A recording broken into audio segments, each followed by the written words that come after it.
So she's hoping to come this up.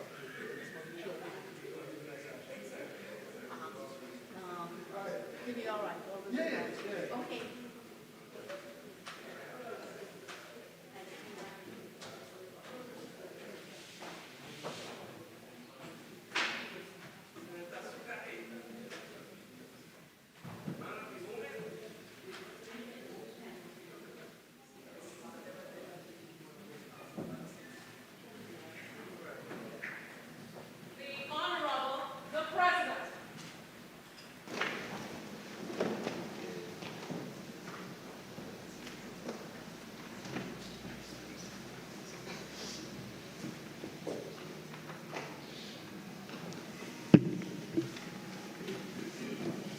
Let us pray. Almighty God, we willingly acknowledge you as the supreme being, most gracious and most merciful. Look down, we beseech you, on us who are members of this Senate, and deign to assist us in the duties that we have to perform on behalf of our beloved country of Trinidad and Tobago. Open our eyes to see the truth, and help us to accept it with all its implications into our lives.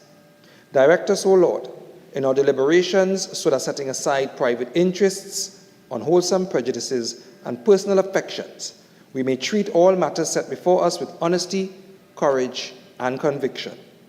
Through all we say and do in this Senate, may we give glory and honor to your holy name, inspire confidence in our fellow citizens, and make a positive contribution to the peace and prosperity of our nation. Amen.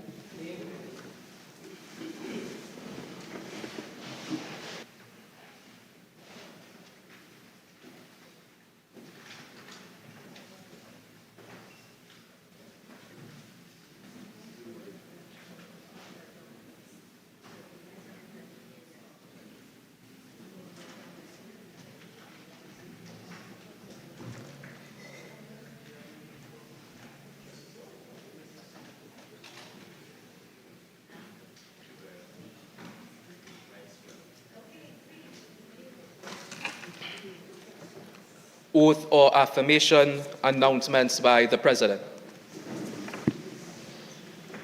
Honorable Senators, I have granted leave of absence to Senator Anthony Vera, SC, who is out of the country, and Senator Anil Roberts, who is ill. Honorable Senators, I have received the following correspondence from Her Excellency the President, Christine Carla Kangaloo, ORTT. The Constitution of the Republic of Trinidad and Tobago, by Her Excellency Christine Carla Kangaloo, ORTT, President of the Republic of Trinidad and Tobago and Commander-in-Chief of the Armed Forces, to Mr. Francis M. Lewis. Whereas Senator Anthony Vera, SC, is incapable of performing his duties as a senator by reason of his absence from Trinidad and Tobago, now therefore I, Christine Carla Kangaloo, President as aforesaid, in exercise of the power vested in me by Section 44(1)A and Section 44(4)C of the Constitution of the Republic of Trinidad and Tobago, do hereby appoint you, Francis Lewis, to be a member of the Senate temporarily, with effect from the 24th of October 2023, and continuing during the absence of Senator Anthony Vera, SC, from Trinidad and Tobago. To Dr. Tim Gopi Singh. Whereas Senator Anil Roberts is incapable of performing his duties as a senator by reason of illness, now therefore I, Christine Carla Kangaloo, President as aforesaid, in exercise of the power vested in me by Section 44(1)B and Section 44(4)B of the Constitution of the Republic of Trinidad and Tobago, acting in accordance with the advice of the Leader of the Opposition, do hereby appoint you, Tim Gopi Singh, to be a member of the Senate temporarily, with effect from the 24th of October 2023 and continuing during the absence of Senator Anil Roberts by reason of illness. Given under my hand and the seal of the President of the Republic of Trinidad and Tobago at the office of the President, St. Anne's, this 24th day of October 2023. Honorable Senators, Senators are required to take the oath.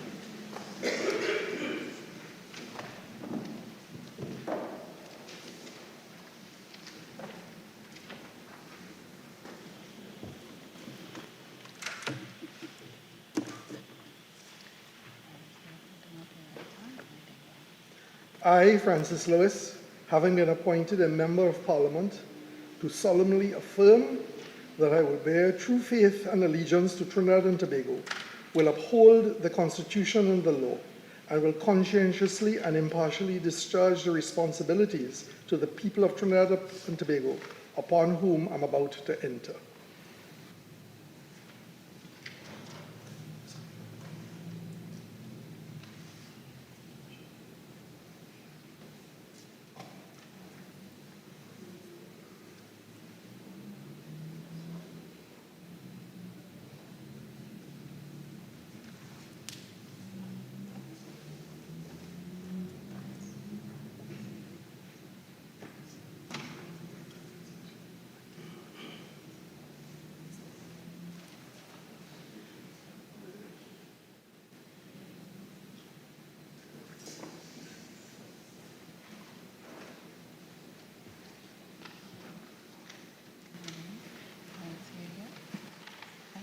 I, Dr. Tim Gopi Singh, having been appointed a Member of Parliament, do swear by the Bhagavad Gita that I will bear true faith and allegiance to Trinidad and Tobago, will uphold the Constitution and the law, and will conscientiously and impartially discharge the responsibilities to the people of Trinidad and Tobago upon which I am about to enter.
Bills brought from the House of Representatives, petitions, papers.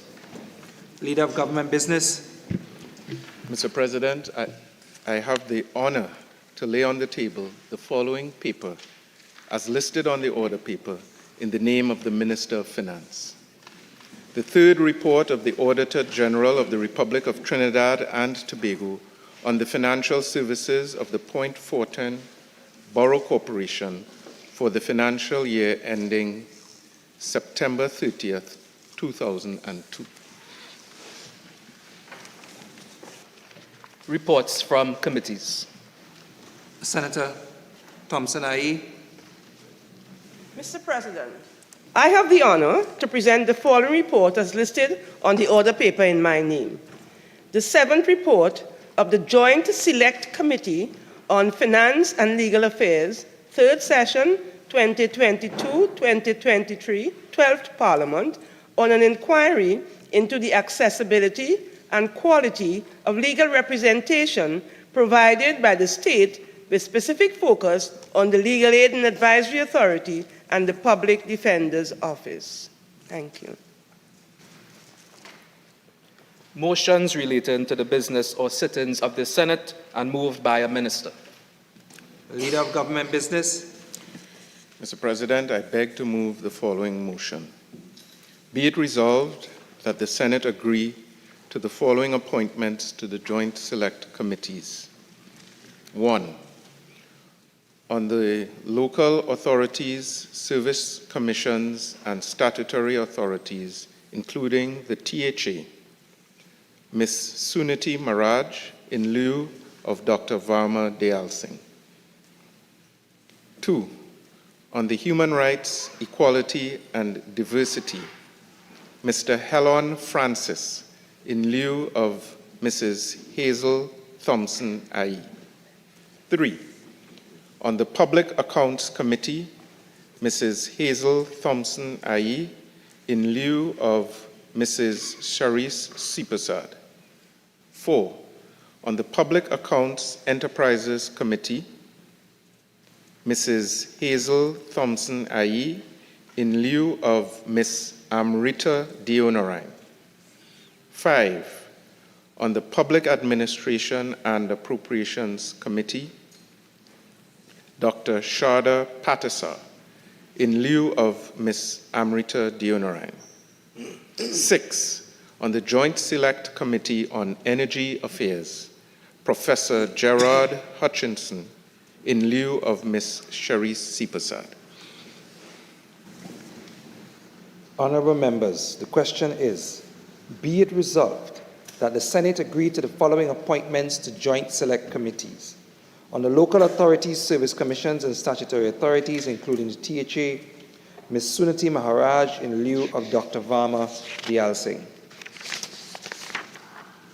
On the Human Rights, Equality and Diversity, Mr. Helan Francis in lieu of Mrs. Hazel Thompson IE. On the Public Accounts Committee, Mrs. Hazel Thompson IE in lieu of Mrs. Sharice Sipasad. On the Public Accounts Enterprises Committee, Mrs. Hazel Thompson IE in lieu of Ms. Amrita Dionarine. On the Public Administration and Appropriations Committee, Dr. Sharda Patasar in lieu of Ms. Amrita Dionarine. On the Joint Select Committee of Energy Affairs, Professor Gerard Hutchinson in lieu of Mrs. Sharice Sipasad. Those in favor say aye. Aye. Those against say no. I think the ayes have it. Public business, government business, bills, second reading. Honorable Senators, the debate on the second reading of the following bill, which was in progress when the Senate adjourned on Monday, October the 23rd, 2023, will be resumed. A bill entitled An Act to Provide for the Service of Trinidad and Tobago for the financial year ending on the 30th day of September 2024. We've had on the first day 12 speakers, and on the second day we've had another 12 speakers. Senator Lakshmi Diyal.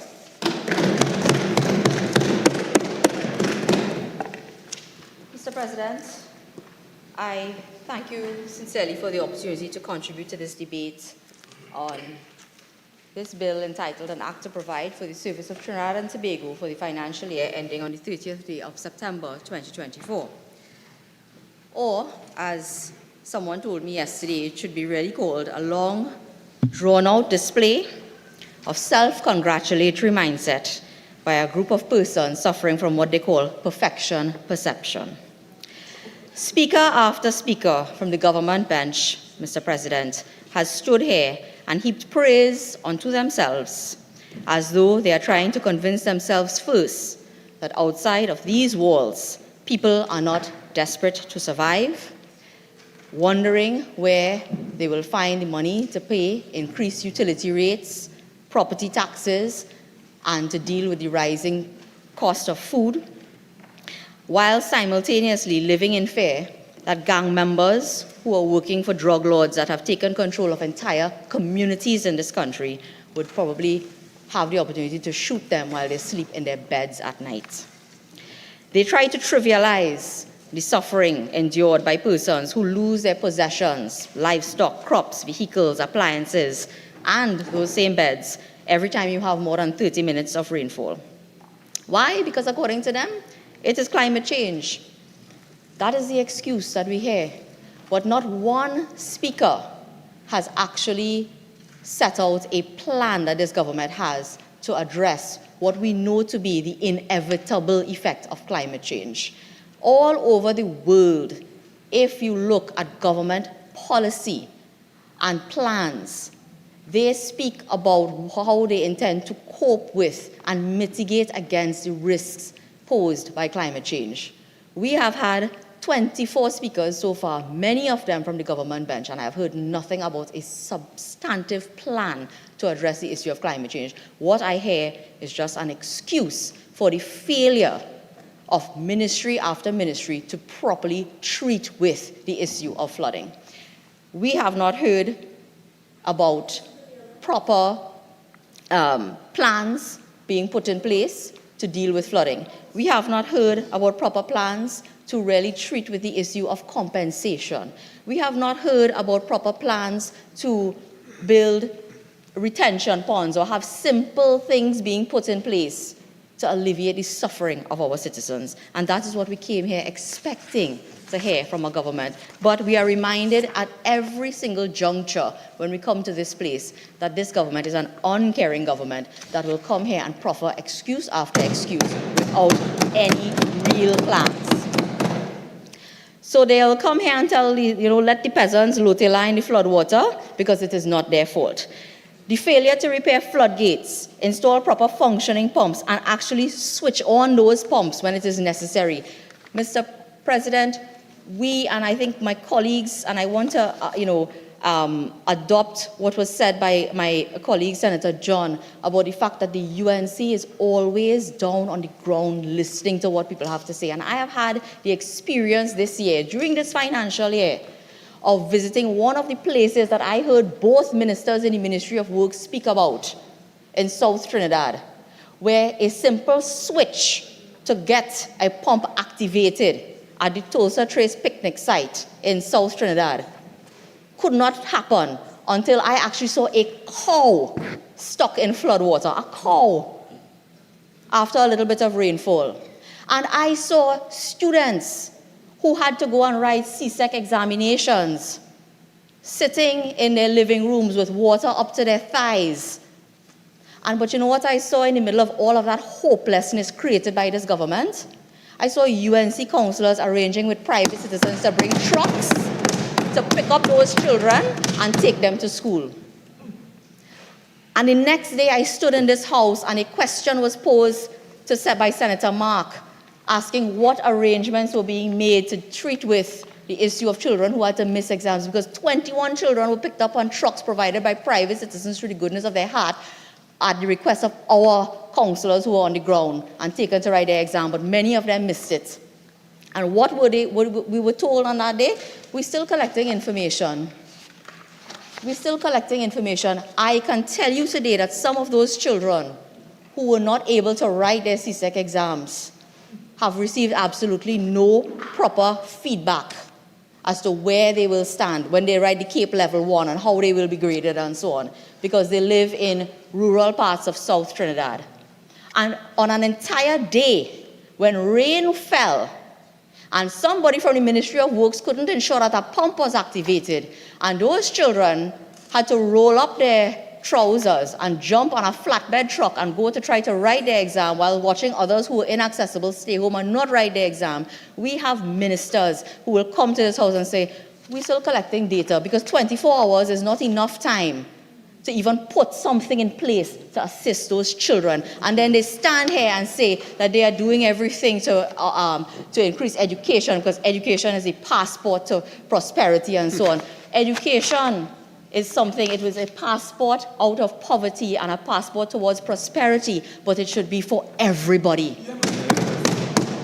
Everybody. And that is why you had a UNC government that tried to be the great equalizer when it came to education. We created access for education using technology. We tried our best to put the same access in the hands of every child. Under this government and their failure to manage catastrophes that we could anticipate, like flooding, because for months and months and months, councillors write letters and say that riverbanks are broken and need to be repaired, and it isn't done, they cannot anticipate the challenges that would be faced and put things in place to ensure that every single child, you don't have to give them a laptop, you don't have to give them the textbook grant, you don't have to do anything. Just make sure the children could go to school and write their exam, and that is something that this government has failed to do. In this debate, a ministry that receives over $2 billion a year has spoken about all sorts of grand plans and congratulated themselves about opening a highway that was started by somebody else and was somebody else's idea, and that they couldn't get it off the ground, but they are here to congratulate themselves of the job that they have say that they have completed, which we know to be untrue. minus a big crack that we don't know how much it's going to cost to fix just yet. But they have not actually told us about the $11 million spent so far for a commission of inquiry that cannot start. $11 million spent. And you know what? I realize that it is convenient for them to not start that inquiry because they know that if we have an actual commission of inquiry, a serious commission of inquiry, the UNC will be vindicated. A lot of the just bacchanal that they create about that highway, they will not be able to do that if there is a proper commission of inquiry. So all of these years later, and $11 million later, they don't want to start the inquiry because they don't want serious things. They like just coming out there and throwing out, allegations, spurious allegations, and making bacchanal and couture because that is what helps them in an election season. Every time an election is coming up, it says corruption, corruption, corruption. It's only one minister of government that I know is still before the court on a corruption charge, and it's not a UNC minister. Correct. It is not a UNC minister. Correct. So if you want to come and go on every platform all over the country and talk about corruption, have your commission of inquiry. Start your commission of inquiry. They come here to present every paltry excuse for non-performance that they could think of. If someone landed here from Mars and came to this place and listened to this debate, they would not believe that 600 citizens, over 600 citizens last year suffered violent deaths, that thousands of others are impacted by sexual offenses, robberies, home invasions, shootings, woundings. I think the number for this year so far is somewhere in the vicinity of 467 murders. Correct. And all kind of mathematical acrobatics taking place, talking about 0% increase and a decrease in the rate of the increase.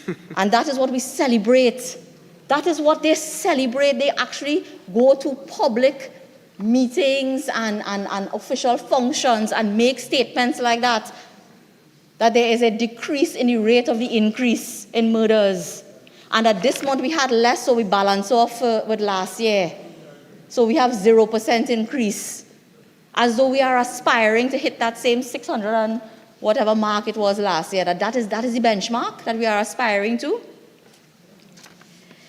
All of that folly, simply to say that they have failed.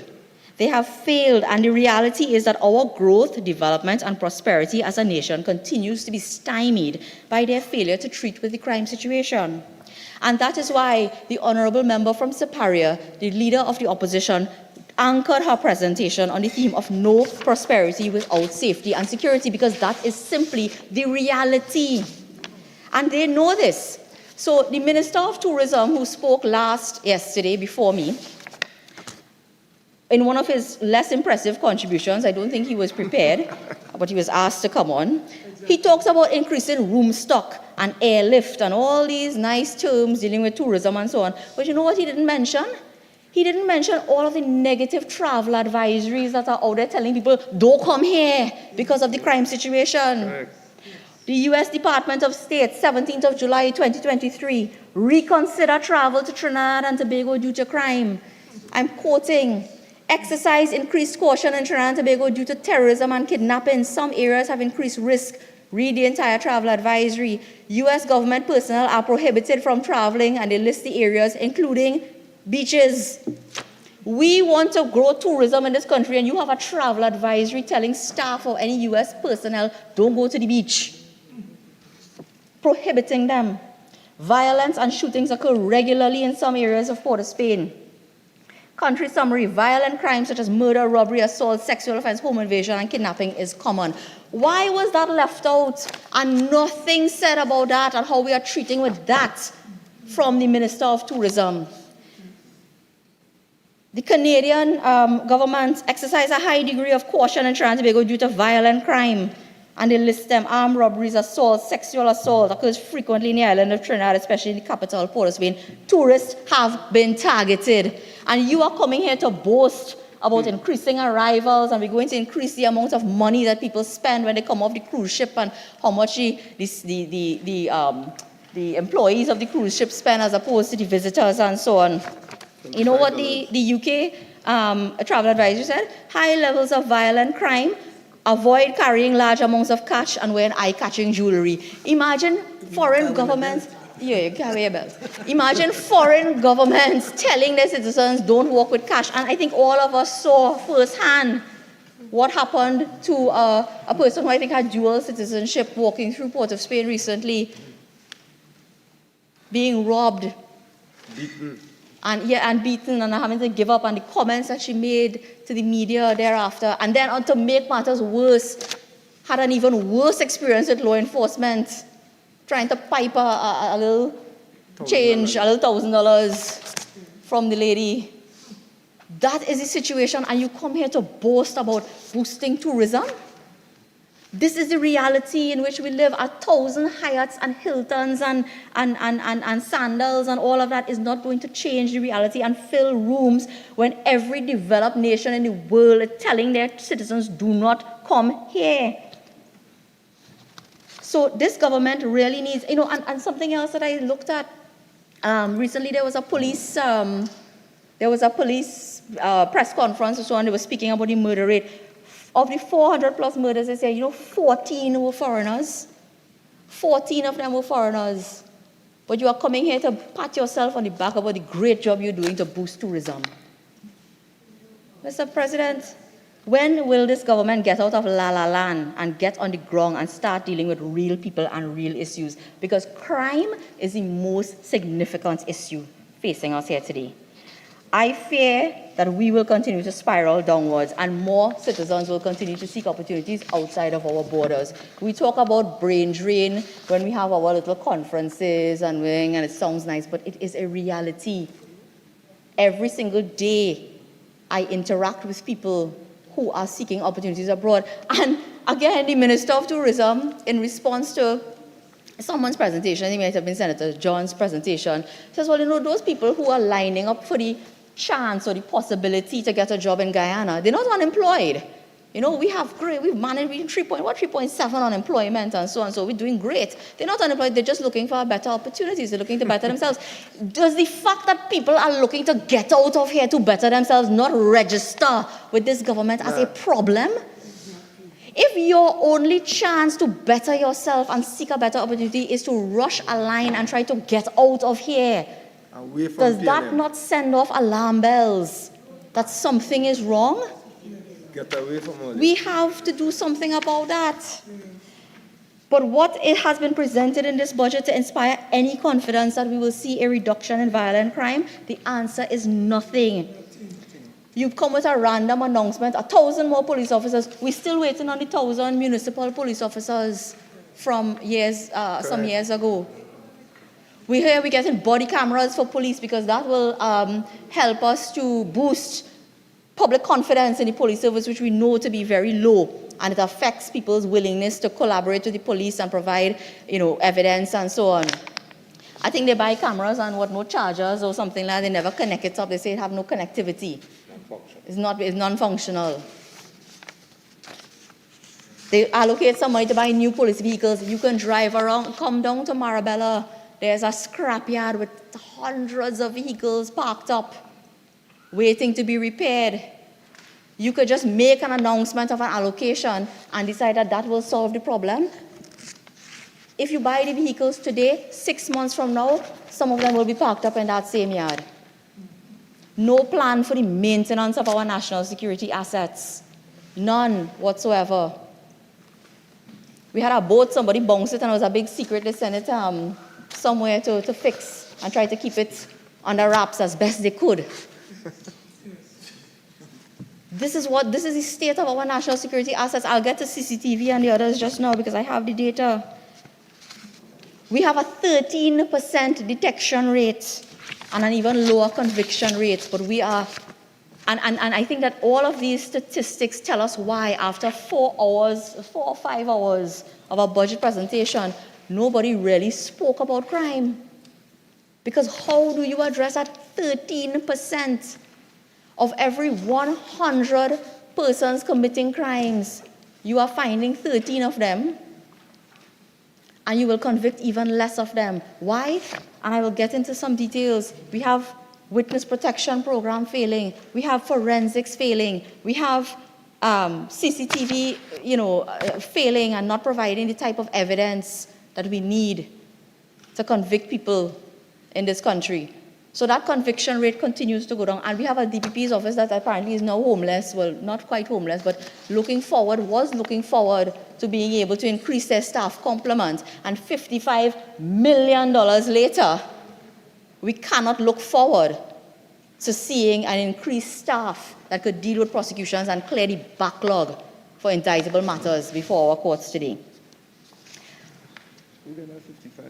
When, in February 2023, the TTPS submitted information and gave evidence before the Joint Select Committee on National Security, we found out that we had 1,796 CCTV cameras and only 983 were fully functional. 45% of them are not performing and doing what they were intended to do. But I heard in the other place the former Attorney General boasting that legislation had been passed to introduce CCTV as primary evidence. The camera had to work first before you could introduce it into evidence. I am astonished. I looked at something was happening there. I think it was the Office of Human Rights for the United Nations had something, and they were talking, and people from the government were presenting, and they're talking about all the legislation that they passed, how much has been operationalized, how much is actually bearing fruit for us. The answer is very little to none. Very little. I remember the debate in this house, and I said, listen, try to creep before you start to run. They passed legislation about they're going to videotape ID parades and videotape confessions and all of that. So, we wouldn't have all those issues. I don't even know that law has been proclaimed to date, and I don't know that if one video camera has been installed in a police station to videotape. The last time I witnessed a person giving a statement in a police station, they brought a fan where the front was missing, so you had to be careful that the blade didn't hit you because the air conditioning break down in the whole police station. That is the state of what we are doing, but we are boasting about we passing legislation to introduce video evidence and video recorded confessions. They cannot deal with simple things, but boast about intentions to do big things. $27 million was spent on mobile scanners. They are parked up, and the JSC heard that they had some legal issues. But when the question was posed by members to ask them what legal advice they had received about those mobile scanners that could see guns within vehicles traversing the highways and so on, they said they hadn't received the advice. But they know it have a legal problem. So they're not using it. $27 million.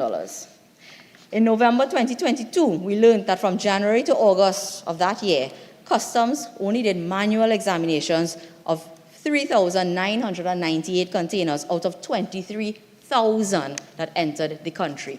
Why? Because we only had scanners working at the baggage port in Piaco. We did not have enough staff at Customs and Excise to do all the manual examinations at all the different bays at the port.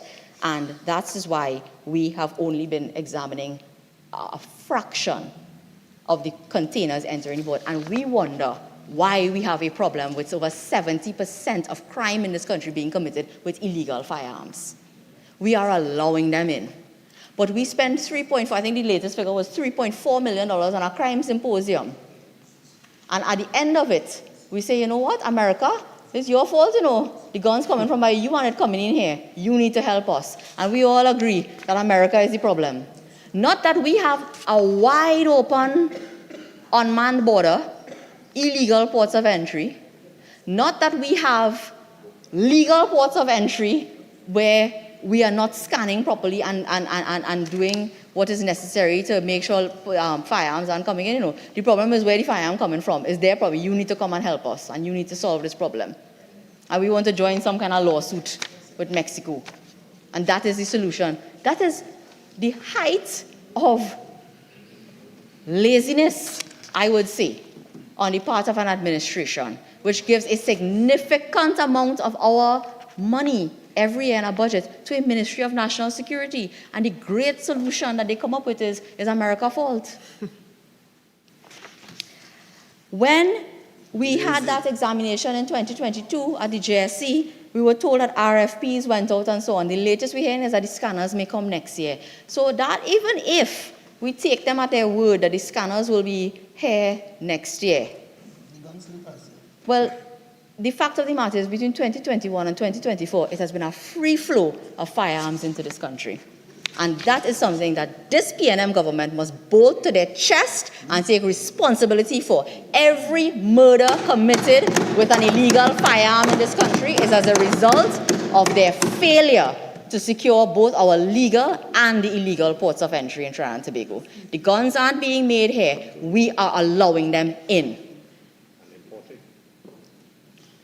But if you want a legal firearm, well, you're in trouble in this country. If you are a business person in this country, you are sent through the ringer in order to acquire a firearm to protect yourself. It is the first duty. It is a fundamental part of the social contract between the state and the citizen, that the citizen sacrifices certain rights and freedoms and pay their taxes and do what they are supposed to do. And in exchange, the government will provide you with your, try to secure your basic fundamental rights. The biggest one being the right to life, the right to liberty, and the right to the enjoyment of your property. And we as citizens of this country under this administration, we are being deprived of those rights due to government incompetence. And I don't even think it's incompetence. I think they just don't care. It's by design. I truly believe they are complicit in what is happening now. Because you cannot tell me that from 2021, you sat down there and talking about RFP and Central Tenders Board and to get some scanners working at our ports when you know the guns are coming in. But when you went to Australia, you operated like Pirates of the Caribbean, you want one, you want 2 boats. You bypass procurement. You get catch bypassing procurement for your $3.4 million symposium and had to come here now and fix your illegality. And you see, that's probably why we have such a lawless society, because we have a lawless government. We have a lawless government that will bypass procurement, and when they get catch, come here and ask us and say, oh God, the procurement's so hard, it's so bad.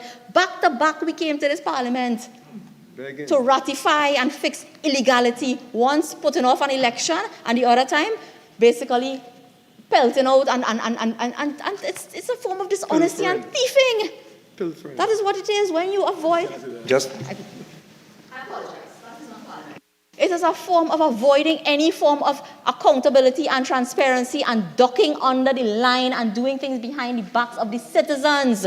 When you spend money, but to spend money on tendering for scanners and getting scanners here, going Soul Select and getting the scanners working to save the life of a 13-year-old child who went to report that she was raped. They will not do that. They have to go RFP and Central Tenders Board and so on, because those lives don't matter. What matters is that on the eve of an election, they could spend $3.4 million with no accountability. So the CARICOM line and the $3.4 million was urgent, but getting functional scanners on our port is not urgent for this government to save the lives of children, to save the lives of our mothers. We had a tender for CCTV. 2020, I think when I came into the parliament, we were dealing with that issue. One sort of thing, tender cancelled, this one reopened, bubble, somebody announced an investigation. What happened to the investigation? Silence. It is significantly easier for a criminal to get an illegal firearm than for a law-abiding citizen to get simple, non-lethal weapons like pepper spray for their own protection. In living up to the real name and identity of their political party, promises never materialized. To date, what was touted as a simple process with no bureaucracy that would allow citizens to access pepper spray because they were under pressure at the time when we had the death of a couple young women in this country and the citizens started to rise up against them. They came here and they passed a law and say, oh gosh, you have thing and you print your code and you're walking in, out, it's like a prescription and you leave the police station. Tell us how many licenses have been given to importers and retailers and users who wish to purchase pepper spray to date? I think there's a question on the order paper by Senator Richards, and I'm anxious to hear, 2 years later, how many people can actually have. We know you don't want to give no FUL to nobody. You're auditing. Okay. Well, while they're auditing, people are dying. People are elderly couples being tied up and beaten in their homes and so on. All right, but you ordered it. But pepper spray? Pepper spray is such a difficulty. So we had all of those promises never coming up, never actually producing any results to improve the safety and security of citizens. Self-protection is being thwarted by the state, and meanwhile, they cannot keep citizens safe. The problem with crime, Mr. President, is that this government doesn't understand about prevention, detection, and rehabilitation. And they don't understand how to treat with all three in a way that would bring down crime and result in a reduction in recidivism. If you ask them what is the plan on crime, you know what's the plan? We want to deny bail, but the UNC wouldn't support us. Again, intellectual laziness. Intellectual laziness and incompetence. That the only thing that they could come and present to this parliament that they say will help reduce crime is no bail. So whether you're innocent, you're guilty, you're a first-time offender, you're a repeat offender, they want to restrict your access to bail when you are supposed to enjoy a right to reasonable bail, when you are supposed to enjoy the presumption of innocence. But it sounds nice, and it sounds nicer to blame the UNC. So that is what, only them innocent. But everything else, deny bail, deny bail. But you can fool some people some of the time, but you can't fool all of the people all of the time. And I'm happy to say that it was not just the UNC in this house, but it was also the independent bench that said, listen, you have not come here with sufficient evidence to show that this is in any way effective to treat with the crime problem. Go back and rethink your strategy. Come up with different solutions. Yes. And what? Nothing. The murder is going up, and nothing from this government to treat with crime. What they will say? Blame the UNC. The UNC passed electronic monitoring legislation, first introduced it in this parliament. They said they had issues, they wanted to make changes or whatever, they brought amendments and so on.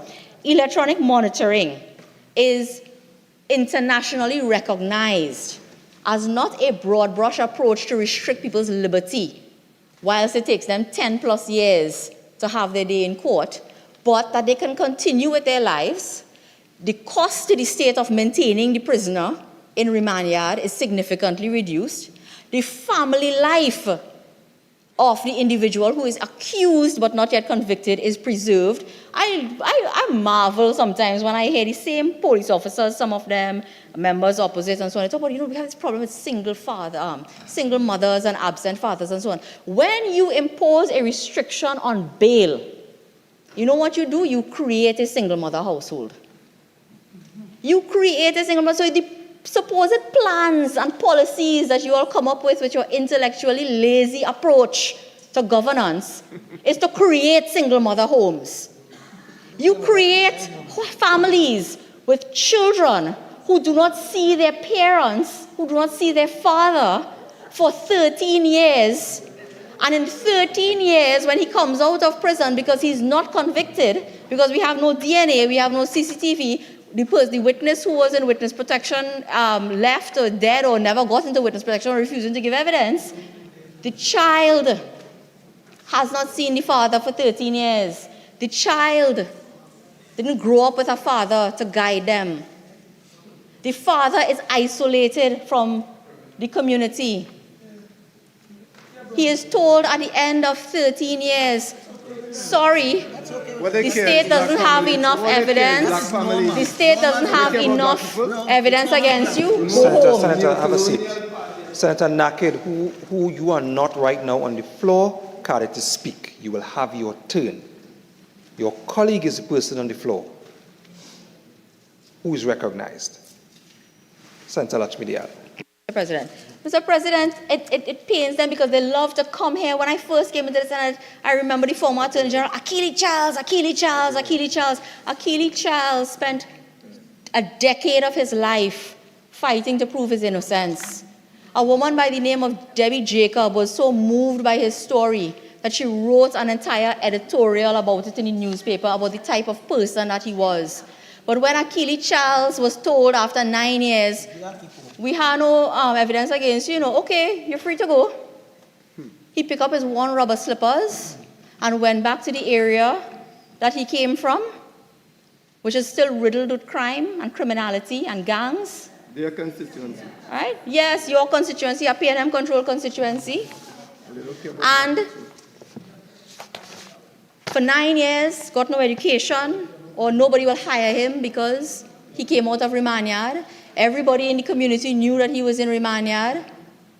He hadn't seen his family and had lost all connection and support, that social support system. If you have electronic monitoring, and anybody who thinks, who isn't so lazy that they actually think about the benefits of putting on an ankle bracelet on someone who is accused of a crime and giving them the opportunity to continue to work, take care of themselves. We have to allocate money in this budget to feed and house and try to clothe and give medical and dental and all the other support that is needed in the remand yard. You can cut that expenditure and buy the electronic monitoring bracelets and let people continue to see their children and have a relationship with their family, so that in the event that they are, after 9 years and 13 years, told, we have no evidence, go back home, their lives aren't destroyed, and that the state doesn't have to continue to bear the brunt of what is taking place with them. Where are the plans and the policies and the procedures within this budget to treat with those issues? When the bail Achille Charles matter was going to the Privy Council, the state asked for a stay. They came before the court and said the electronic monitoring unit had no bracelet, they have no monitoring, they have no staff, they have nothing. They put that, imagine they put that on affidavit in a court matter, as though that is something to be proud of, and say we cannot use electronic monitoring and therefore you cannot allow bail. Why haven't we heard about the establishment of a proper parole system? When COVID hit, they had to start identifying people willy-nilly and trying to figure out, who we could get out of jail quickly, because if COVID break out in the prisons, we'd have a problem. If we had a proper system of parole, we wouldn't have that problem.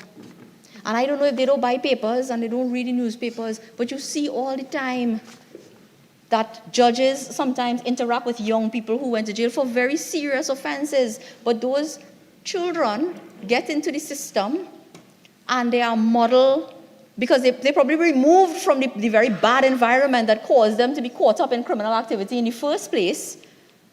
And they become, they are model prisoners and they are released back into society. But when we release them back into society, what are we giving them? What are we doing for them? Do we have a psychologist who will sit and work with them and deal with the trauma of being in prison for 9 and 10 and 12 years? Achille Charles, God rest his soul, never received any support from the state when he left the prison. And he met an untimely death because he went back to a community riddled with crime and refusing to join a gang. He was murdered. Senator, you have 5 more minutes. Mr. President,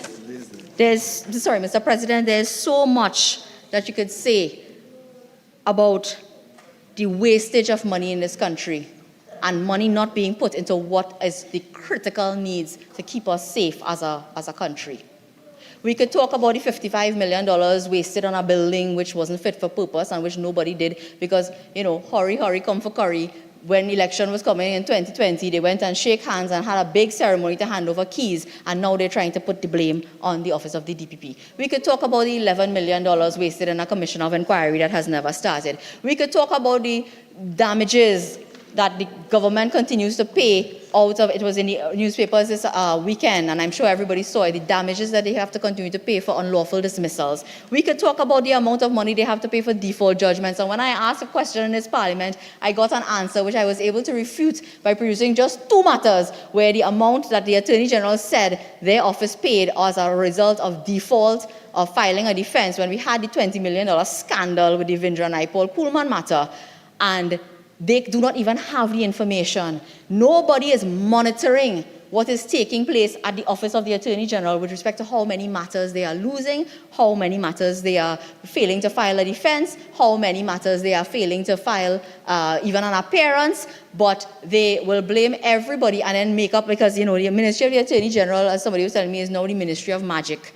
And I don't know if you follow the Harry Potter series within the Ministry of Magic. You have a department called Magical Accidents and Catastrophes. Well, this was the year of magical accidents and catastrophes in the Ministry of the Attorney General, while a file grew feet, walked out of a ministry, and then came back in. And right after that, they had a cyber attack. And now every minister has come here and talked about, we're building an app for this and there's an app for that. But what they have, they cannot even secure. For weeks, we had state attorneys appearing in court in this country saying that they had no access to their email, they had no access to certain files, and they could not continue with litigation in this country. We had a companies registry that crashed and went down, and the Minister of Trade trying doing the most, trying to increase and improve the ease of business ratings and so on for the country. But something as simple as access to the company's registry and being able to file your returns and incorporate new companies and to do business went down this year under under the watch of the Ministry of the Attorney General. When are we going? And the fact of the matter is that nobody takes ownership of what happens. Everything is swept to the side and swept under the rug. I heard the Minister of Digital Transformation get up and say that we found local companies that could do well, and the Attorney General, nobody else got the memo, but he started pounding the desk loudly and nearly break the desk because he was so happy that somebody apparently, locally can fix their problems. Well, I do hope that, they find the accidental magic reversal squad from Harry Potter that could come and fix all the problems plaguing the Ministry of the Attorney General, because this is the worst, absolute worst management of legal affairs in this country. And I say that as someone who has been a practitioner for close to 20 years. And I grew up in the Ministry of the Attorney General, and I've never seen so many catastrophe after catastrophe, wastage of money, and the absolute production of zero results. Something as simple as getting our consolidated laws. We have not had consolidated laws produced in this country since 2016. And please don't tell me it's COVID, because this was long before COVID that this has been due.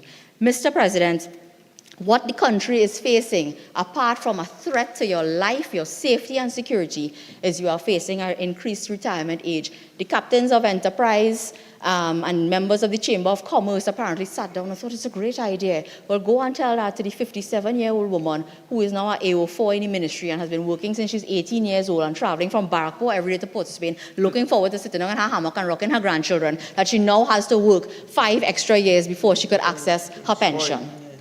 Go and tell them that, because you all don't live that life. And you do not care. And you don't listen to people. And Senator John and I will wrap up by saying one of the best things that I have done in my life, and in my entire life, but since entering this house, was listening to the mandate of the political leader and having those pre-budget consultations. I sat in a room with no air-conditioned unit and listened to the people, fishermen, taxi drivers and others, complain to us about real problems. And the day this government decides to come out of their ivory towers and do that, they might actually produce a budget that has some results for the people of Trinidad and Tobago and some use.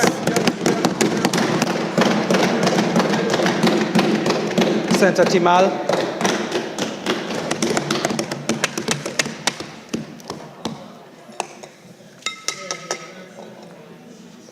Mr. President, I thank you for the opportunity to contribute to the debate before this House. And first of all, as a citizen of Trinidad and Tobago, and one who follows the Hindu tradition, I must condemn the act of desecration of the Ramila ground in Turbo, Trinidad, that took place some days ago. And following that, several days later, a couple days after, there's a school that is housed within a temple complex in Bokaro in Trinidad. And there was a function going on, and stones were thrown, damaging vehicles and raining stones on the structure itself.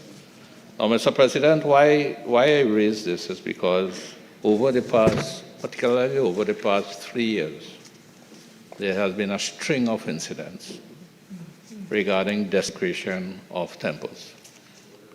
A string of incidents.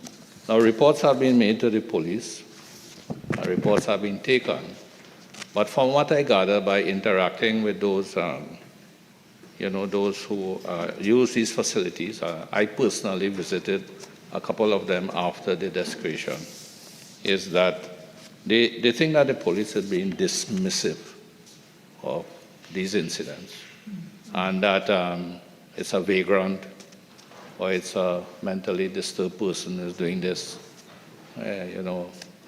That is the sort of general message that is coming across.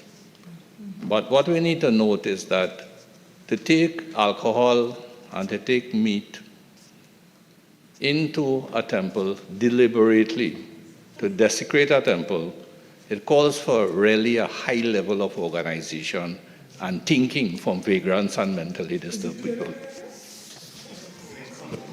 So I think that we should not continue to be dismissive of it, because history would show us, not only in Trinidad and Tobago, but all over the world, that these things may start as trickles, but they can really mount into serious problems. And as a nation, we need to bear that in mind and appropriate steps. Senator Mark. 1 second, Senator Timan. As much as you're apologizing, the disturbance has occurred. Please, all senators, be reminded that when a senator is on their legs, they have the right to silence whilst they're speaking and contributing. Continue, Senator Timan. Thank you, Mr. President. Mr. President, the theme of the budget statement this year, as put forward by our Minister of Finance, is building capacity for diversification and growth within a world of challenges. And, I've looked as much as possible at the budget statement and all of the well-prepared documents that came with it. And really to assess from what has been presented, what diversification that we are aiming to build capacity for. It's a bit difficult because it is scattered throughout the documents, and there's no clear, at least I did not find it, clear, concise diversification roadmap, if I am to coin a term, that clearly tells us this is what the government intends with regards to diversification, the areas of diversification, the goals of those areas of diversification, what are the objectives that we are trying to meet, and clearly identify a pathway of diversification. And the reason I raise this, Mr. President, is because we have been hearing about diversification for decades and decades and decades. Governments come, governments go, everybody speaks about diversification. But yet still as a nation, we haven't been able to grasp, we haven't been able to concretize exactly what aspects of diversification we are looking at and how are we going to get there. So if we are building capacity, that capacity has to be linked to a pathway, a definitive pathway. And I'm sure it exists. It's just that in order for us to really assess all of what is being presented here in the context of diversification and to provide the necessary support as a legislative body for whatever policies need to be implemented, whatever actions need to be implemented, we need to relate that to a clear policy. We need to relate that to a clear roadmap so that we'll be able to support the government in their quest for diversification for the benefit of the nation. Also, Mr. President, with regards to what has been presented, is that for the average citizen, and I count myself as an average citizen, I would hear about GDP ratio, debt to GDP ratio, inflation ratios, all sorts of ratios and percentages increased and all of those things. But as an average citizen, is the average citizen really interested in that? Because at the end of the day, the bottom line is, what disposable income do I have in my hand, do I get in my hand coming out of the budget? Yes, there are some measures, there are some fiscal measures outlined in the budget that is going to increase disposable income for some of our citizens, but at the same time, whether that increase, when we look at it, is going to be able to make up, is going to be able to meet the slew of increases that we keep getting all the time. I mean, there's going to be increase in rate for electricity, possibly water later down the road. The cost of living, although the inflation rate is being touted at 4.7%, the average citizen who goes to the grocery to buy food on a regular basis, 4.7%, they are trying to rationalize 4.7% because grocery bills and food bills have increased tremendously over the period of time. So what we are giving, I've heard it said, you're giving in one hand, but taking it back through the other hand. And the reality is, how much is the budget connected with the reality of our citizens in terms of the hardships that they are facing and the many, many challenges in keeping their children in schools, meeting the cost of living, transportation costs, and all of these things. And I think we need to bear that in mind, that although macro planning and macroeconomic indicators tell us a certain story, is whether that story that is being told by the macroeconomic indicators and the development indicators, whether that is really connected to the reality of what is on the ground. And I think we need to bear that in mind. Mr. President, in terms of the property tax, the Minister of Finance did go into detail in explaining the various categories and the impact. And generally, what is coming across is that the figures are much less than what is being touted with regards to the property tax. What I have to ask is, and I would have liked to get some information on, is what is the time frame for the implementation of property tax for commercial, industrial, and agricultural land property? Because for some reason, the first grouping are the residential properties. So we are coming back to the same grouping of persons reeling under all the hardships to add this tax, whereas we are leaving the commercial, agricultural, and industrial alone for the time being. We should indicate specifically a timeline for the implementation of property tax for all categories of users, because by taxing the residential users, the commercial users, the industrial users are benefiting from that tax, because a lot of them are located in communities that use the roads. Heavy containerized cargo use the roads that have to be maintained by the local corporations. And we are taxing the residences in order to enhance the maintenance of these facilities. So we need to urgently look at bringing commercial and industrial and also agricultural onto the property tax network, so that it is more equitable and the brunt of it is not carried by the residential classes.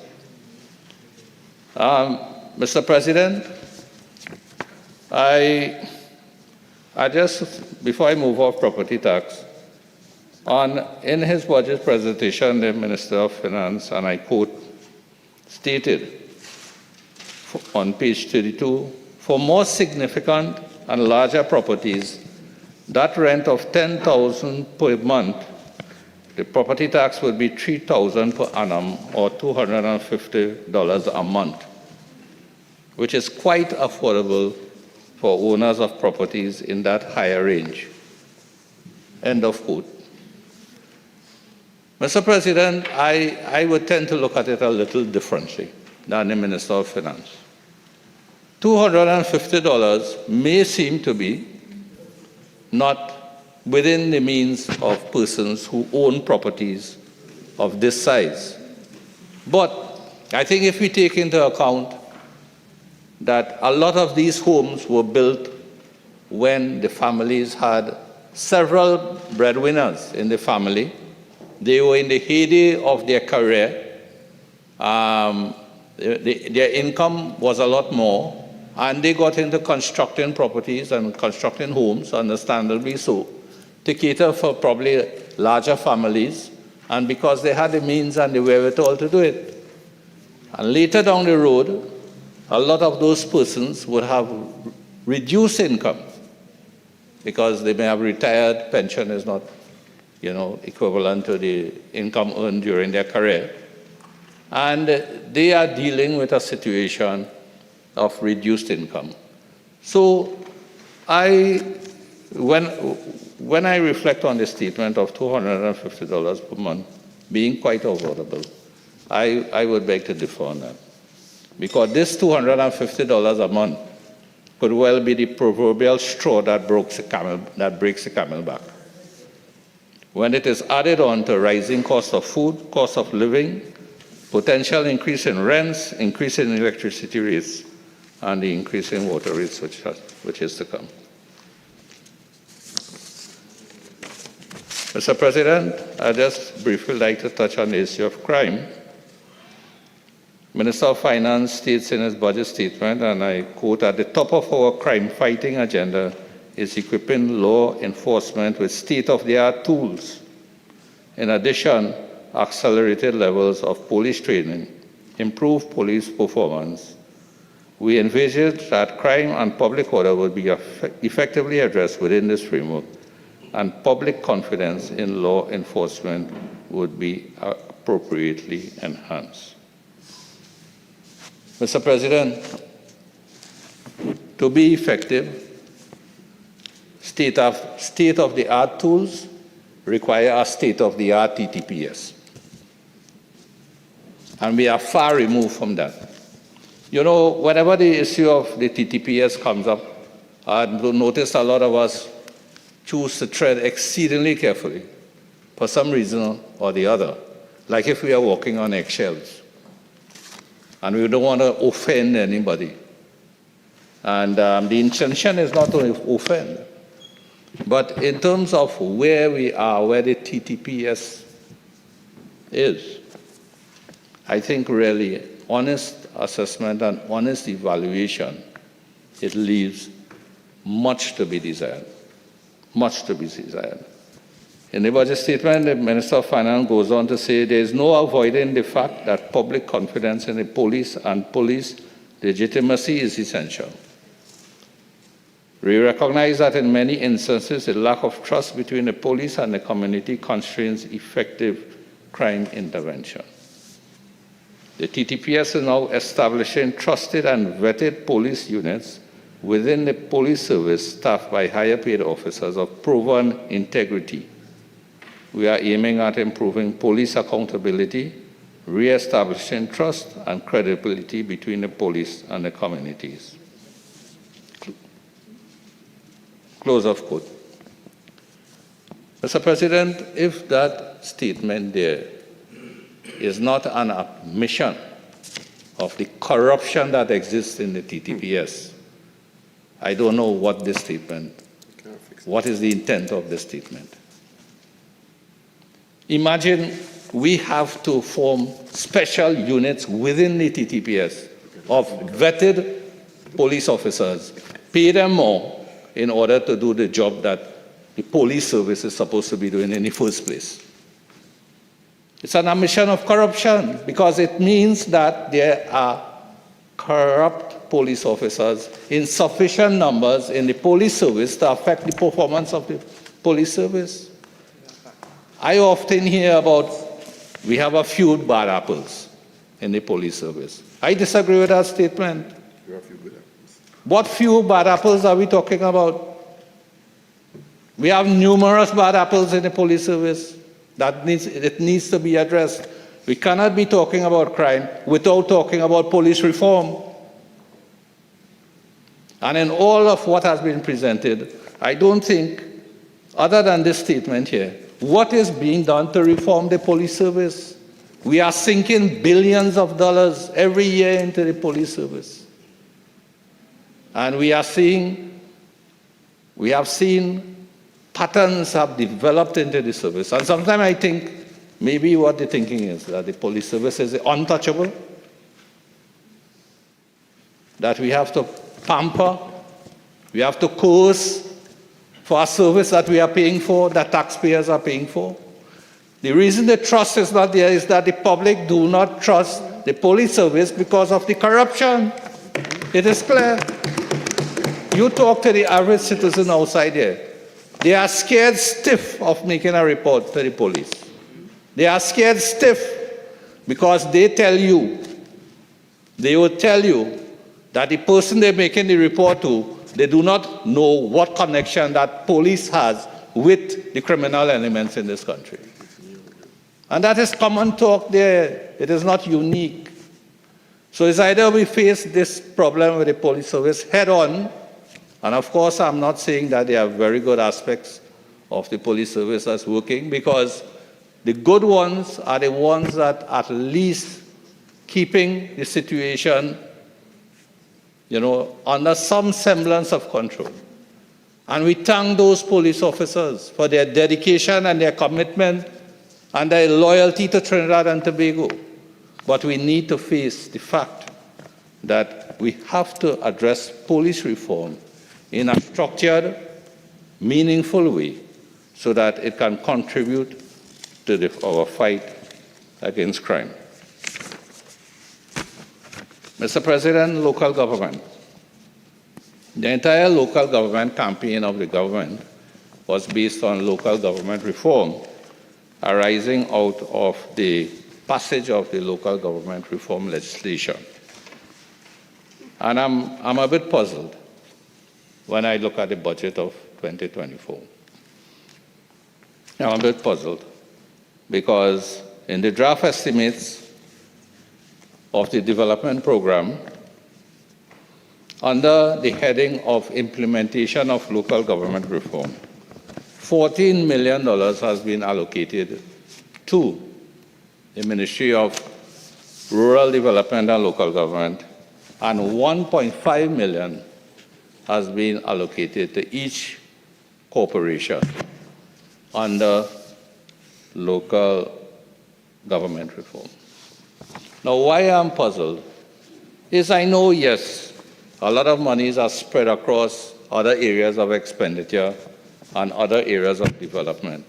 But if we are looking to implement local government reform in the way that is intended by the legislation, Mr. President, to effect the administrative changes, to effect and to bring about the reorganization of all the corporations, even that planning stage, that initial stage of laying the framework for local government reform, I really cannot see how 14 million is enough for the ministry, the line ministry, and just 1.5 million would be enough for the regional corporations. I really don't understand how we arrived at those figures. In my view, and my understanding of the intended local government reform, if we really need to accelerate it at the pace that it should be done, those allocations need to be reviewed.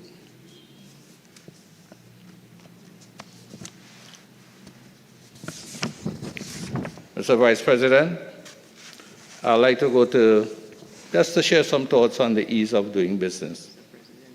Oh, sorry, Mr. President, my apologies. Sometimes we would think that the ease of doing business is about being able to register companies easily through improvements in our digitalization and aspects like that.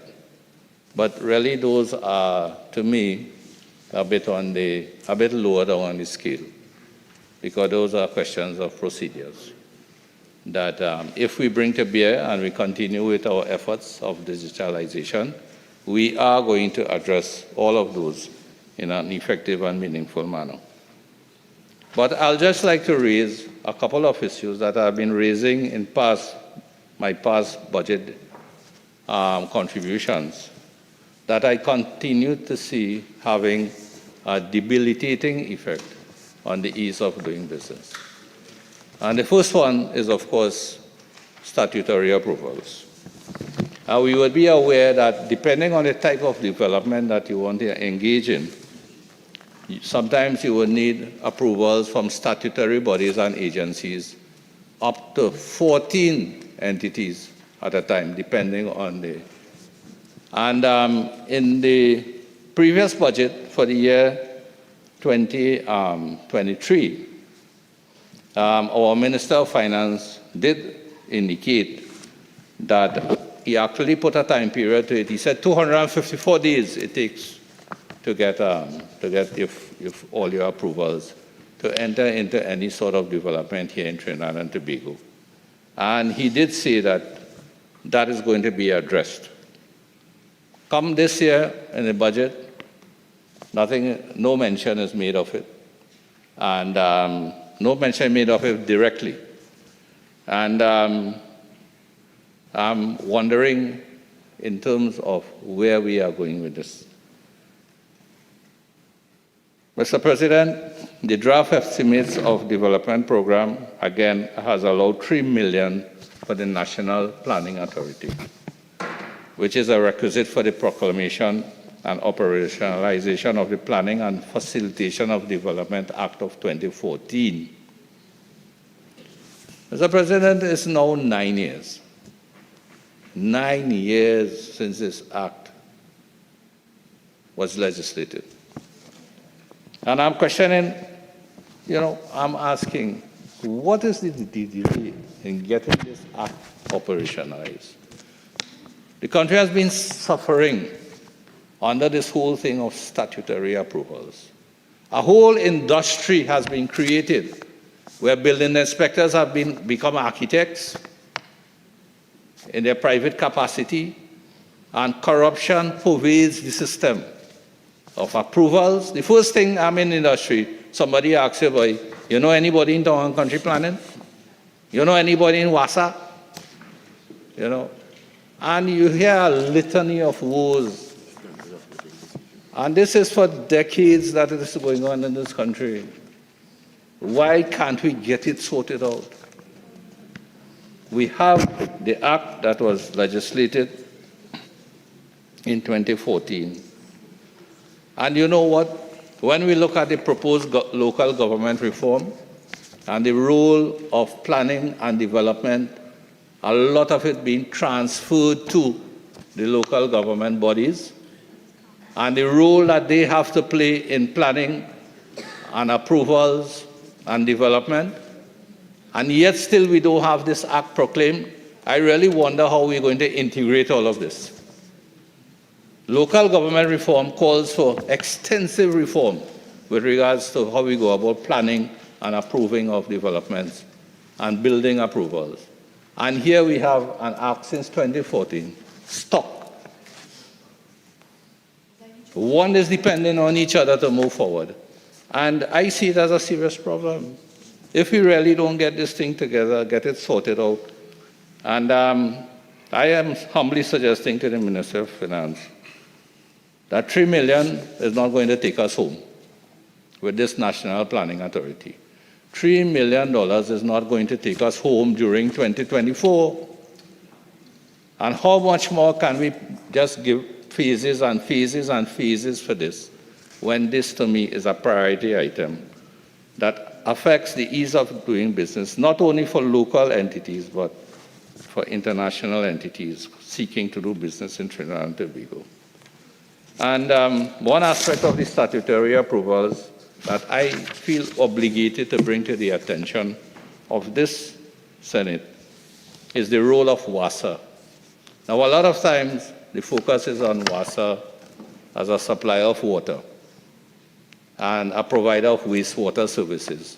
But a lot of times, we don't recognize the role of WASA in the development process in Trinidad and Tobago. Because under law, all your developments, certain residential, commercial, you have to receive approval from WASA and certification from WASA before you could get connected legally. And WASA has people, the only thing people are not doing is crying blood in this country when it comes to the new services department, you know. I know of developments and people with finished projects waiting 2 years for a connection from WASA. 2 years. We are talking about ease of doing business. And the new services department at WASA, I don't know what the problem is. Because we have been trying to fix that problem for the longest while.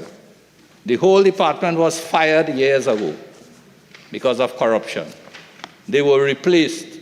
They are understaffed. Imagine you have a project going on. You have resources on site, you have materials, you have equipment, you have your labor. And when you have to cover up pipelines in certain development, you have to wait on WASA. Imagine the cost of having to wait on WASA for 2 weeks and 3 weeks and 4 weeks and 2 months for somebody to come and do an inspection. All of that cost is transferred to the taxpayer who is purchasing the properties arising out of development. And it drives up the cost of our development. And really and truly, we need to zero in on what is causing the problem.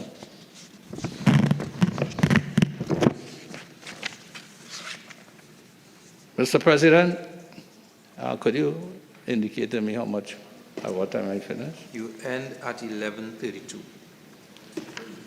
Okay, so I'll come to, Mr. President, Senator Paul Richards took an approach to education that resonated with me, because it is the same approach I'm going to take with some of the points regarding land and physical infrastructure. In looking at expenditure and a question of whether we are getting the results from that extensive expenditure. And the question I'm asking is, are we getting value for money with regards to our considerable expenditure in infrastructure? Now, first I'd like to look at our drainage programs. And the Minister of Works and Transport did outline in detail some of the efforts being made by his ministry with regards to drainage. And he mentioned a national strategic drainage plan, which is definitively a step in the right direction. Because, at least we have some strategic direction to how we go about solving our drainage problems. Now, what is happening, at least from what I've seen of the program thus far, is focus on desilting, focus on pumps and sluice gates and those control mechanisms that would allow us a fighting chance to manage the flow of stormwater. He also mentioned about river walling to some extent. And yes, I think these are good projects that is going to help this situation. But in terms of the desilting and the major river clearing programs, what I've seen along the lines of what Senator Richards was talking about for education, with infrastructure, we are not moving in the direction of integrated planning and implementation. Now, why I say integrated planning and implementation is because the progressive nations all over the world realize that all these problems are multi-sectoral. And it stretches across many disciplines. And the only hope to be effective with whatever monies that we spend to have a telling effect on the problems that we are trying to solve is that multi-sectoral integrated approach where we look at, identify, and we take into account all factors that contribute to our problem. In fact, even with the Sustainable Development Goals of the United Nations, we have 17. But over the last few years, the United Nations is putting a lot of emphasis on integrated approaches and integrated approaches across the SDGs, and not for them to stand alone, because each one affects the other. And it's the same thing with drainage. The Honorable Minister of Works and Transport mentioned that the flooding in Port of Spain is not just about Port of Spain, but it's because of the river basin that Port of Spain is in, and all of the waters from all Sentans and all comes down into the Port of Spain area. Port of Spain is is at the bottom of the whole catchment area or the river basin area. And I'm happy he mentioned that, because I think, yes, strategic drainage planning and all of those things, but integrated planning, integrated flood management planning has to take place. Integrated river basin planning has to contribute to the direction we take, because we're talking about desilting. Desilting is not sustainable. It's not a sustainable investment, because we desilt, we have to go back 2-3 years down the road, we desilt again. And in desilting, we are destabilizing the banks of the channels, because sometimes you see them collapsing, right? And all of those things. And in desilting as well, we are reducing the gradients, because we are not removing all of the silt that builds up over a period of time. So the integrated approach would ask of us, from a river basin management point of view, where is this silt coming from? What are our measures that has to be taken to minimize the amount of silt that is being generated, that is coming into our watercourses? Senator, and that is where you have 5 more minutes. The entire river basin study has to be done. It has to be done, because then sedimentation basins would come into effect, or combined sedimentation basins and detention basins would come into effect, and then we begin to see a holistic approach to the whole thing. And I think as a nation, we need to really bite the bullet, invest our monies into these integrated approaches.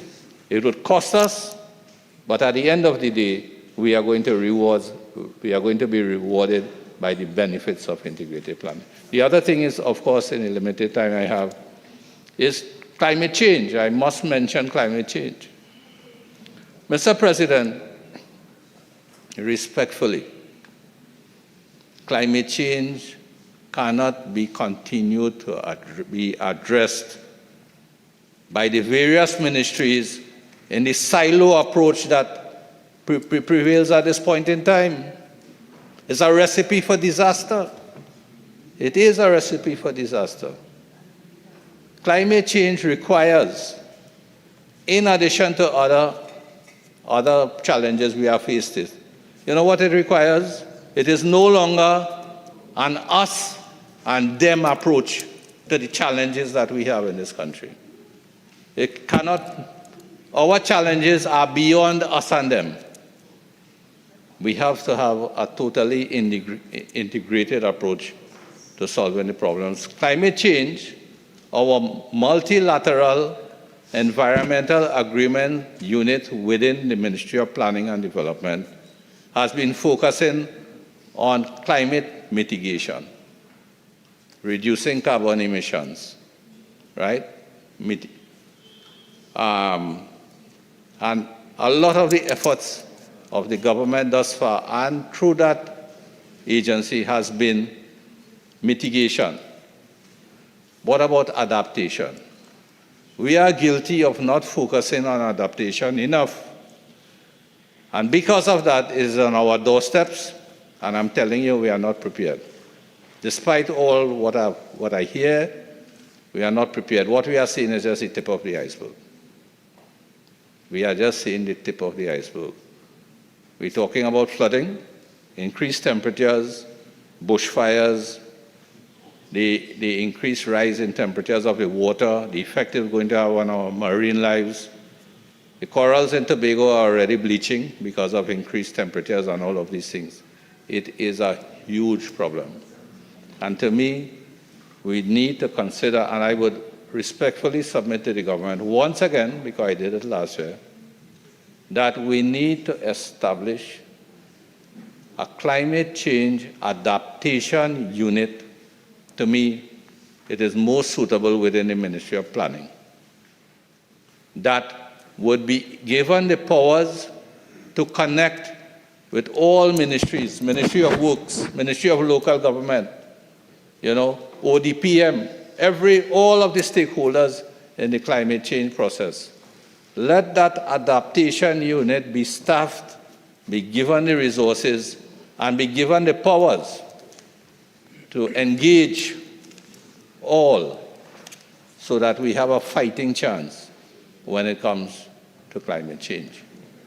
To me, it's a necessity and it's a must, and I urge the government to please take this into consideration. And in ending, Mr. President, just to join my colleagues who spoke about culture, Senator Francis and Senator Patisa, and to add to them, to add to what they have said. They are artists, cultural practitioners. I'm also a cultural activist, more on the administration side. I wish I could be on the performance stage as well, but my talents are limited. And, but to endorse what they have said, I think what they have said, it reminds us, of the role of the artists and the practitioners in the development of tourism and culture. And I would just add, last year I spoke about we are transitioning from a monocultural model of culture that prevailed from the days of independence, but we are moving more towards a multicultural model. And it causes us, we have to think much more broadly about culture. And I suggested to the Minister of Culture at that time, last year, that a lot more emphasis in an effort to move more into a multicultural approach, break some of the paradigms of the monocultural that has dominated the culture over the years, or the state inputs into culture over the years, that we should focus heavily on the national festivals and funds development, and consideration should be given to increasing those in a meaningful way. I thank you, Mr. President. Honourable Senators, before I call on the next speaker, permit me to ask you in joining me in welcoming the Providence Girls Catholic School to the public gallery. Welcome. Minister in the Office of the Attorney General. Mr. President, I thank you most sincerely for the opportunity to join in this debate. Mr. President, I'm coming very, very low down in the batting order. We are at the close of, this debate by the end of today. So much has been said, but after observing, Mr. President, one opposition senator after the other getting ill immediately after the government dealt with them. Really and truly, Mr. President, all that is left to say is, Mr. President, I beg to move. But unfortunately, Mr. President, that is not my responsibility. This is not my bill. That is what our Honourable Minister of Finance will do. Of course, to that end, Mr. President, again, joining so late in the batting order, I want to take this opportunity to congratulate the Minister of Finance for his stellar budget presentation. But what I also want to do, Mr. President, is to congratulate every single member of the government bench, minister after minister, who came to this Senate, Mr. President, and represented the people of Trinidad and Tobago and represented them well. And Mr. President, so I want to begin by congratulating all of my colleagues on this bench. I want to congratulate my colleagues on this bench for being prudent in the way in which they manage their ministries, Mr. President. Each and every minister here responsible for leading their charges and their mandates and implementing in their own way cost-saving measures in their individual ministries. And because I'm coming so low in the batting order, I want to take this opportunity to also express, as a citizen of this country, my gratitude to my colleagues who sit in government and our steadfast leadership of this country over the past couple of years. Mr. President, I want to also take the opportunity to wish our Honourable Prime Minister, a leader phenomenal, a happy birthday, because our Prime Minister, had it not been for his leadership, Mr. President, we would not have been here as one united team. And of course, it would be, I would fail if I don't also take the opportunity to congratulate our new senators, our newly minted independent senators, on each of their maiden contribution. All I respectfully submit to you is to remember your oath and your promise to the people of Trinidad and Tobago when you deliver in this honourable chamber. Remember that our children are looking on. So sometimes, so we have to remember that our behaviour must also be that which is parliamentary, so we can truly be leaders for our children who are looking on at us. With that being said, Mr. President, I would now jump. Have a seat. Senator Mark, you just entered the chamber. We have had an hour plus of quietness.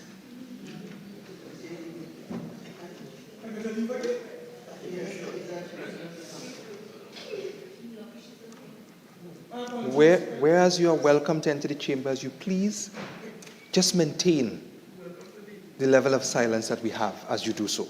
Continue, Minister. Thank you, Mr. President. So, Mr. President, before I get into the crux of my presentation, there are certain statements, of course, that was made by the Honourable Senator, Senator Lakshmi Dayal, that I would, of course, take the opportunity to address. And I would also want to touch on some of the statements made by Senator Timal. And I'll start with Senator Lakshmi Dayal. Senator Lakshmi Dayal, like many senators, expressed, of course, her concern with crime, the spiraling, and the high levels, the alarming levels of crime in Trinidad and Tobago.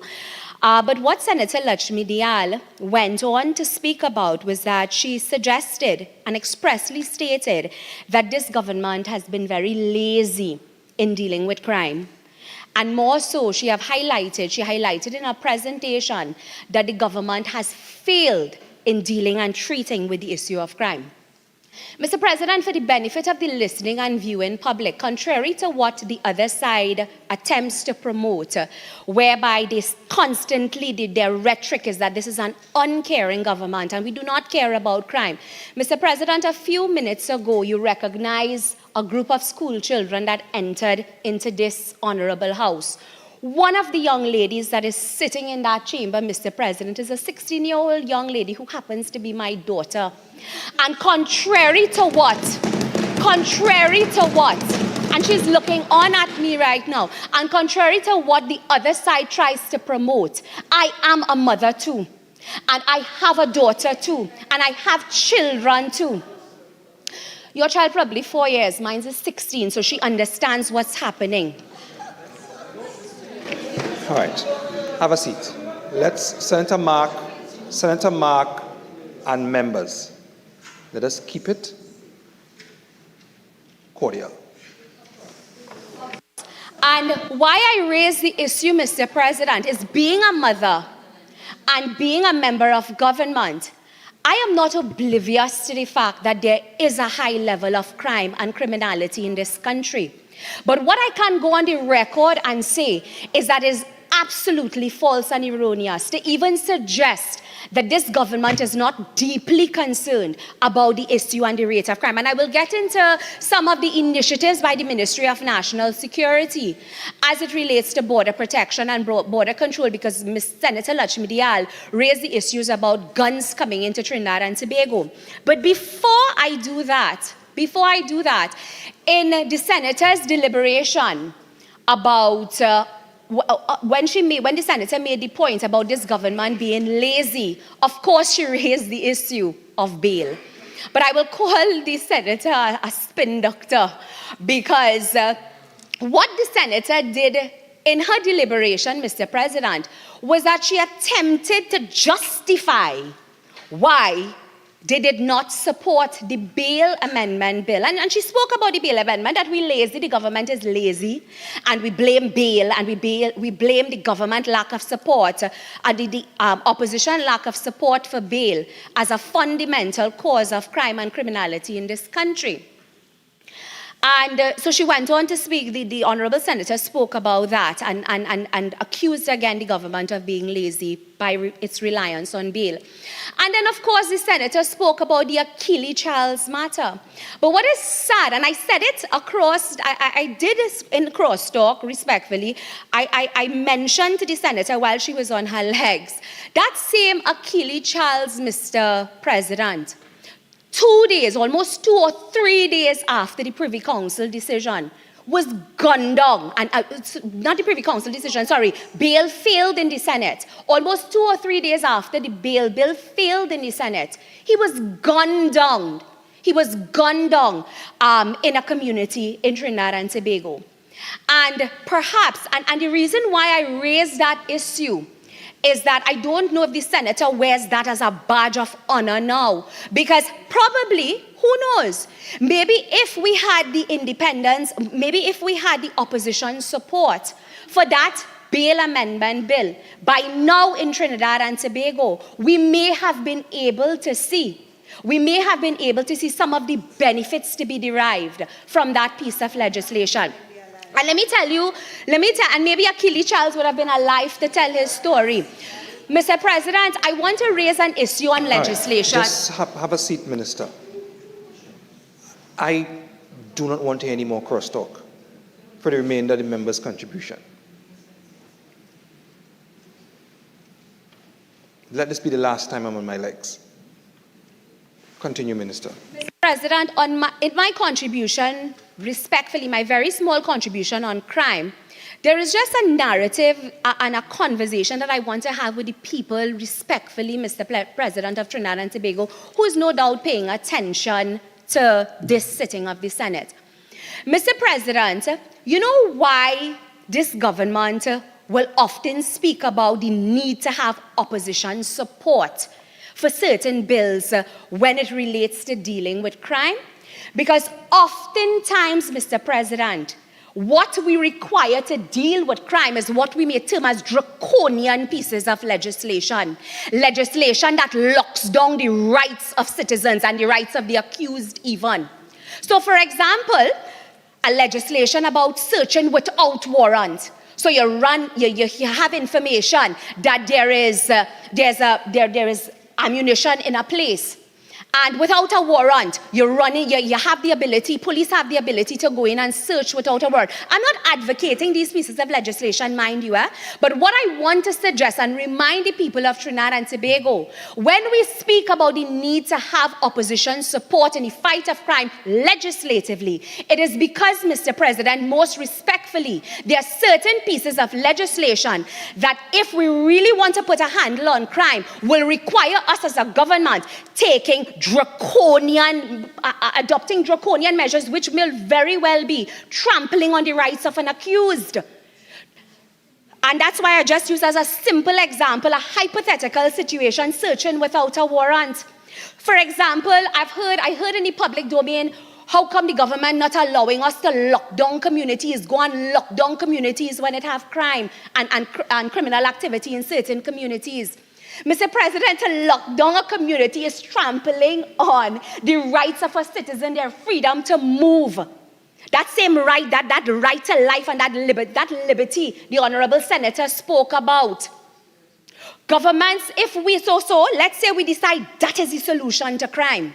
Pass a piece of legislation to lock down communities. My question is to the Honorable Senator Lakshmi Dayal, will you all support it? And I will answer myself, and the answer will be no, because they will not support. They will never support, because that is what the opposition is known for doing, talking from two sides of their mouth. 1 minute, they will come here and they will speak about this Senator Lakshmi Dayal. I will never forget the day sitting in this Senate when the bail bill was debated. And Senator spoke at length about the right of the accused and the bail in the prison. And you would swear, was God himself in that prison cell. Now, mind you, I represented the accused in a previous incarnation, Mr. President. So I understand what it is and sometimes what the conditions are in prison. I understand that the rights of criminals are equally important, or the accused is important. But my simple narrative is, there are certain pieces of legislation that if it is to really and truly pieces of legislation that could perhaps really and truly deal with crime and criminality in this country, those pieces of legislation will require a special majority. And it will require a special majority because, again, and I want to reiterate the point, it will trample on the basic fundamental rights of even the accused, even the citizens of Trinidad and Tobago. I've heard in the public domain, one shot and done. Why the police can't have the power to, especially when they're spreading the narrative about promoting a previous commissioner of police and his approach to crime and criminality. Mr. President, if we are to implement legislation to give the police, or if we want to implement legislation to give the police the kind of combative power and rights in law to deal with criminals, that piece of legislation will require a special majority. And I am more certain the day we as a government or the Office of the Attorney General sit and we create that piece of legislation, we come to the Senate, the kind of licks we're going to get. Because these same senators who speak about crime and criminality, at that point, they will speak from the other side of the mouth. They will want the balancing act. Sometimes to deal with crime, you can't balance the act. Sometimes to deal with crime, certain serious measures will have to be taken that will require, as a parliament, we sit and we put the public interest before our personal interests and pass certain pieces of legislation. And I heard Senator John say, what? Well, that is the answer.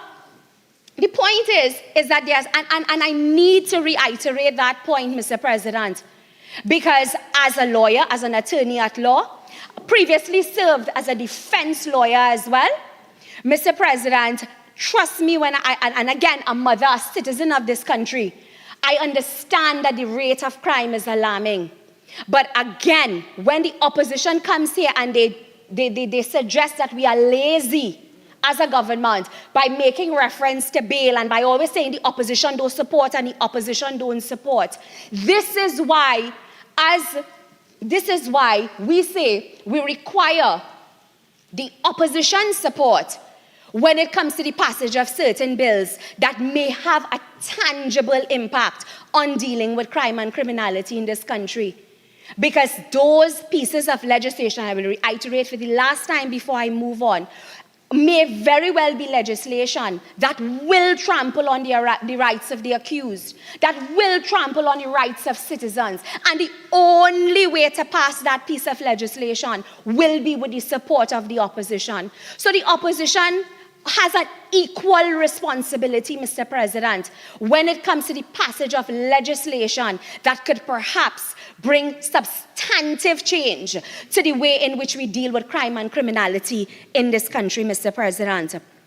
Mr. President, Senator Lakshmi Dayal also mentioned, I know she has an obsession with the Office of the Attorney General and the Ministry of Legal Affairs. I thought it was because of other reasons, but today she mentioned that she grew up in the Office of the Attorney General and the Ministry of Legal Affairs.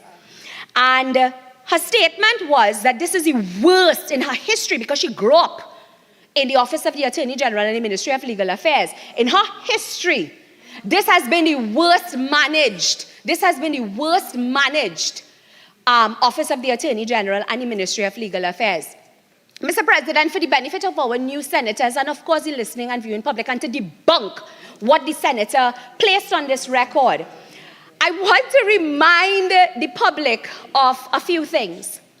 In 2015, Mr. President, the Office of the Attorney General and Ministry of Legal Affairs saw the amalgamation of 3 ministries: the Ministry of the Attorney General, the Ministry of Legal Affairs, and the Ministry of Justice. So in 2015, under our leadership, our government, our Prime Minister's leadership, 3 ministries were amalgamated into one ministry, which is now the Office of the Attorney General and the Ministry of Legal Affairs. And I will get into the expenditure. That's a next kahani, a next story I'll get into just now. But the senator spoke about the worst management. This has been the worst management under our leadership. But I want to remind the goodly senator, in 2010 to 2015, the Ministry of the Attorney General had there was constant changes in these ministries, mind you. But in 2010 to 2015, half of 2015, there was a Attorney General, Anand Ram Logan. In 2015, in the Office of the Attorney General, there was a switch because we know about the fiasco that took place. There was then Gavin Nicholas, who came in as another Attorney General. So that they change up. In the Ministry of Justice, well, that was another story by itself. From 2010 to September 2012, this ministry was led by Mr. Volney. In September 2012 to September 2013, it changed again, Chrislyn Moore. Then we had Emmanuel George from 2013 to 2015. There was a next change in the in the leadership of that ministry. And this is a senator who comes here and speaks about the Office of the Attorney General, this being the worst managed ministry, right? And if we go through the history of the AG's office, the Legal Affairs Office, the Justice Office, the record will reflect, the UNC record will reflect what mismanagement is and instability is. I want to place on the record, because the Honorable Senator spoke about the Office of the Attorney General being so poorly managed. In 2010 to February 2015, Paul Prakash Ramada tried his best and he managed legal affairs. But then, by February 2015 to June 2015, Mr. Ramada, because everybody now fired their work in the Ministry of Legal, in the Office, the Ministry of Justice, he was also given the responsibility to manage justice and legal affairs. And that is a UNC record. That is not the PNM record. So when the senator comes here and speak about her childhood memories in the Office of the Attorney General and speak about her mother and she growing up and that this is... Listen. One second. Again. Senator Lakshmi Dayal. Again, that is not a line, Minister, that we go down.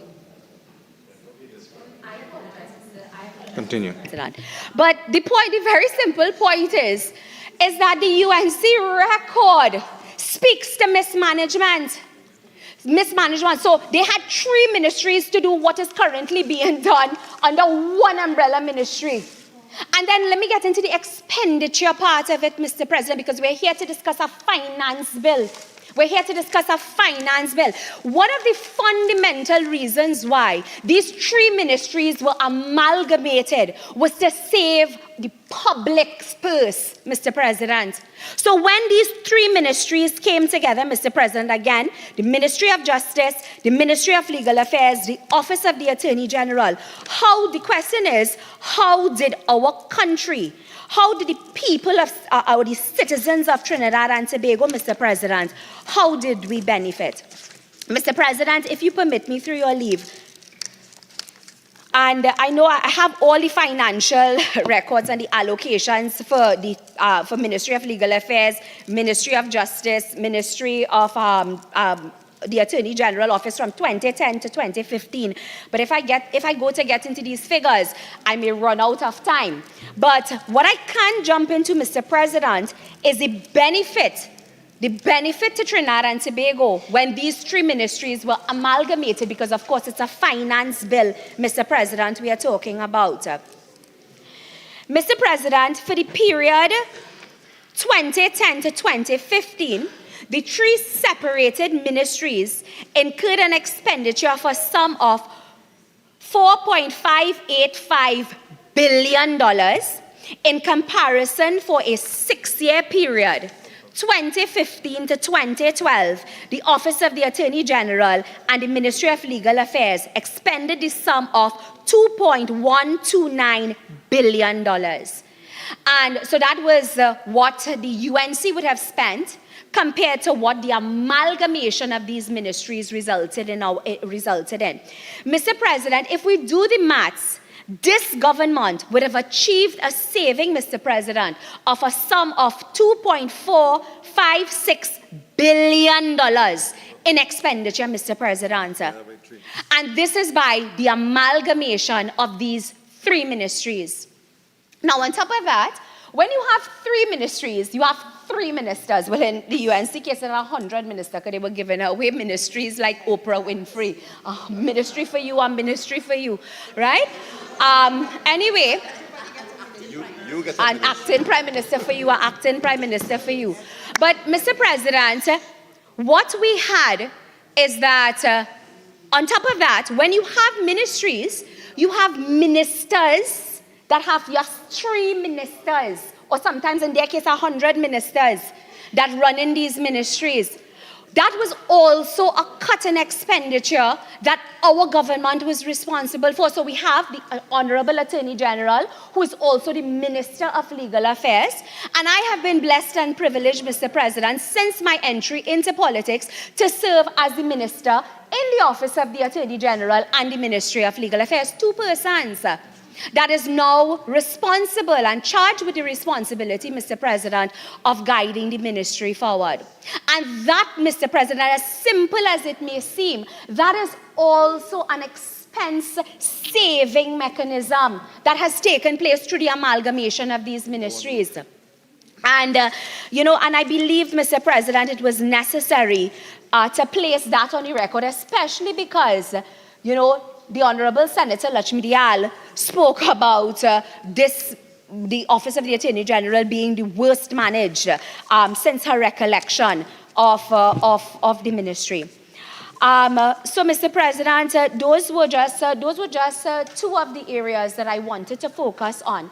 With respect to the issues of crime as well, Mr. President, on the issue of crime and the issues raised by Senator Lakshmi Dayal, I want to place on the record, the senator spoke about foreigners coming into Trinidad and the porous borders and not being the borders being exposed and all of that. I want to remind honorable senators, because I paid close attention to the delivery made in the other place by the Honorable Minister of National Security. And just for the purpose of the record, Mr. President, as it relates to the protection of borders, and the protection of our borders, Mr. President, it goes beyond just the scanners and the availability and procurement of scanners. There are other initiatives that the Honourable Senator and the Honourable Minister in another place spoke about as it relates to the protection of our borders.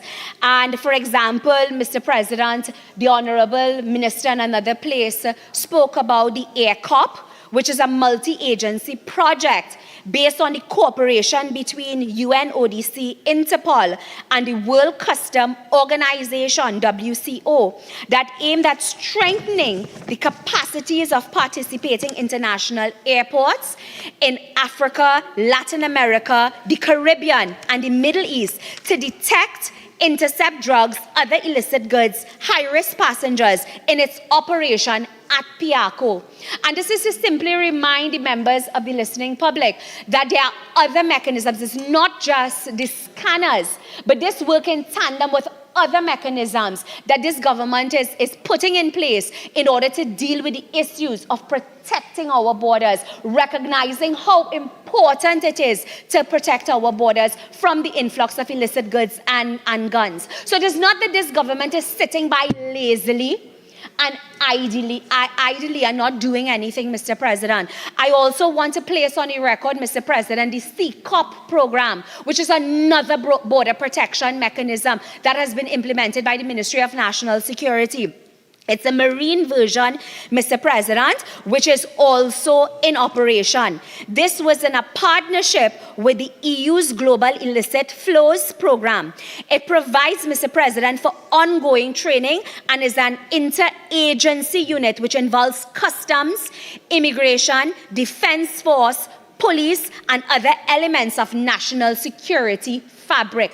Another mechanism that this government is trying and has put into place in an attempt to deal with the influx of illegal firearms. So yes, we are far from winning the battle. We acknowledge that. We have a long way to go. But to come and suggest to this country that we are lazy, to come and to suggest that we are uncaring and we do not care about the people and the safety and security of our country is the furthest from the truth, Mr. President. And therefore, I had to take the opportunity, Mr. President, to speak to also other mechanisms that has been put into place. Mr. President, the National Maritime Information System has been established, Mr. President, to promote the sharing of other CCOP units around the world. Mr. President, that is an initiative which will also benefit in border protection of Trinidad and Tobago, Mr. President. So we are not, I reiterate, we are not sitting by idly, we are not sitting by lazily, we are working and trying to put mechanisms in place, Mr. President. And beyond what the UNC has said, we do care about the life of every single citizen, Mr. President, of Trinidad and Tobago. Mr. President, there is also the Joint Maritime Control Unit and Maritime Interdiction Unit, Mr. President. This has been put into place by the Ministry of National Security. Mr. President, what is this unit? It's a coordination by our National Operations Fusion Center in conjunction with TOCU. Phases 1 and 4 completed, and Trinidad and Tobago has signed an MOU, Mr. President, between the government of Trinidad and Tobago and Expertise France to participate in a phase 5 of this program. Mr. President, 15 million for, and then added to that, Mr. President, we have had a 15 million injection for 10 additional TTPS riverine crafts to be acquired, which will continue the work of course, those programs that I spoke about, Mr. President, the AirCop and CCOP, and it will bolster those processes. So, of course, I don't want to speak out of turn and bat out of my crease because certainly I'm not speaking for the Minister of National Security, but I can speak on behalf of the government, Mr. President, of Trinidad and Tobago as I refer to the comment made by the Honourable Senator, which attempts to suggest that this government is not doing anything and that we are lazy. And I simply want the citizens of Trinidad and Tobago, yes, we on the government bench acknowledge that we have very far to go in our fight against crime. We have very, very far to go, but your government cares and your government we are asking for the support of the opposition when it comes to certain pieces of legislation that may very well have to trample on the rights of the accused, that may trample on the rights of citizens, that could benefit in the fight against crime. We are asking for the opposition support, even your support, Senator Lachmidial. We are asking for the support of the senators opposite. And beyond that, Mr. President, there are mechanisms that have been put into place by the Ministry of National Security. And yes, we may not have seen the rewards of that just yet, but I believe Rome was not built in a day. But we have to start somewhere. And what this country could rest assured is that we have started. The Ministry of National Security have started, and they continue their work in the fight against crime. Mr. President, with that being said, Mr. President, I heard Mr. Timal. I want to just refer briefly to certain comments. Senator Timal, I know the Honorable Senator also spoke about, crime and corruption in the police service. I know he spoke about planning issues. What was brought to my attention, and I have the benefit and the privilege of sitting with the goodly Senator on a GSC. And what was brought to my attention, Honorable Senator, is that there's currently now developed TT. I know you had raised some planning concerns, and there is now the coordination of an entity known as Develop TT, which is the Ministry of Planning and Development, which works in tandem with the Ministry of Trade. That entity, Honorable Senator, deals with some of the planning concerns and issues you raise. Now, of course, I will bat in my corner because I am not very familiar with Develop TT, but what I could respectfully suggest, Senator, Honorable Senator, is perhaps that may be an area we would want to explore in our JSCs, where we could look at Develop TT and have them come before the JSC and explain to us the role that they have been playing together, because it's a joint effort, as I said before, and see, and probably as a committee, make our suggestions and recommendations as to how they can deal with some of the concerns you would have raised, Honorable Senator, in your presentation. So with those few words, Mr. President, that is just some of the points that I wanted to rebut against. I wanted to speak to. In my substantive presentation, Mr. President, can you tell me how much more time for full time? You end at 12:13. Okay.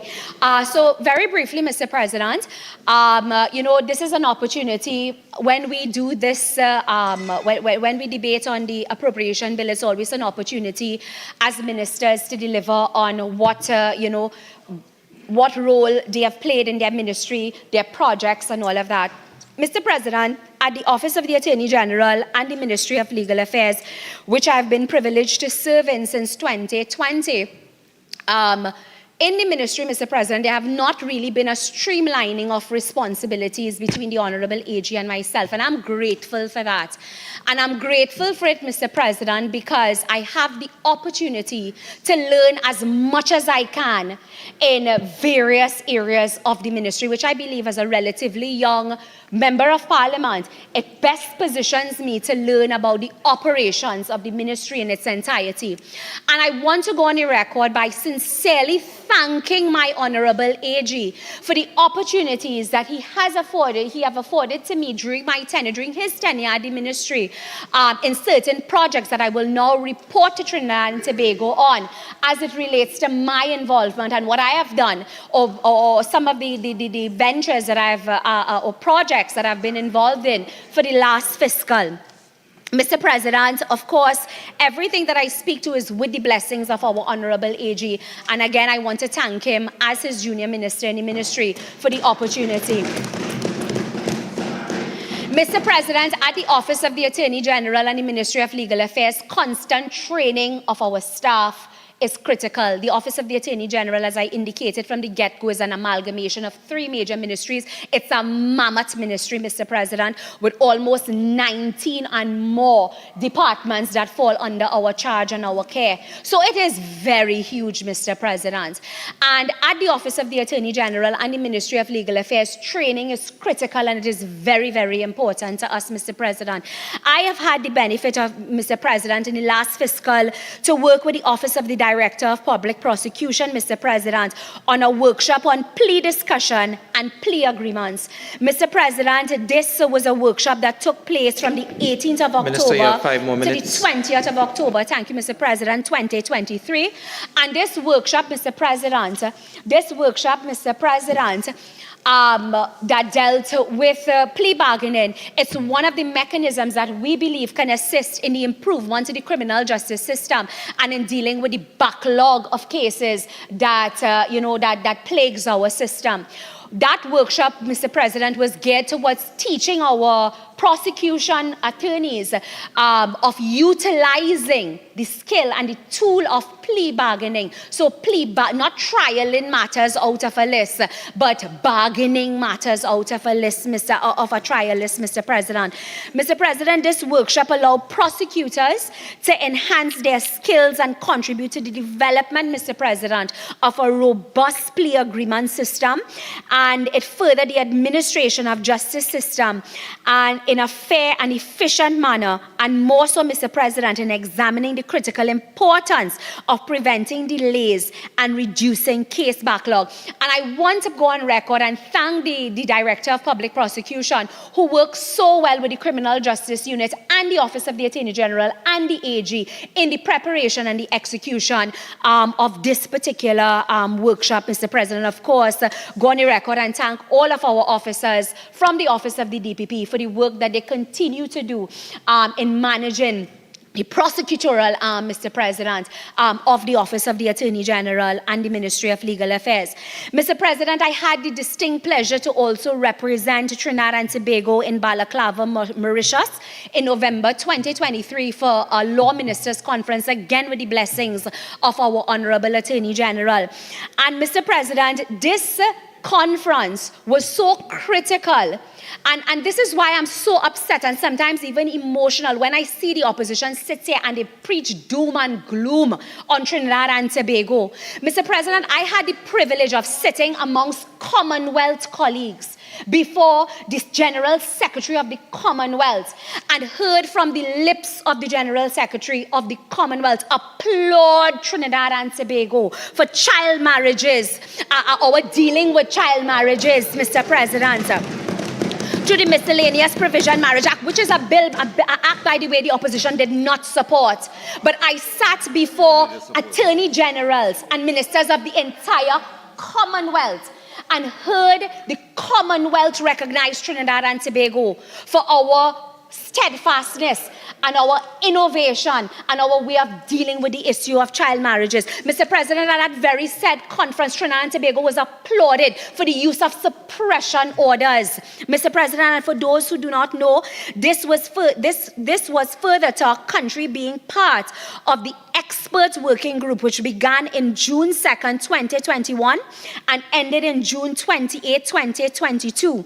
The expert working group, Mr. President, produced a report recommending that law ministers consider requesting the Commonwealth Secretariat to begin the process of developing a model law on the enforcement of suppression orders. And why Trinidad and Tobago was highly commended, because out of the entire Commonwealth, Trinidad and Tobago was the only nation that had so far, since to the date of that conference, had benefited and proactively took part in this training that was offered by the Commonwealth. And I felt so proud to be representing Trinidad and Tobago, Mr. President, at that conference. I felt so when the opposition comes here and they speak about doom and gloom, Mr. President, sometimes what it takes for us to do is to step out of Trinidad and Tobago to recognize how much we are valued, how much our worth is valued on the international stage, Mr. President.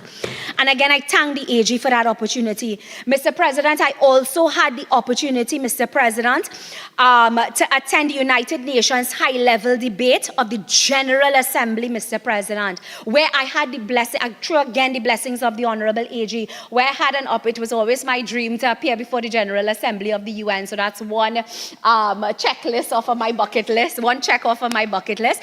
But I had the opportunity to appear before the General Assembly of the United Nations, Mr. President, and again present, Mr. President, on the work that Trinidad and Tobago have done so far through the legal aid authority of the Office of the Attorney General with the creation of the Public Defenders Department. And the Public Defenders Department, Mr. President, of course, and speaking about the work of the Public Defenders, Mr. President, Department, was a critical part of my presentation before the General Assembly. And of course, I spoke at that presentation, Mr. President, we presented to the world of course, that the PDD, which is the Public Defenders Department, has displayed their unwavering commitment to advocacy, legal advice, courtroom representation, and empowers individuals irregardless of their economic standings. And this is pretty much, Mr. President, where by speaking to the work of the Public Defenders Department, we spoke about the role of the Office of the AG in being the voice for the voiceless. So and there's so much more, Mr. President. Mr. President, as I conclude, I just want to thank our permanent secretaries, all of our heads of departments for their and public servants for their continued dedication to the service of the people of Trinidad and Tobago. I thank you.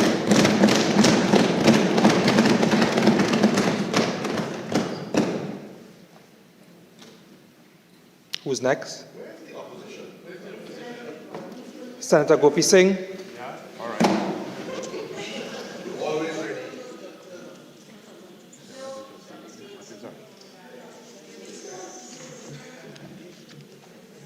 Thank you, Mr. President. I take this opportunity, first of all, to congratulate you on your elevation. Senator Gopi Singh. Have a seat, have a seat.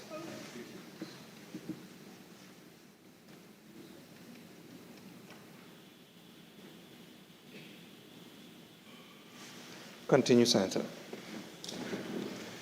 Thank you, Mr. President.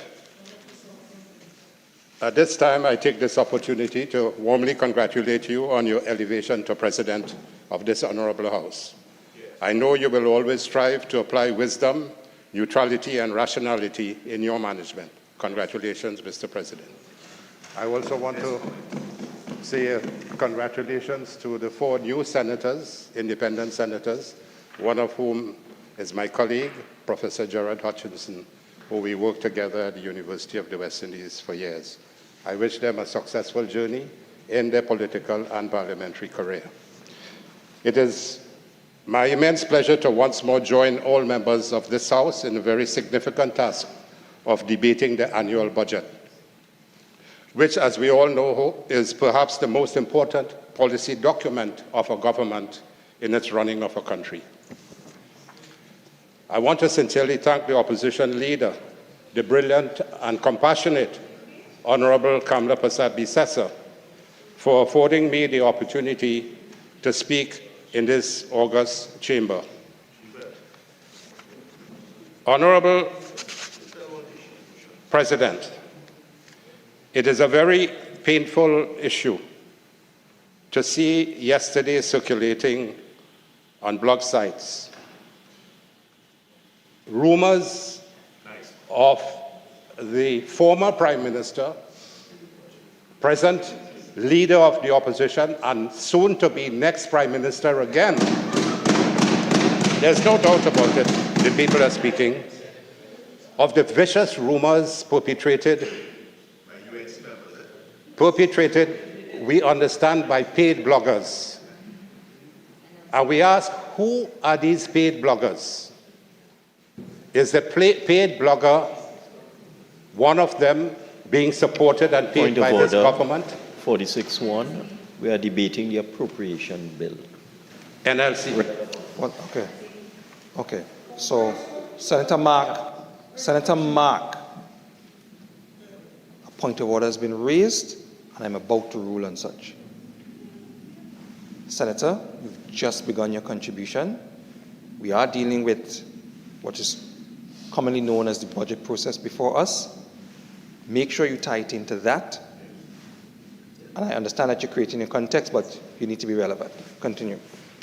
For the guidance, Honorable President. It is in the context of the expenditure of the Ministry of Finance and the National Control Lotteries Board to be paying one of the bloggers in Trinidad and Tobago who continue to spread rumors, false rumors. And we ask, what is the government doing about that?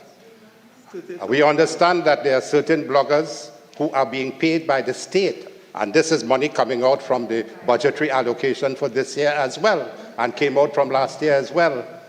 So what is the government doing about it in terms of the viciousness and the dirtiness that is being spread by this paid blogger? And the Ministry of Finance has a lot of explanations to give, and particularly the National Control Lotteries Board, which has an expenditure on it as well. So I thank the Honourable Opposition Leader, and I want to briefly comment on a news item in the media today, which reflects ongoing malicious falsehood and propaganda against her. Every Mr. week, President, in recent point months, of I must order. defend. Mr. President, 46-1. One second. Mr. President. No. Senator Gopi Singh. Senator, no.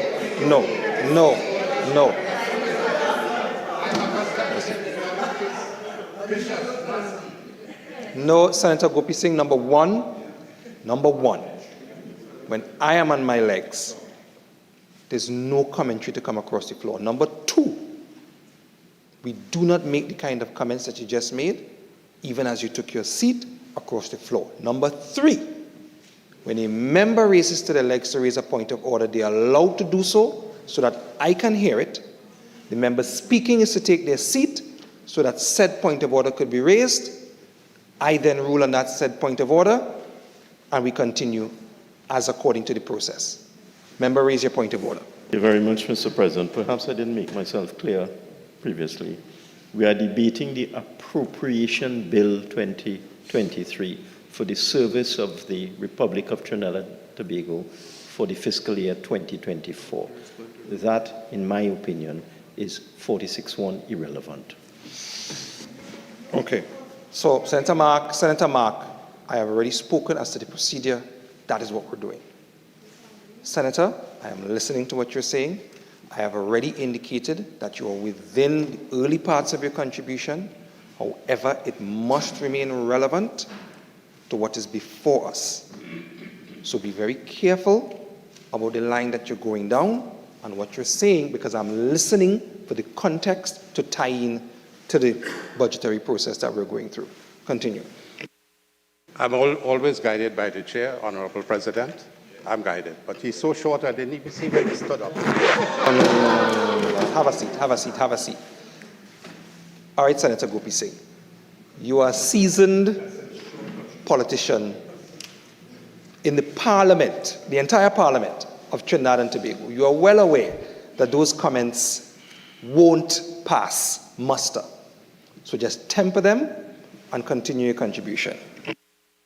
Mr. President, it is important for us to speak as parliamentarians on the issues that occur nationally and what guides people's behavior, and we should be the forerunners in terms of making examples of what should be out there in the public.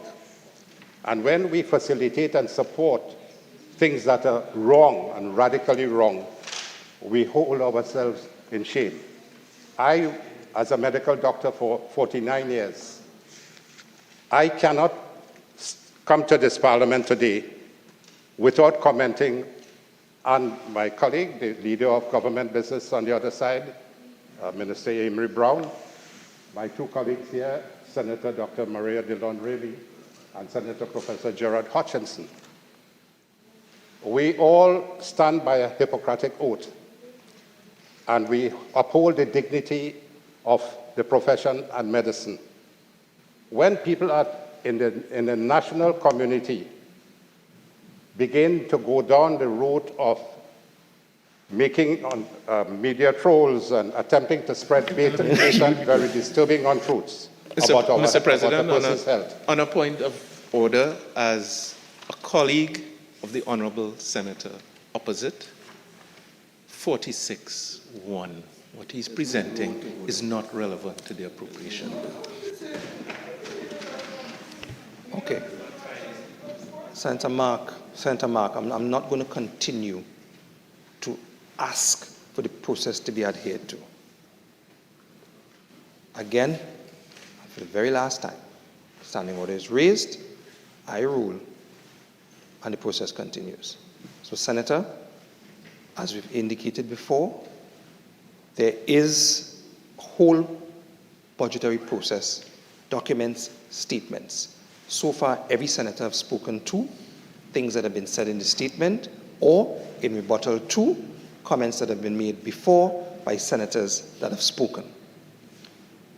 I understand that you're creating that context, but where you seem to be heading has not been spoken to before, based on what I have heard since I've been here, nor have I heard it in terms of the budgetary statement. So even though you're creating that context, it must be relevant to what is before us. Understood?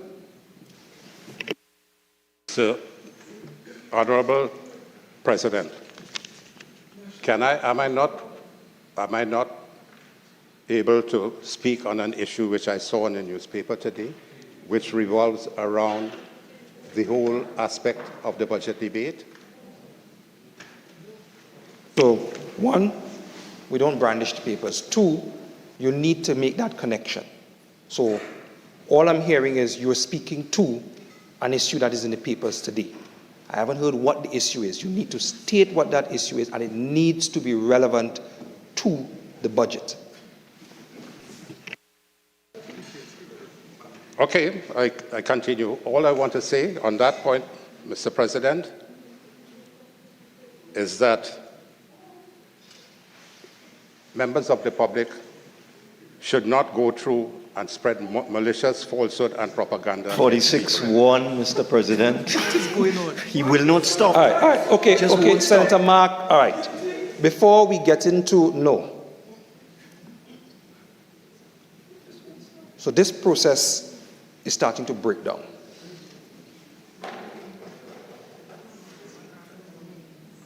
Let me try and guide Senator Gopi Singh as to where this is going awry. So the context that you're trying to create and the statement that you're making is almost immediately creating an air of imputation before you make that statement. Like I said, I still have no clue what the issue is that you're alluding to, but you start off by indicating it's misleading. And to the average individual, given that this is a budgetary process led by specific individuals, it can be taken as imputation straight out the gate. So that's why I'm saying it has to be relevant to the budgetary process that's in front of us. And you have to be careful when creating that context and the connection to that budgetary process. Understood?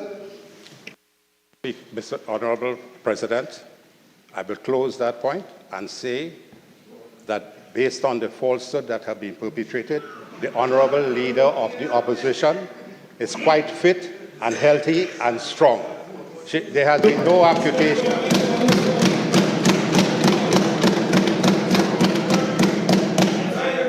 Senator, have a seat. Members, I'll try again.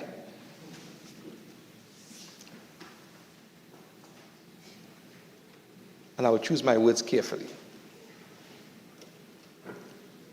You cannot begin by imputing. So, my advice at this point in time, just move to the next point. Don't even close off that one. Just leave it, move to the next point. Mr. Honorable President, that the leader of the opposition is strong, fit, healthy, and raring to go. I want to move to the next point. The next point, I want to follow up on what Senator Timal spoke about earlier. And that is the desecration of what he spoke about.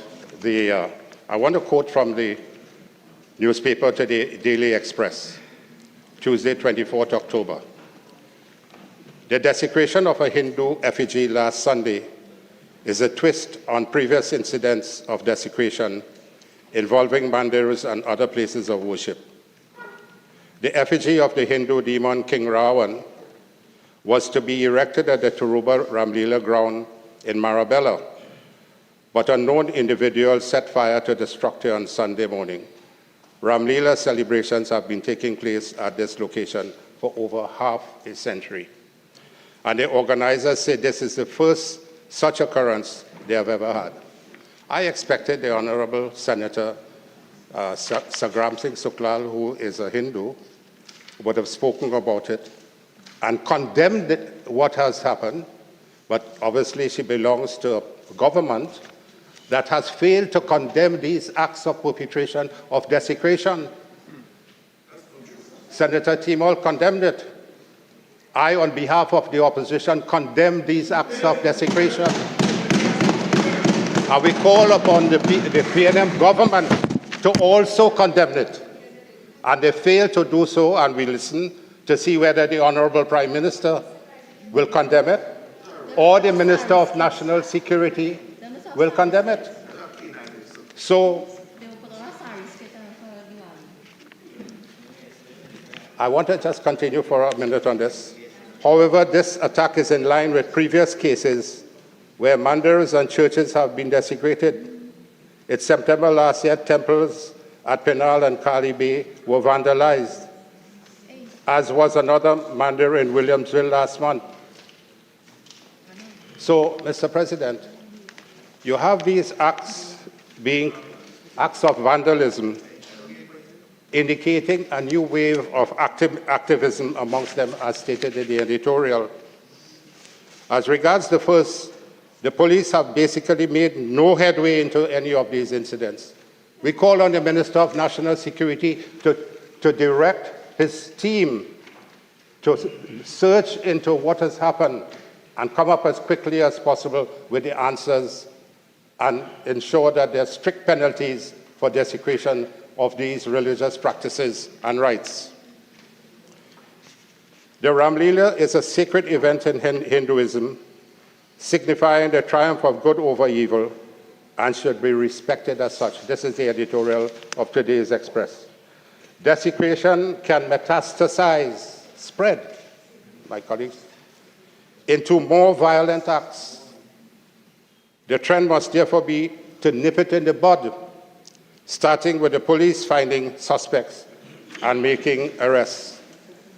So we call on the government, Mr. Honorable President, to immediately condemn these acts of desecration and to immediately go in search of those who continue to commit these rights, these acts of dirtiness against religious organizations. Mr. Honorable President, Thank you, yesterday. on the newspaper as well, do Trinidadians respect each other's religious beliefs? And there are lots of comments on this. So this is of national importance, and this is of importance for the government's consideration. And I ask the government, what are your views on this, and what are your statements on this? We on this side condemn these acts of perpetration. And the Constitution, Mr. Honorable President, the Constitution, the Constitution of the Republic of Trinidad and Tobago, and it says in Chapter 1, the recognition and protection of fundamental human rights and freedoms. It is hereby recognized and declared that in Trinidad and Tobago, they have existed and shall continue to exist without of rights and discrimination by reason of race, origin, color, religion, or sex. The freedoms following fundamental human rights and freedoms, namely the right of the individual to life, liberty, security of the person, and enjoyment of property, and the right not to be deprived of thereof by due process of law. And C, the right of the individual to respect for his private and family life. And most important, H, freedom of conscience and religious belief and observance. It's in the Constitution, Mr. Speaker. And every religious body has a right to continue and perpetuate their own religious beliefs and customs in freedom as defined in the Constitution. So this is a constitutional issue, Mr. Honorable President, and there's silence, marked silence on this part of the government. And we can ask the question, is there something deliberate in this? No. 46-6. Senator Mark, the two of you, I'm not, that's it. I'm not going to raise to my legs to treat with a point of order and have to ask members to be quiet. The next time I have to do that, I'll just be taking action. Senator, you cannot impute improper motives along the context of what you just generated. I get the point that you're responding to and reinforcing what has already been stated by Senator Timal. That point has been made. I'm indicating to you that you've gone too far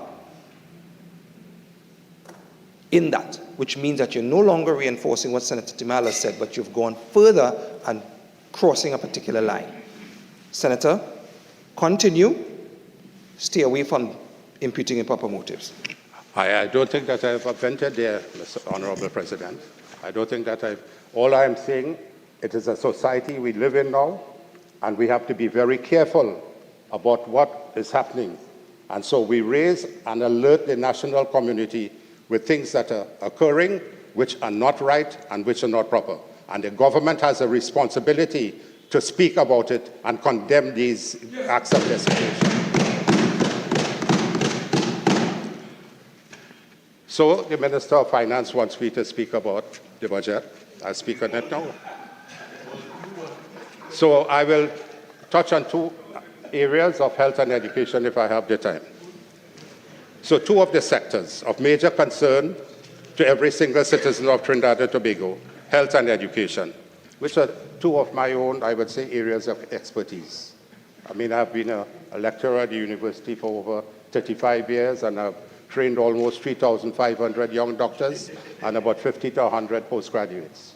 So my colleagues will know that, and my colleague, the leader of the opposition, he was my student as well.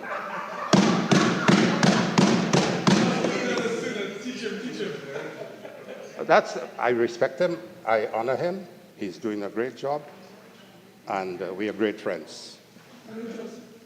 In this budget, Mr. Honorable President, out of an overall allocation of $57 billion, the Honorable Minister of Finance has allocated approximately $8 billion to the health sector and $7 billion to education.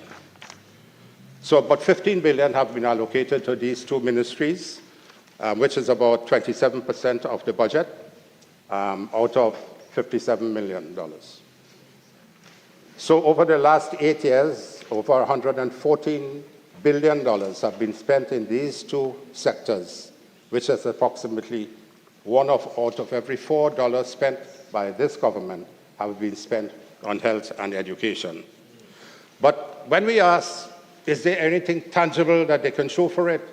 You search for the last 8 years to see what has happened in education and in health, and both sectors of education and health have been crumbling, have been decaying, and have becoming worse, Honorable President. Over the last 8 years, the health sector has deteriorated tremendously. And so when the finance minister, in delivering his night budget presentation for over 4 hours in the other place, I realized that he spoke to the health sector for just about 6 minutes in his 137-page speech.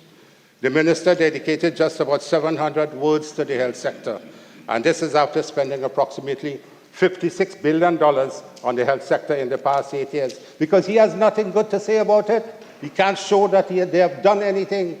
He knows in his own brain that they have failed the country, they have failed the citizens of Trinidad and Tobago. And so the worst state of the health sector now is in our nation's history, with broken promises. Mr. President, I make no apologies for saying that today the health sector and healthcare management are the worst ever in the history of Trinidad and Tobago. The facts indicate that our hospitals have now been turned into disaster zones for healthcare, where patients are dying from preventable causes because of mismanagement, inefficiency, and incapacity and incapability under this government. And of course, supervised by the Honorable Minister of Health, who is now being fossilized in the 8 years that he has been Minister of Health.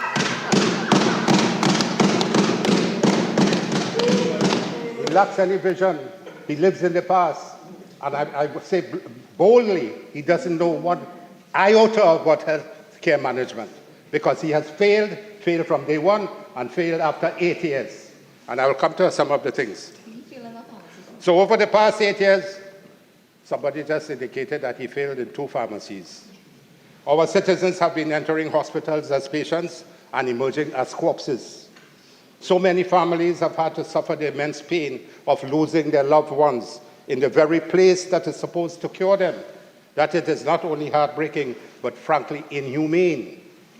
And every year, including this one, their budgets are consistently filled with failed and rehashed promises of yesteryear and no tangible measures to improve the quality of life. They said in 2016, Honorable President, that the government will expedite surgeries. That was 7 years ago. Today, thousands of patients across the length and breadth of Trinidad and Tobago are waiting for their surgeries to be performed, even basic surgeries, things like breast lump biopsy, things like a little hernia operation. They have to wait 2 to 3 years to have this done. People are waiting 2 years for clinic appointments. What type of health care are we providing? My colleagues and we have been through the health system. We worked in hospitals. And what we are seeing now is a direct contrast to what we used to do in the hospitals. Look after patients, work with the patients. It is not happening now because of absent leadership and bad management. It is not for the lack of funding. It is because of incapacity and mismanagement in the health sector. And hundreds, look in South, my colleagues the other day mentioned hundreds are waiting for cataract surgery. Cataract surgery could be done in 10 minutes. And one simple machine that is cost, no cost to it at all, no big set of money to spend, a phaco-emulsifier. A phaco-emulsifier is a little apparatus that sucks out the lens, the cataract lens from your eye, and if you don't have that, you could create damage to the entire eye. So they've been waiting for that for 4 years, and the operations are not being done and postponed. There are critical shortage of CDAP drugs in Budget 2016. They promised to expand the CDAP program. Today, however, over 200,000 patients and citizens must endure a critical shortage of drugs and medical supplies. The reality is that most of these drugs, I spoke with a pharmacist today, one of the 250 pharmacists. Over 10 out of the 50 drugs that are on the CDAP program are absent, and patients cannot get them. So what is happening to the 200,000 plus citizens who depend on the CDAP program for their drugs and can't get them? They become sick, they become unhealthy, the complications worsen, and eventually they die. And there's basic things like diabetes and hypertension. And we asked the Honorable Minister of Health a few years ago, is he going to change the medication for the treatment of diabetes and hypertension? He promised to do it a few years ago, and today nothing has happened. So our patients are receiving pharmaceuticals that not as effective and efficacious as they ought to be, and therefore complications are arising. There are insufficient and inadequate surgical supplies, Honorable President, for things like orthopedics and neurosurgical procedures. Doctors now, consultants working in the hospital, the regional health authorities are buying these drugs from these supplies from these doctors. So when one orthopedic surgeon gets the equipment from another orthopedic surgeon supplied, he doesn't want to do the procedure. There's conflict of interest. And this has to be looked at right and nipped in the bud immediately. So patients are waiting for cane nails for the femoral fracture and for ankle surgery to be done and so on, and can't get the equipment and the supplies that needed to be done. In neurosurgery, you have to buy a whole set of aneurysm clips when you have to do a neurosurgical procedure. I remember when I was chairman of the Northwest Regional Health Authority and Central Regional Authority in 97 to 2000, I was doing surgery myself, and the nurse told me Dr. Gopi Singh, Port of Spain Hospital is on the line. I said, I'll take the message. They said the neurosurgeon is asking whether to buy an aneurysm clip because he's in a brain and has to clip an aneurysm. I said, where is he going to get it? He said, well, one of the local places that supply. I said, what's the cost? I'm doing surgery, but the nurses, he said 180-something thousand. So if he doesn't get that clip, a patient will die. So I said, go ahead, buy the entire thing, but the others could have been used subsequently. But these things are not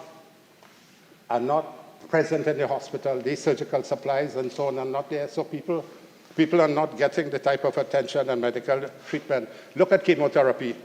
I'm an oncologist since 1988. I was the first Caribbean gynae oncologist from 1988 until Dr. Narayan Singh came in 2003. My colleagues know that. I was trained at Princess Margaret Hospital for a year in 5 of the hospitals in Canada. In fact, Mr. President, I mean, there's no boast. I've worked and trained in about 18 hospitals around the world and have trained at 4 universities. So when I speak today, the Prime Minister recognizes that, and he said that to Dr. Gopi Singh. And it's not, I mean, I'm senior now. I don't need any accolades or anything, but I'm a senior person. I want to see the health sector good. I don't want to see any of my colleagues having to suffer. Sometimes they call me, and I have to try to help, despite the fact I'm not in the health system. So when I speak on health and so on, I speak with some degree of authority and knowledge, and we are there to help all people of Trinidad and Tobago. No one must suffer needlessly.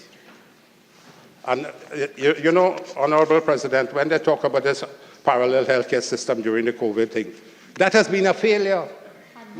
Parallel in what? Parallel is two lines vertically or 2 lines across.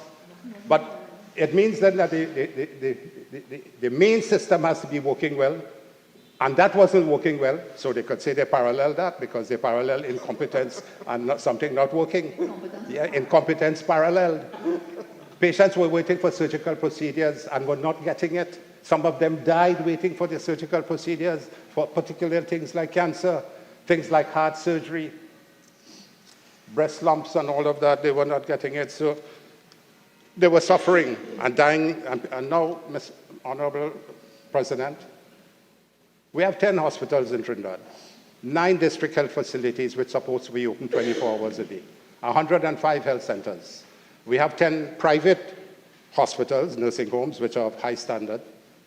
Why should people have to be lining up in an emergency department on trolleys and on wheelchairs for 3 days, waiting to be attended to? The doctors and nurses, and they try their best, but the system defeats them. Because when you have patients waiting on trolleys and can't get a bed in the wards to transfer these patients, or can't go to the centers where they will do the interventional treatment and surgery, the whole accident emergency is filled. And people die after waiting 2 to 3 days on trolleys and on wheelchairs. Honorable President, I invite any one of you here today to go to Port of Spain General Hospital Emergency Department. And when you see the overcrowding and people on trolleys crowded together, and you hear them crying, nurse, nurse, doctor, doctor, are thirsty. And then some of these elderly citizens just die in the emergency department. How painful it is. They're dying there in the emergency department, 50 of them crowded together. This is why I said the Minister of Health has failed, and this government has failed badly on the health sector management in this country. And they continue with the broken universal health insurance promise. Since 2016, they promised universal health insurance, saying that by December 1st, 2018, a national health insurance system will be in place and operational. That come and gone. 2017, they said the same thing. The government will collaborate with private sector investors for the most appropriate health insurance model. 2018 came and went with no national health insurance. 2023 today, 5 years after they started speaking about it, no national health insurance. In 2019, they rehashed the same promise, saying our goal of achieving health coverage is quickly becoming within our reach, with every citizen having access to first-class health care with specialist health services being provided. To date, nothing, Honorable President. Yet another PNM rehashed broken promise. And today I just saw on the National Daily Express big plans for Central Block. They are saying facility to train specialist doctors. Yeah. Mr. President, Couva Children's Hospital and multi-training facility has been there from 2015, 8 years now, where this government could have started the training of specialists and subspecialists by working with international institutions.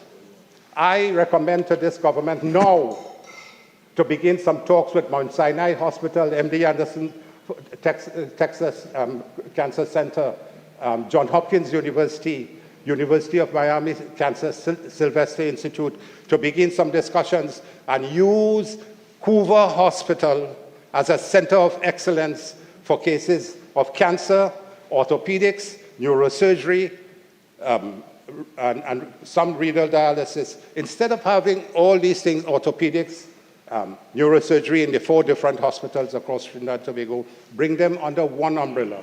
So the citizens know if you have an orthopedic problem or a neurosurgical problem, you go to the Couva Hospital. But for spite and malice, anything that the UNC brought and produced, they decided they're not going to open it. 8 years, this population should, they have stifled this population. They have dealt a serious blow to this population. 8 years, an institution which has some of the best equipment you will get in the world. Senator, you have 5 more minutes. Wow. Wow.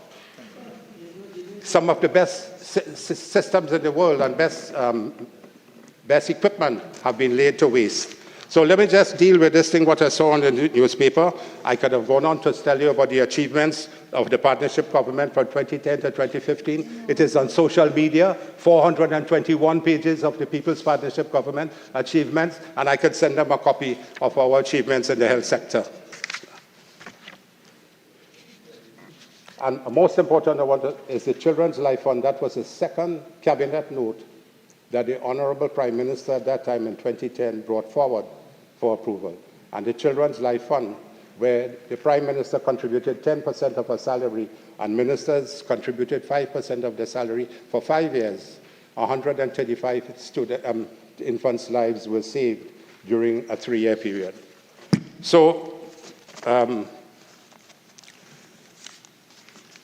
Honorable President, I want to just read what Minister Diyal Singh said. He said currently specialist doctors got their training from abroad. We have 20 specialist areas in Trinidad for the DM, the Doctorate of Medicine. I trained 2 of them in obstetrics and gynecology in the 1980s for their Doctorate of Medicine. There are 20 disciplines, but they have now been reduced because they're not getting the support of the government. And so they have had to curtail the amount of DM programs, the doctorate programs. So what is he talking about going abroad? We have it here. But you want to develop specialists. The doctors have to start from an intern to a house officer to a junior registrar to a registrar in their training program to become a consultant. It takes 6 years. And you have 400 plus young doctors without jobs wanting to come into the hospital system and unable to get a job, some of them in selling gasoline, some begging for jobs in the private nursing homes. And you're talking about specialists. But you had Couva Hospital to do all the specialist training for years. For 8 years, you didn't do anything with it. And you're now talking about having Port of Spain Hospital as a training center and having specialist training. No, trying to fool the population again, myopic in the vision. And the honorable member, the Senator Jolene John, in the Judicot, signed a memorandum of agreement with a British organization, a British firm, in fact, a government-to-government, let me just see if I can find it,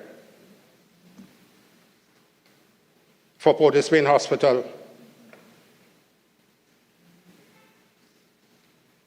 is a memorandum of understanding between the government of the UK and Great Britain and Northern Ireland and the government of the Republic of Trinidad and Tobago for the healthcare sector of Trinidad and Tobago, signed Port of Spain 28th day of October in the year 2013 in duplicate, and signing at His Excellency Arthur Snell, British High Commissioner, and the Honourable Winston Dukran, Minister of Foreign Affairs. And the priority project identified under the signed government framework was a turnkey redevelopment of the existing 560-bed Port of Spain Hospital into a 750-bed medical campus with an international medical training center identified by the government of Trinidad and Tobago. And they had the scope of the turnkey hospital project, and that was going to take 5 years if we had been retained in government, 2015 to 2020. That would have been finished. Now this central block at Port of Spain Hospital was given to Shanghai Corporation in 2019. It's supposed to finish in 27 months. And still today, the Honourable Minister of Health and the Prime Minister talking about the completion of the central block in 2025. And we will be back in government and we'll have to finish the work at the central block of Port of Spain Hospital. Mr. Honourable President, there's much more for me to say, but I want to just conclude by saying that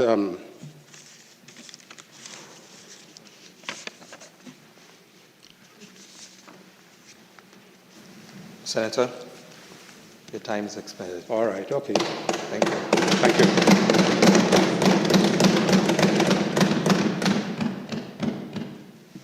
Senator Hutchinson. Thank you, Mr. President. And thank you for the opportunity to contribute to this debate, and notwithstanding the previous exchange, to be a participant of this very fascinating process.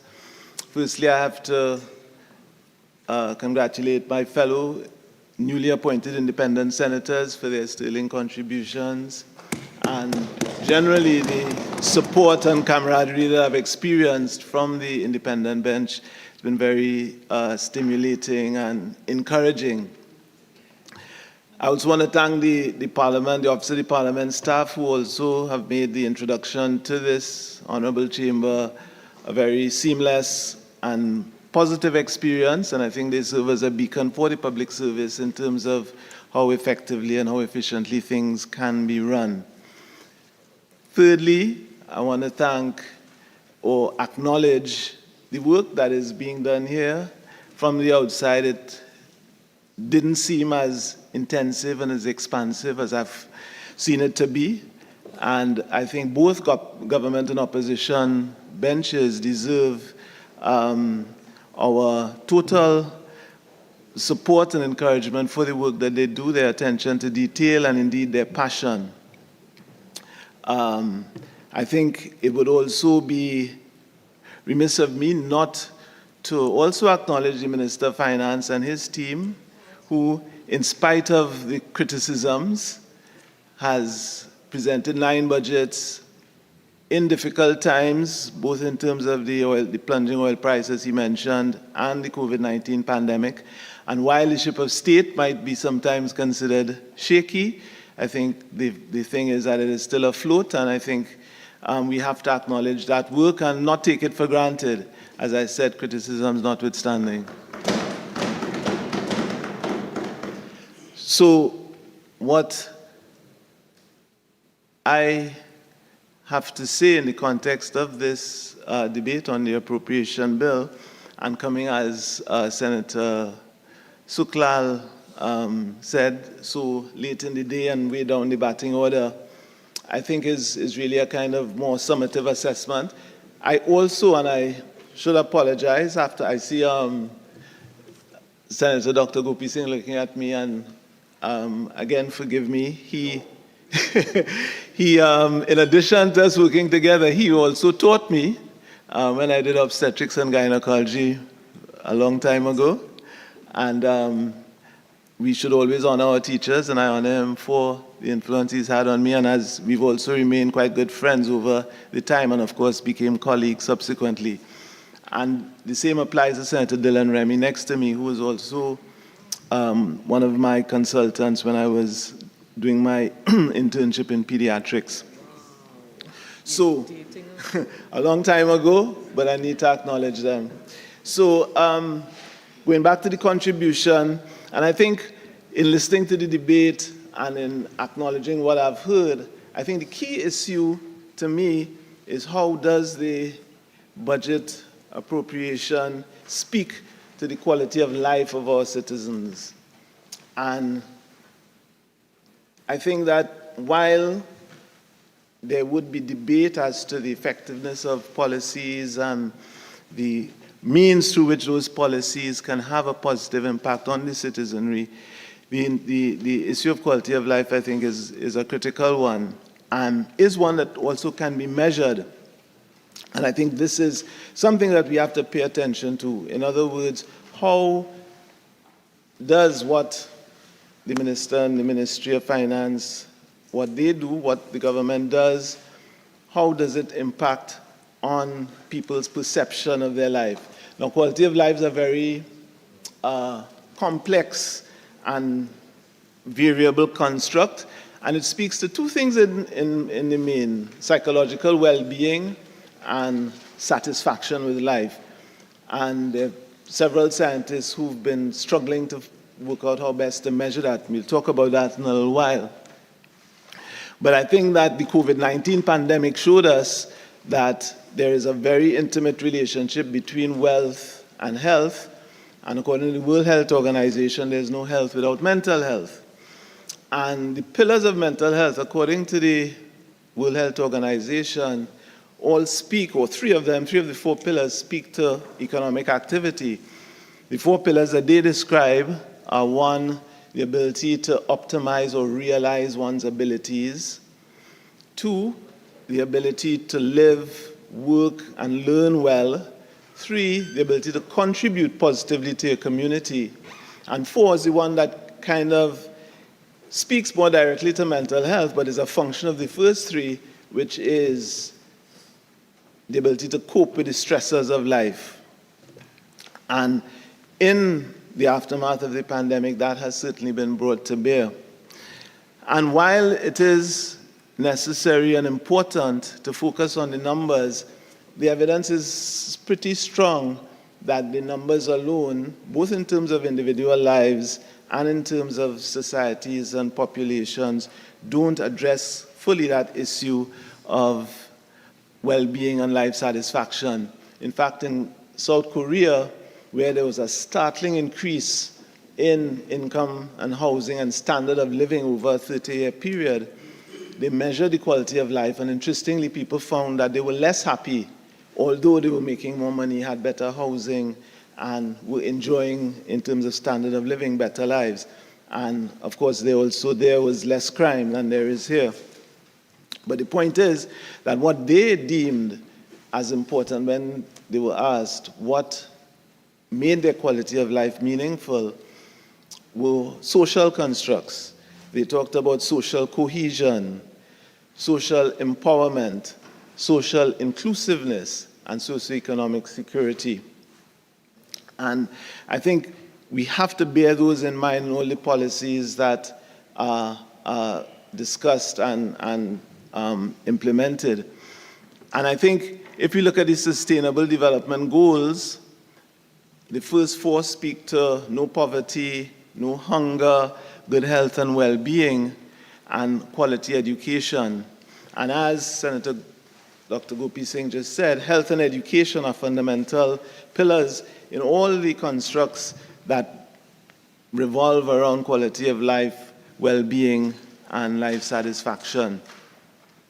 So we have to recognize the value of these.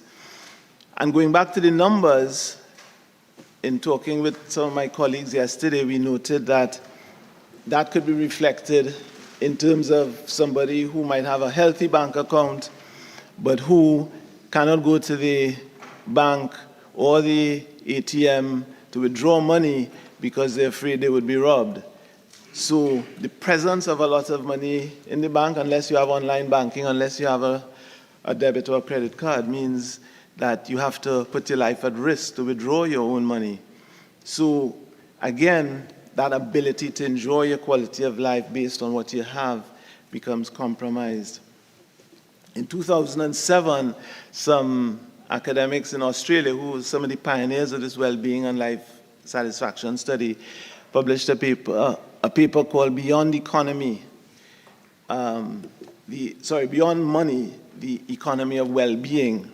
And they identified the things that they think were important in terms of helping people appreciate their well-being and the satisfaction with life. The ability to engage and enjoy the goods and services they bought to satisfy their needs and their desires. Again, their health and the ability to deal with illness, the ability to find meaning in their lives, and the ability to build and develop healthy social relationships. And how these things impacted is in greater life expectancy, which again is a health measure and a population health measure. And in societies where these things apply, there was much less inequality.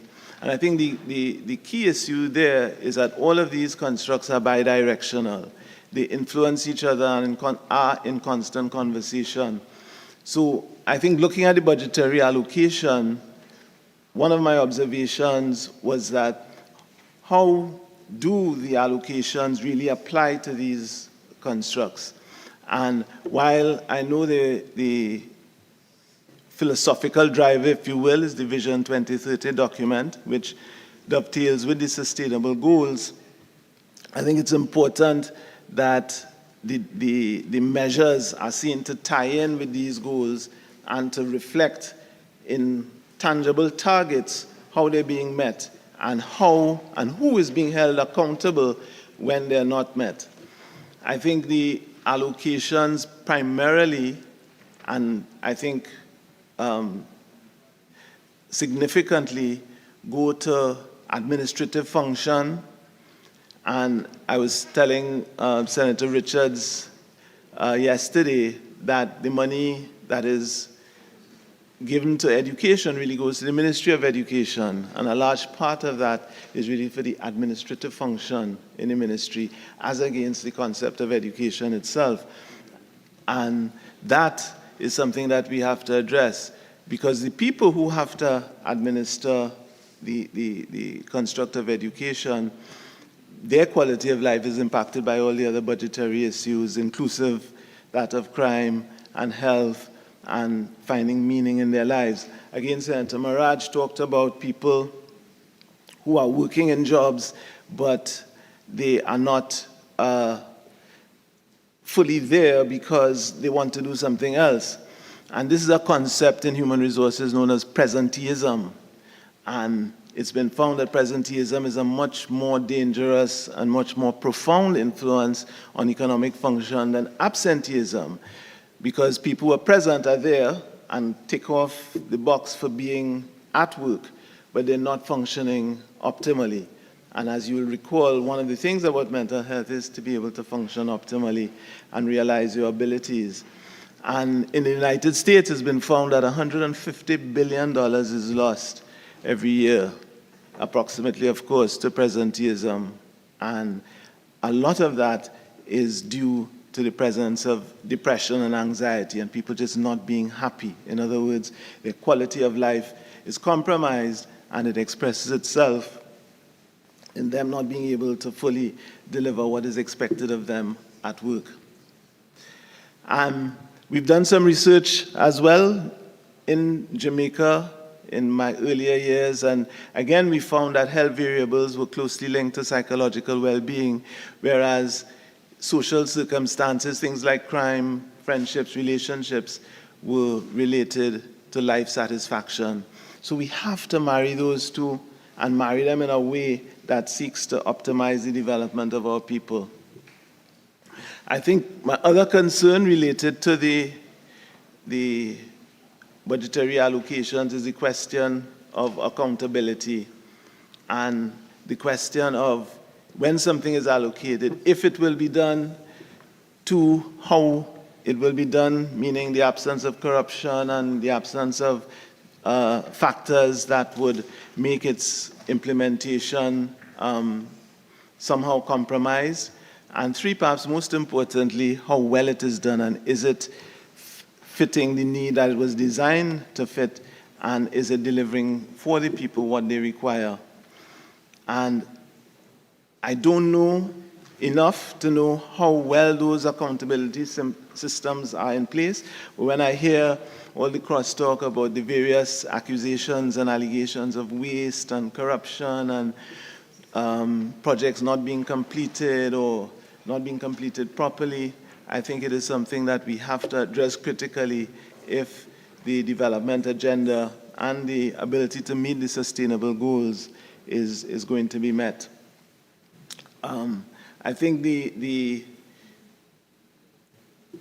issues in education were quite comprehensively dealt with by Senator Richards, but I think it is important, as he was making a very critical consideration, that there is a connection between what is happening in education, the issue with SEA, the issue with special needs, the issue with disabilities, and the issues of crime. And on the subject of crime, I wanted to say that we've heard a lot about the challenges of crime, but we haven't heard about the criminals. And as Senator Murad said, these people were all born as innocent babies. They weren't born as criminals. And we as a society have to take responsibility for them becoming criminals. And any strategy to deal with crime has to deal with that, because guns don't kill people. It is people who kill people. And we have to identify why young people would be turning to crime in the ways that they are, and killing each other, and of course robbing and damaging the society and the reputation of the society with their behavior. And I think education is at the core of that, and it has to be addressed. I think in specific reference to Dr. Gopi Singh, Senator Dr. Gopi Singh's contribution, I think there are a lot of issues in the health sector. I see the Honorable Minister of Health is here. But I think in balance, there have been some successes. The reduction of maternal deaths is one. And I think that shows the benefit of setting a very specific target and trying to address it. Similarly, I talked about life expectancy. And under his tenure, life expectancy has increased. There was a dip during COVID, according to the available data. And life expectancy has increased. I think right now it stands at 74.9, and it went up by 0.5 years from last year. And it still stands at 1.5 years below the regional average, Latin America and the Caribbean average, and below places like Antigua and Barbuda, Barbados, Grenada, but also above Bahamas and Jamaica, according to macro trends and the CIA fact book. So there have been some successes, but the problems remain. I think we have to acknowledge the problems, Mr. Vice President. And going back to the point of the people in identifying these problems, is that, again, I keep hearing about the building of hospitals and the presence of these hospitals as indices in terms of improving healthcare, but hospitals don't deliver care. It's the people who work in the hospitals that deliver care. It's the material that they have to work with, the resources they have to work with. And I frequently hear from health administrators that there are funding issues with regard to hiring staff, as well as the purchase of new equipment. So that has to be addressed. And Amartya Sen, who is a Nobel Prize winning economist, 1998 from India, he said that poverty is not just about money. He said that poverty is about capability deprivation. And I think the title of the budget said building capacity for diversification and growth, but I think we really should consider incorporating the idea of capability in that description, because capability is what speaks to the realization of our potential, realizing the potential of the human resources and the other resources that we have, and to be able to go from the state that we're in now, particularly with regard to things like crime and with regard to the other social problems that we face, that human capability will be critical and central to that process. There are a lot of issues that suggest that distress is around, wholly outside of crime. Another former teacher of mine, Professor Daisley, who works in the pathology department in San Fernando Hospital, has pointed out that there's an startling increase in suicides. In 2015, there were 24. In 2022, there were 62, which is about 150% increase. And the other very interesting thing about it is that the method that people are using. 20 years ago, most people who engage in suicidal behavior would drink poisons, would ingest poisons. Now many of them are hanging themselves. And again, suggesting a kind of distress that comes out of a sense of physical violation. There's increasing inequality. I've spoken in other arenas about low trust, and that Trinidad and Tobago being a low trust society, and in low trust societies, people have little faith in institutions, they have little faith in the structures that protect and inform their behavior.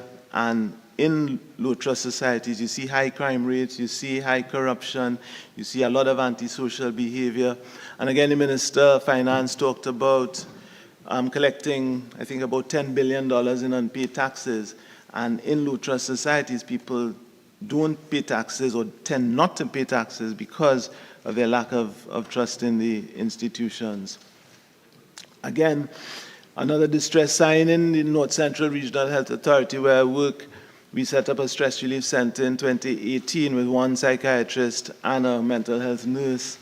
And in that period, of course, given the increase in demand because of COVID, the number and the idea of the center was to have a space where people could walk in and seek help without having to make an appointment, without having to have a referral.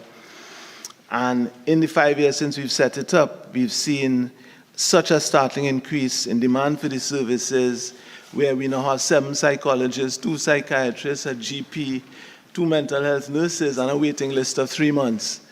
So we've had to markedly increase staff, but yet the demand continues to outstrip the supply. And I think the population, in response to the challenges, perhaps because of COVID, perhaps because of all the issues that they face, I think pivot between 2 poles, one of hedonism on one hand and the other of nihilism. And the thing that connects the two is that at both poles, they don't really care. The people who are hedonistic just care about having a good time. The people who are nihilistic don't care about anything. And as a result, in between, we lose productivity and we lose the capacity to develop ourselves. And I think that is really the tragedy of our circumstances. With specific regard to mental health, the Minister has championed the cause of decentralization, which is really praiseworthy. But at the same time, resources need to be addressed to issues such as homelessness, the abuse of the mentally ill and the less advantaged. While we've reduced maternal deaths, the issue of maternal mental health needs to be addressed because postpartum depression is a significant problem. We estimate about 25% of mothers who deliver babies have postpartum depression with a negative impact both on them, their relationships, and of course their children. The issue of cannabis decriminalization, while something that I had supported, has also seen us see a marked increase in young people, especially coming in with cannabis-related psychiatric problems, and resources need to be identified to address those. There are increasing rates of drug abuse, especially in women, and again, these are new problems that are emerging and will require specific attention. Internationally, there's a lot of attention being paid to what are called adverse childhood experiences. And as some of the speakers have mentioned, there are high rates of domestic violence or intimate partner violence, as it's called, high rates of childhood sexual abuse, and a whole range of other problems that children in our country face. And there was an article in the newspaper recently about the 2 children who were found in a house in Arima. And I think we have to recognize that while overall segments of the society are doing well, we have to protect the vulnerable, because the vulnerable are the ones who really provide the measure for the society. And a problem, as one academic said, a problem well stated is half solved. So we have to identify what the problems really are, what are the targets, and how we can relieve suffering. I want to make a special mention to social services, about social services, and their support of the disadvantaged and the challenges. Again, I think Senator Maraj spoke to this, where organizations, NGOs that are involved in the delivery of necessary support to the disadvantaged are not getting the kind of subventions or not getting subventions at all. I refer specifically here to Lifeline, which is the only suicide hotline in the Caribbean, I think, certainly in the English-speaking Caribbean. And they've made repeated attempts to get subventions and have not been able to get it, partly because of the need for certain requirements which they are unable to meet, and also because of the increasing cost of mounting the service. When it was started by one woman. There were volunteers who then helped her, but now the people who, in inverted commas, volunteer want to be paid. And it has meant that the service has suffered and is now cut off at certain times because there are not enough people to man the phone lines. Similarly, there's an organization called GROOTS, which is grassroots organization operating to help sisterhood in Trinidad and Tobago. They provide shelter for victims of domestic violence. And I've been in their company when the ministry has called them to get help for affected women, and yet when they've applied for subventions, they've been refused. And I think there should be a mechanism to help organizations like that get the tools to do what is needed in order that they are able to meet the requirements for subventions. Again, in the budget, we heard about the housing program in Moruga, the Market Box initiative, all of which I think are noteworthy. But again, we have to ensure that they are able to meet the needs of the appropriate people and are used, as Senator Maraj pointed out, to challenge issues like nutrition and farmer sustainability. And I think one concern I had was looking into the future, and I didn't think that the budgetary appropriation bill spoke sufficiently to that. I think one ministry that needs even more money is the Ministry of Digital Transformation. Senator Dr. Gopi Singh talked about many issues in the health sector, and one of them has been the digitization of medical records, which I've been hearing for about 20 years, and which is yet to happen. And it's something that I think one simple thing that could really transform a lot of the problems that we face in the health sector. Recently, a friend of mine, her son went off to university abroad, and I was asking her about buying books, and she said there's no book list. All the courses come with a reading list. All the books and the articles required can be downloaded for free through what the library and the university purchases. And I know we talked about the provision of books and the cartel surrounding the publishing of books when things change, but we have to think about how we can go past all of that and provide resources that would allow for the use of technology to reduce costs and to improve the issues that we already face in the education and in the health sector. I think there should be, and maybe the time has come for multi-sectoral allocations to solve specific problems. I think Senator Timal spoke about siloed thinking, and I think for some problems, particularly those like crime and education, there needs to be in the involvement of several ministries, and maybe there should be allocations that allow for that so that the problem itself can be addressed and solved in a way that would ultimately benefit the ministries themselves, but of course also the citizens. And I think finally I would say that that whole quality of life thing, of course, is also a personal thing, and we have to ask ourselves that question in terms of when we leave this chamber and we walk out on the street, how do we feel? Do we feel safe? Do we feel happy? Do we feel worried? Do we feel anxious? Do we feel frustrated? Do we feel depressed? And be able to analyze that and work on how best we can address those feelings, because those in turn will determine both our economic activity and our social activity. I'll end with two quotes. Well, three quotes actually. The second one I only happened upon today, but the first two are by a guy called Thomas Huxley, who was a biologist in the 19th century. And he said that it doesn't matter who is right. What is important is what is right. And I think that we have to get to a place where, because we're working for the benefit of the country, where who is right doesn't matter, but we have to identify what is right. The quote I had prepared was that he said, perhaps the most valuable result of all education is the ability to make yourself do the thing you have to do when it ought to be done, whether you like it or not. It's the first lesson that we have to learn. And he says, however early a man's training begins, it is usually the last lesson that he learns thoroughly. And finally, C.L.R. James in Minty Alley, which I read recently, he said, why are you chasing, the quote in the book, why are you chasing your tail so, said the kitten. I've learned that the best thing for a cat is happiness, and that happiness is my tail, therefore I'm chasing it. And when I catch it, I shall have happiness. The cat said, my son, I too have paid attention to the problems of the universe, and I too have judged that happiness is in my tail.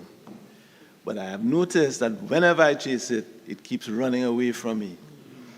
But when I go about my business, it just seems to come after me wherever I go. Thank you, Mr. Vice President. I would like to recognize and congratulate Senator Hutchinson on his maiden contribution to the Senate.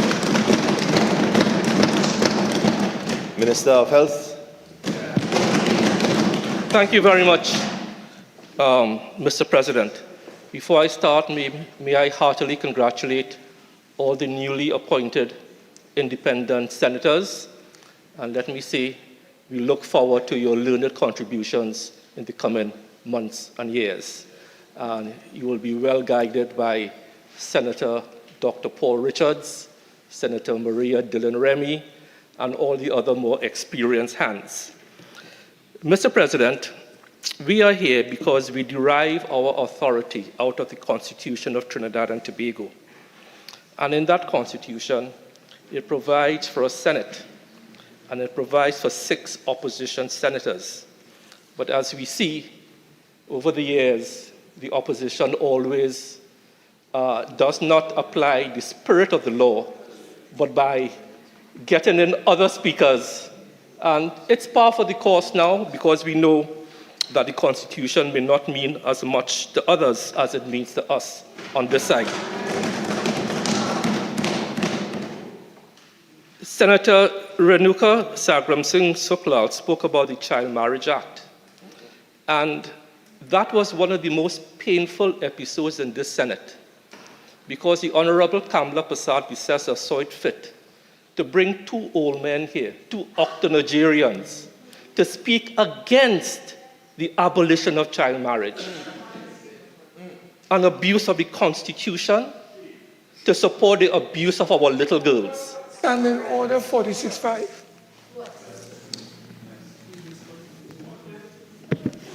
Senator Mark, the Honourable Minister is responding to what was debated within the remit of this debate this morning. I'm referring to 46.5, sir. You read 46.5? Senator Sagram Singh was the one. What? You do not do that. I stand corrected. Honourable Minister, members are referred to from this place and the other place by the correct names. The Honourable Leader of the Opposition, who saw it fit to regale this country with the views of two octogenarians who wanted to continue the unconstitutional rape, statutory rape of little girls. That's their record. Mr. Deputy Honourable Speaker. President, I stand on 46.6, imputing improper motives to the senators who were here. 46.6. One at a time. Senator Mark, Senator Mark, Senator Mark. Only one person is allowed on the feet at one time. I have taken into consideration what Senator Gopi Singh has raised, and I ask that the good minister abide by the language and proper use of English within the chamber. Leave that point. Calling the minister to withdraw that statement and apologize to the Senate. He cannot accuse the opposition of constitutional rape. That's a dangerous thing. He has to withdraw that. Senator Mark, I am on my feet. Senator Mark, Senator Mark. Senator Mark, Mr. Senator Naked, Senator Makid, I'm dealing with this. In your contribution and recognizing the unparliamentary language that we may have said, I ask that you retract the statement and let's move forward. So withdrawn. Mr. President. I have ruled. Mr. President, it is now my unfortunate duty to respond to the codswallop spoken in this chamber by one of the speakers before me. It was codswallop, codswallop, and more codswallop. And when you thought the codswallop had ended, they came with more codswallop. Codswallop simply means nonsense. That's all. Mr. Deputy Speaker, the temporary senator, Senator Tim Gopi Singh, spoke about COVID, which is one of his favorite topics, and spoke about the parallel healthcare system is this, the parallel healthcare system is that. Do you know one of the most famous patients to get treated in the parallel healthcare system? And I'll call his name because he put his name in the public domain. That person is none other, and he owes his life to the parallel healthcare system. No applause yet. He owes his life to this person he calls a failed so-and-so. He owes his life to Dr. Roshan Parasram, ORTT. He owes his life to Dr. Miriam Abdul Richard Shakonia Gold. He owes his life to Dr. Avery Hines, who he accused of only having bars and charts, Shakonia Gold. He owes his life to Dr. Christine Carrington from the University of the West Indies. And that famous person who put his name in the public domain, so I am not breaching patient confidentiality, who owes his life is Dr. Tim Gopi Singh. He was a... I object to it under 46.6. He's imputing improper motives, and I never said that. Is he God? Are these people God? I owe my life to God, not to them. Not to them. They are... Senator Gopi Singh. Senator Gopi Singh. Senator? Senator, you had your time to contribute. 46.6, under the context, is upheld. Thank you very much, Mr. President. May I quote Ricky Ramdas, December 19, 2021. Dr. Gopi Singh said, the medical team headed by the Chief Medical Officer, Dr. Roshan Parasram, is also to blame since they refused to seek advice from specialist doctors but only rely on guidelines from WHO. WHO has specialist doctors. I will not take advice on COVID from a gynecologist. I'm sorry. Mr. President,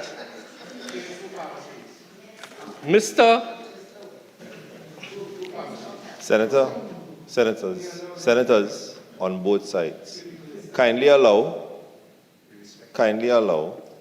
the good minister to have silence while he addresses the chamber. Mr. President, you know what the solution to COVID was for the UNC as led by the honorable opposition leader? Sunshine! Hydroxychloroquine. And let me quote from a Sunday Express editorial of July 25th, 2020. With your permission, Mr. President. While extreme exaggeration is a known feature of electioneering, the UNC leader's comparison of the government's COVID-19 repatriation exercise to slavery and indentureship is odious and insulting, and betrays a deep lack of historical knowledge.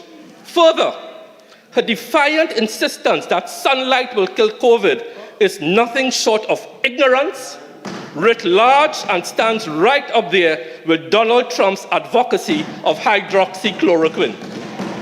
Do you know that was the drug, hydroxychloroquine, that was recommended by the UNC with Dr. Gopi Singh when they met with the Honorable Prime Minister, and we must take advice from them about COVID?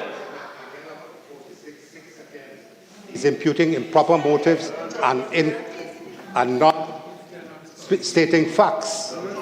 Have a seat.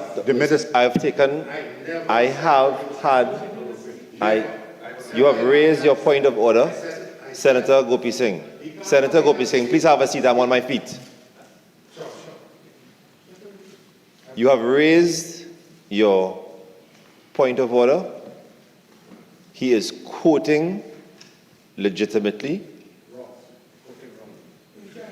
Minister, continue with your presentation, please. Much, Mr. President. So Dr. Temporary Senator Dr. Gopi Singh went on and on about COVID and blaming us for the death rates about COVID. Do you know that 90% of COVID victims who died were unvaccinated? And let me tell you something, Mr. President. The anti-vax sentiment in Trinidad and Tobago was started by comments of the Honorable Member for Orupuch West, Dr. Rudal Munilal. When we brought down the vaccines, he said, we should not be guinea pigs.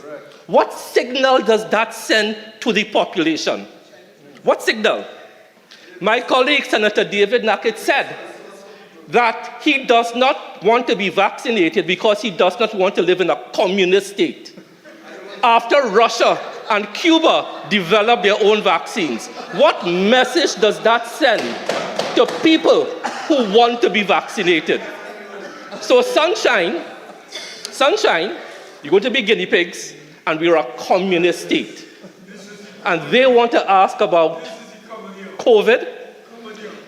Mr.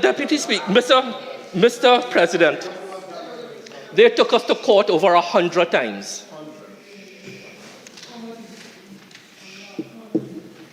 Senator Mark, as much as the presentation is humorous to you, you need to keep the volume down. Proceed. Mr. President, they took us to court over 100 times over COVID. They will not support anything that the government did. But it came to head in the Privy Council. Dominic, Suraj, and 4 others, a unanimous decision out of the Privy Council. And this is my last intervention of COVID. They said the uncontradicted evidence of the Minister of Health, Mr. Terence Dayal Singh, and the Chief Medical Officer, Dr. Roshan Parasram, was to the effect that the rules were introduced on the basis of expert scientific advice. Expert scientific advice, which indicated the severe impacts would likely to be if no action was taken. That is the last say on Senator Dr. Tim Gopi Singh's contribution on COVID, and I leave that there. Mr. President, Senator Dr. Tim Gopi Singh spoke about shortage of CDAP and chemotherapy drugs.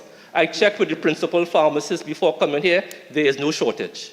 But it's a constant cry that we don't have this, we don't have that.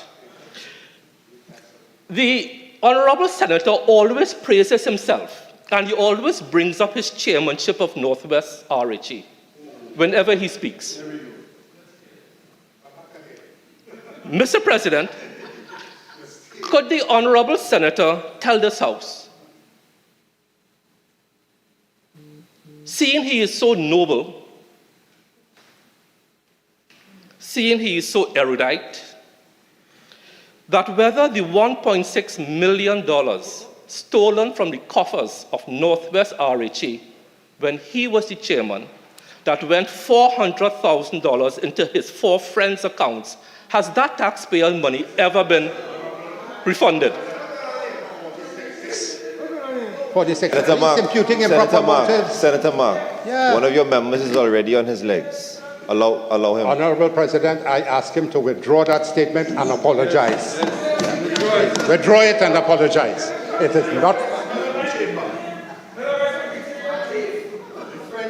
Senator Mark. Senator Mark. Senator Mark, Senator Naked. Senator Tim Gopi Singh. Everyone, I am on my legs. Can we move on from that point, please? No, he does not. No. I am on my legs. I am on my legs. Senator Gopi Singh, I am on my legs. Senator Gopi Singh, I am on my legs. Senator Gopi Singh,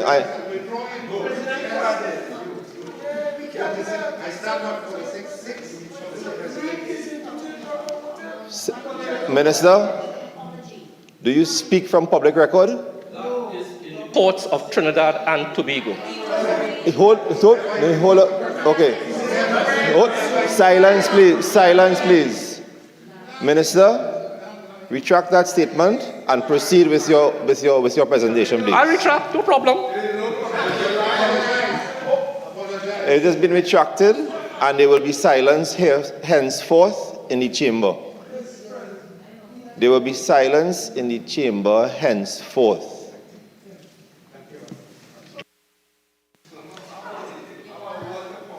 Mr. President, the member spoke about his qualifications, and nothing is happening in the healthcare sector. As an OBGYN, also in partnership with another OBGYN who was the chairman of Southwest Regional Health Authority. Mr. President, point of order, standing order 51E, F, and G. I'm really having difficulty hearing the Minister of Health. There's a running commentary. Silence in the chamber. Senator Mark, all that has been raised has to do with excessive crosstalk, running commentaries, and silence. I don't even have to look at my book to figure that out. All of us know this very well. This is the last time, especially during the minister's contribution, that I will tolerate outbursts. After this, I am going to ask whosoever is breaking the silence to exit the chamber. Allow the minister to continue. Mr. President, if one listens to the contemporary Senator, Dr. Tim Gopi Singh, one gets the impression that nothing good is happening in the healthcare system. And I do appreciate the words of Senator Professor Jared Hutchinson, who gave a very balanced view of where things are. Mr. President, I apologize. When we came into office as a government in September 2015, the major health issue facing this country, and people forget because it's 8 years now, the major number one issue facing this country was the unacceptable rate at which pregnant women were dying in our hospitals under the UNC. The maternal mortality rates were through the roof. And in that government, you had Senator Dr. Tim Gopi Singh, OBGYN, who lectured in 15 universities and 1,000 students, and has this, and has that, and has the other.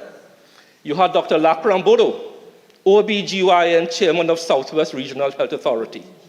And those two experts did not find the time, courage, or bring their expertise to bear on this vexing issue of why, under their tenure, women were dying in childbirth at the rate of 1 per month. When I became Minister of Health, in my first week, we had a maternal mortality. In my second week, we had one. I remember distinctly, I was being interviewed on the Morning Brew by Hema Ramkisoon, right after becoming Minister of Health. And Ms. Ramkisoon asked me, Minister, what are you going to do? I said, I am going to assume the post of Director of Women's Health now and bring an end to this. I did it, and by March, April 2016, 7 months into my tenure as Minister of Health, the rates of maternal mortality started to drop precipitously.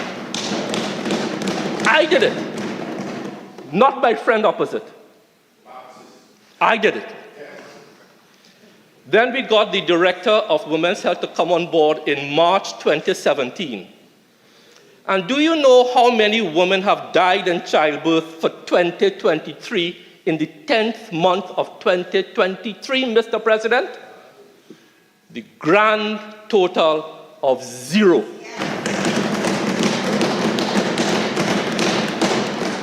Not one. But you would not hear that. You would not hear that from the famous, world-famous OBGYN. You would think that would be his passion. You would think he will laud us for that. But we achieved our SDG goals for maternal mortality rates, which was supposed to have been achieved by 2030. We achieved it in 2018, 12 years ahead of schedule. Not one woman has died for this year.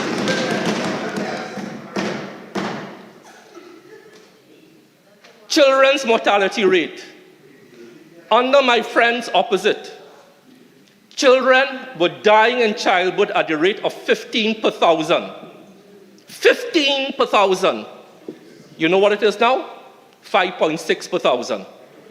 Which means, to figures, 80 to 100 babies survive now as previously. Isn't that progress? Doesn't that speak to a health sector that is doing something right?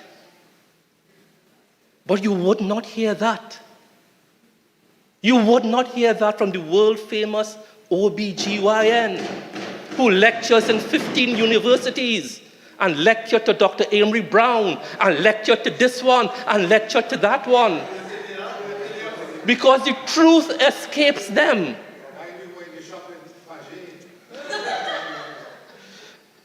Mr. President, we have taken note of the scourge of NCDs. And in the few minutes I have left, we are tackling NCDs at source. Because there's talk about why don't we tackle NCDs at source.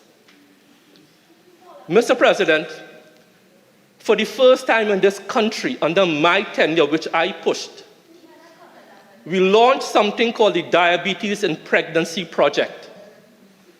Because as the doctors will tell you, a diabetic mother who is obese, that child being developed, that fetus being developed in that environment, what we call an obesogenic environment, stands a good chance of being born obese and stands a good chance of being a juvenile type 1 diabetic. They had no plan to deal with that. None. We launched the Diabetes in Pregnancy Project in 2018, where for the first time, every pregnant woman in our public hospitals are screened twice a year for diabetes. They are given glucometers, they are given advice, and that has dramatically dropped the rate of diabetes in our pregnant population. But what is more important, it will drop the rate of diabetes at source for our babies born out of diabetic mothers. That is progress. That is tackling NCDs at source. Coupled with that, Mr. President, we developed the National Breastfeeding Policy in 2020. But policy, as I always say, is useless until you implement it. Prior to the policy, and we all know breastfeeding is best. Prior to the policy, the rate of breastfeeding in our public hospitals by mothers after giving birth was 10%. From 2020 to now, you know what the rate is? That rate has increased from 10% early initiation of breastfeeding, even with mothers delivering by cesarean section, from 10% to a whopping 95%. Our women, for the first time in Trinidad and Tobago, are breastfeeding 95 out of 100 within 24 hours of giving birth. And what we would like is for the mothers, after being discharged, to continue that practice at home for at least the first 6 months. We know 2 years is ideal, but we know women have to go to work. We know that. But everyone knows a breastfed baby stands a lower risk of developing diabetes and everything else. That is what we did. But we will get no thanks from my colleagues opposite. My friend spoke about my plans for Port of Spain Hospital to be a teaching hospital. Let me say it again. We are working with the University of the West Indies. Nothing has been signed as yet, as I have said in my budget debate. We are working with the University of the West Indies, and I gave the timelines in my budget debate. I don't have the details now, but the committee is at work, and we hope by October 30th to get an interim report about where we are going with that project to hopefully sign an MOU sometime in 2025. But my friend said, why didn't we use Couva Children's Hospital to teach all these specialists and subspecialists? Mr. President, how on earth, on this God's green earth, could you run a postgraduate program for maxillofacial surgery in a children's hospital? How on earth can you do that? And all the other specialties. Mr. Deputy Speaker, Mr. President, sorry. You see, as far as they are concerned, the central block should never have been built. And it galls me when I hear the UNC talk about the central block. They faced a crumbling building when the price of oil was $100 and north of $100, and just told the people of Port of Spain and environs, go suck salt. We're not giving you a hospital, even though it is a risk to your life and limb. Mr. President, let me explain to the population what would have befallen this government if we had not pulled down Central Block. Let's work some figures. Central Block, 400 beds, that's 400 patients. Add another 500 nurses and doctors and wards mates. That's 1,000 people. Suppose the earthquake had happened during visiting hours, and let's say two visitors per patient. That's 1,800 to 2,000 persons could potentially have lost their life if Central Block had fallen down during an earthquake. And they knew that. They knew that. And they ignored it when oil was $100 plus a barrel. We are building it. We are building it. My Prime Minister is building it. And this country should be thankful that you have a Prime Minister like Dr. Keith Rowley, who has the health agenda high on his agenda. Mr. President,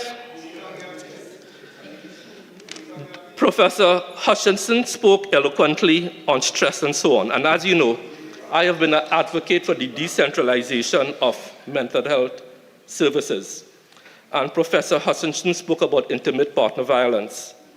We developed the first intimate partner violence program in this country last year. We launched it with the help of the Spotlight Initiative, with funding from one of the UN agencies.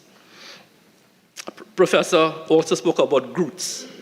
GROOTS is one of those agencies that we have in our Find Care TT website. Let me explain to the population. Mental health, anxiety, depression, suicidal thoughts, suicidal ideations need a different approach.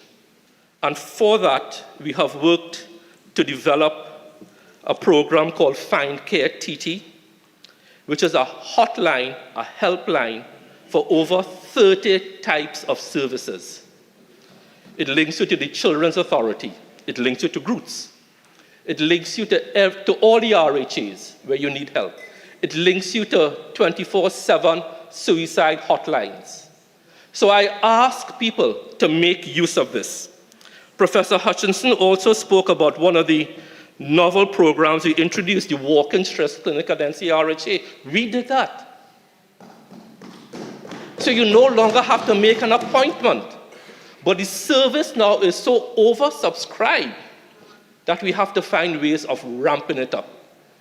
What we have done with the new Diego Martin Health Center, we have converted the old health center to a mental health clinic. You have a new mental health clinic in Aranjuez, and what we are doing, we are trying to expand our reach for mental health services, because post-COVID-19, it really exacerbated people's levels of anxiety and depression. So that is what we are doing. Good professor also spoke about the need for digitization. I could tell you we have worked with Minister Hasselbachas, the Ministry of Digital Transformation. We went out for an RFP for this same project. The RFP closed early this month, and now the tenders are being evaluated to do exactly what we want, electronic medical records. And I look forward to the day when we could launch that. Mr. President, my colleague also, I take that word back. Senator Dr. Tim Gopi Singh, I take that back, please, spoke about orthopedics. And you see, for those who don't inform themselves, it is easy to speak. Let me tell you what this person, what this Minister of Health is doing for orthopedics. Everyone knows we have problems in orthopedics, and we speak about conflicts of interest. We spent about 6 months working with a team of non-conflicted orthopedic surgeons. Because if we had to go out for tender, these people had to be non-conflicted. They must have no shares in any company, no association with any company. It took us 6 months to do that. And I want to thank those who helped us, Dr. Kimani White and his team. Based on that now, there's a request for proposals. Request for proposals for public tender for joint procurement of a consignment arrangement for orthopedic implants for total joint replacement for a period of 2 years for the 4 regional health authorities in Trinidad. That is what we are doing it ethically, doing it morally, doing it with no kickbacks. Because that is how you solve problems, by management. The same way management solved the maternal mortality issue. One day I would like to tell this country how I did it. It will make good reading for our management text because we solved a medical problem with management techniques. Hear them, it's Kamala do it. Yeah. So, Mr. President, those are some of the responses, especially for those who are unaware of the truth. You see, it is easy to get up and speak and spew codswallop and fool people. And we know the type of politics that the UNC is now following. We know the type of politics that they are following. You say the untruth once, people might dismiss you. You say it twice, they might still dismiss you. But by the 4th, 5th time, people start to say, you know, something here might be true. It is called the big, but I can't use the L word in this chamber. But that is the modus operandi of a particular political party. Just mislead, misinform, and hope that Trinidad and Tobago fails so that they could succeed. But under the hands of the People's National Movement, under the hand of my political leader, Dr. Keith Christopher Rowley, we stand with 1.4 million people, and under our leadership, Trinidad and Tobago will not fail, we will succeed. Thank you very much.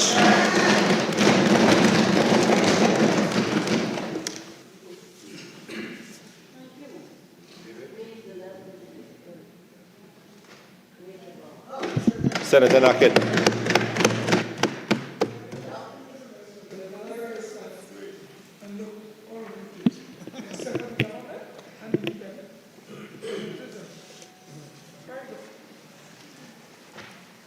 Senator, let's have a moment, please. Senator Mark, for the last 3 days, we've been following address and response. Okay. Yes, so I think it is rightful time. Senator Naked.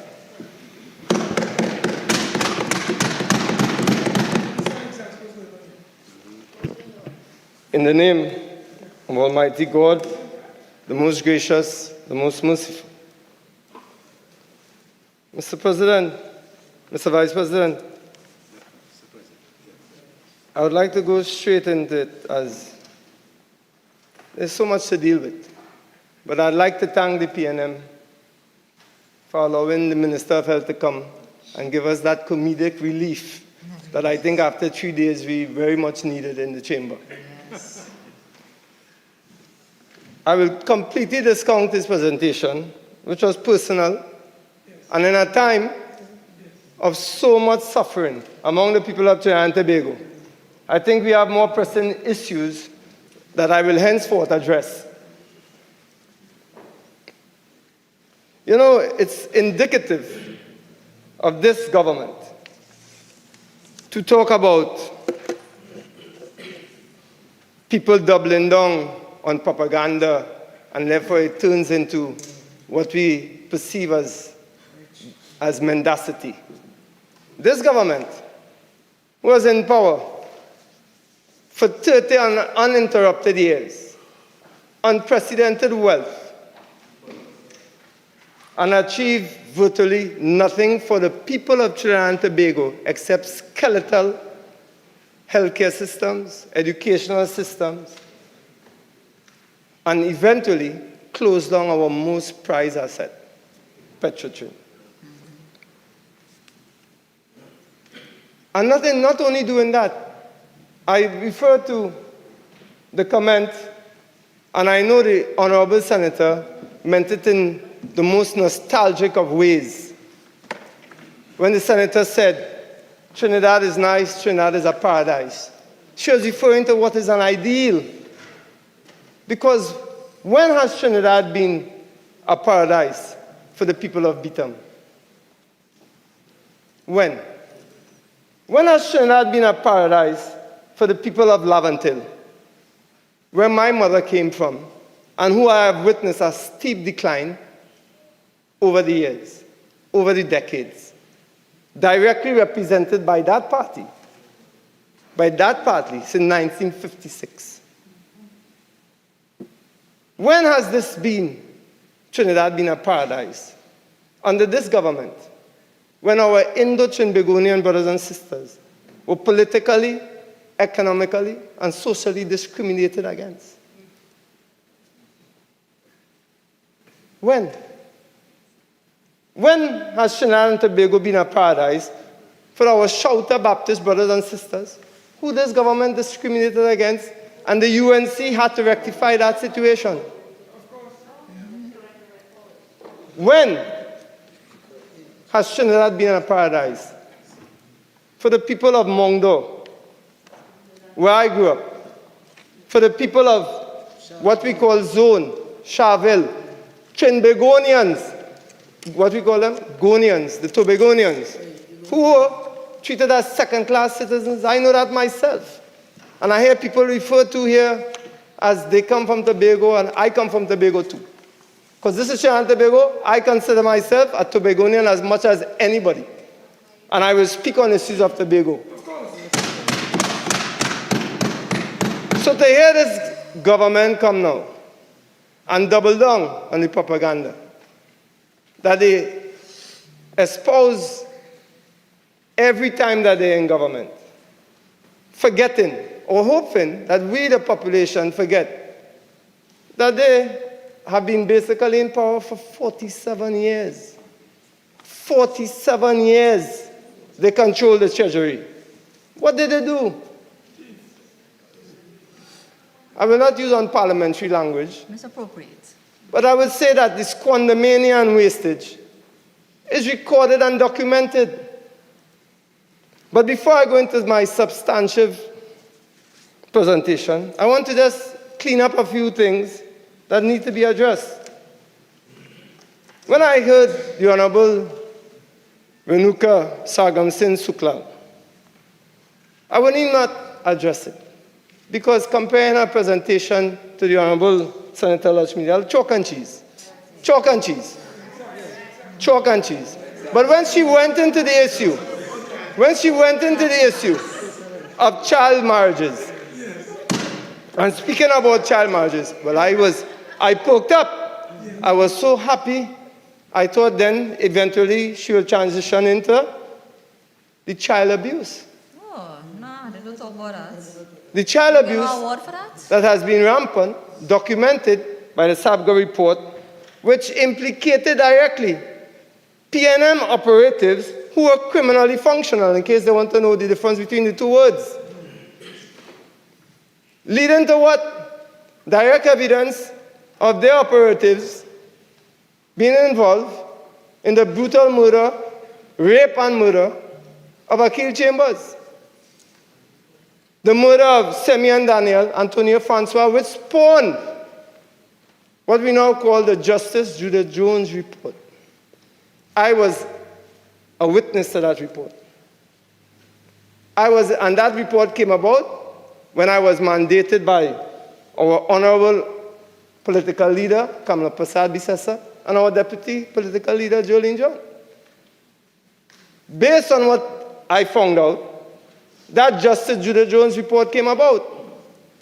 Do you know that they sit down here talking about child marriages, when that report has been laid on the Prime Minister's desk and nothing has been done to address the issues indicated in that report? Abuse continues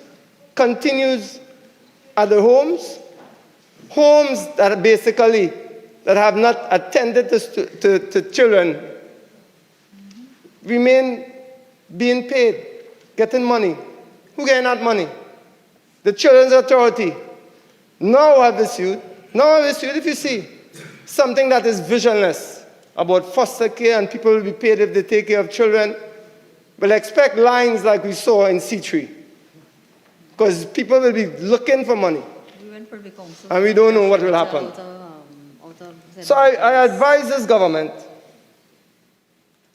before they look at the speck in someone else's eyes, to look at the big boulder in their own. Because that issue of child abuse was not only perpetrated by some PNM operatives, but until now it continues. Senator Renuka Sargam-Singh disputed whether this was the worst office of the mismanaged office of the Attorney General. What can I say? If the head of that Attorney General office is an internationally acclaimed perpetrator of mendacity, thrown out of our court. Mr. Vice President, standing order. There's a fact. Mr. Vice President, I'm moving up a point of order. I want to hear. And it was brought up. On the other side, is a standing order being raised. Please allow the process to happen, please. And members of the government bench, it's just one at a time. Mr. Vice President, standing order 46-6.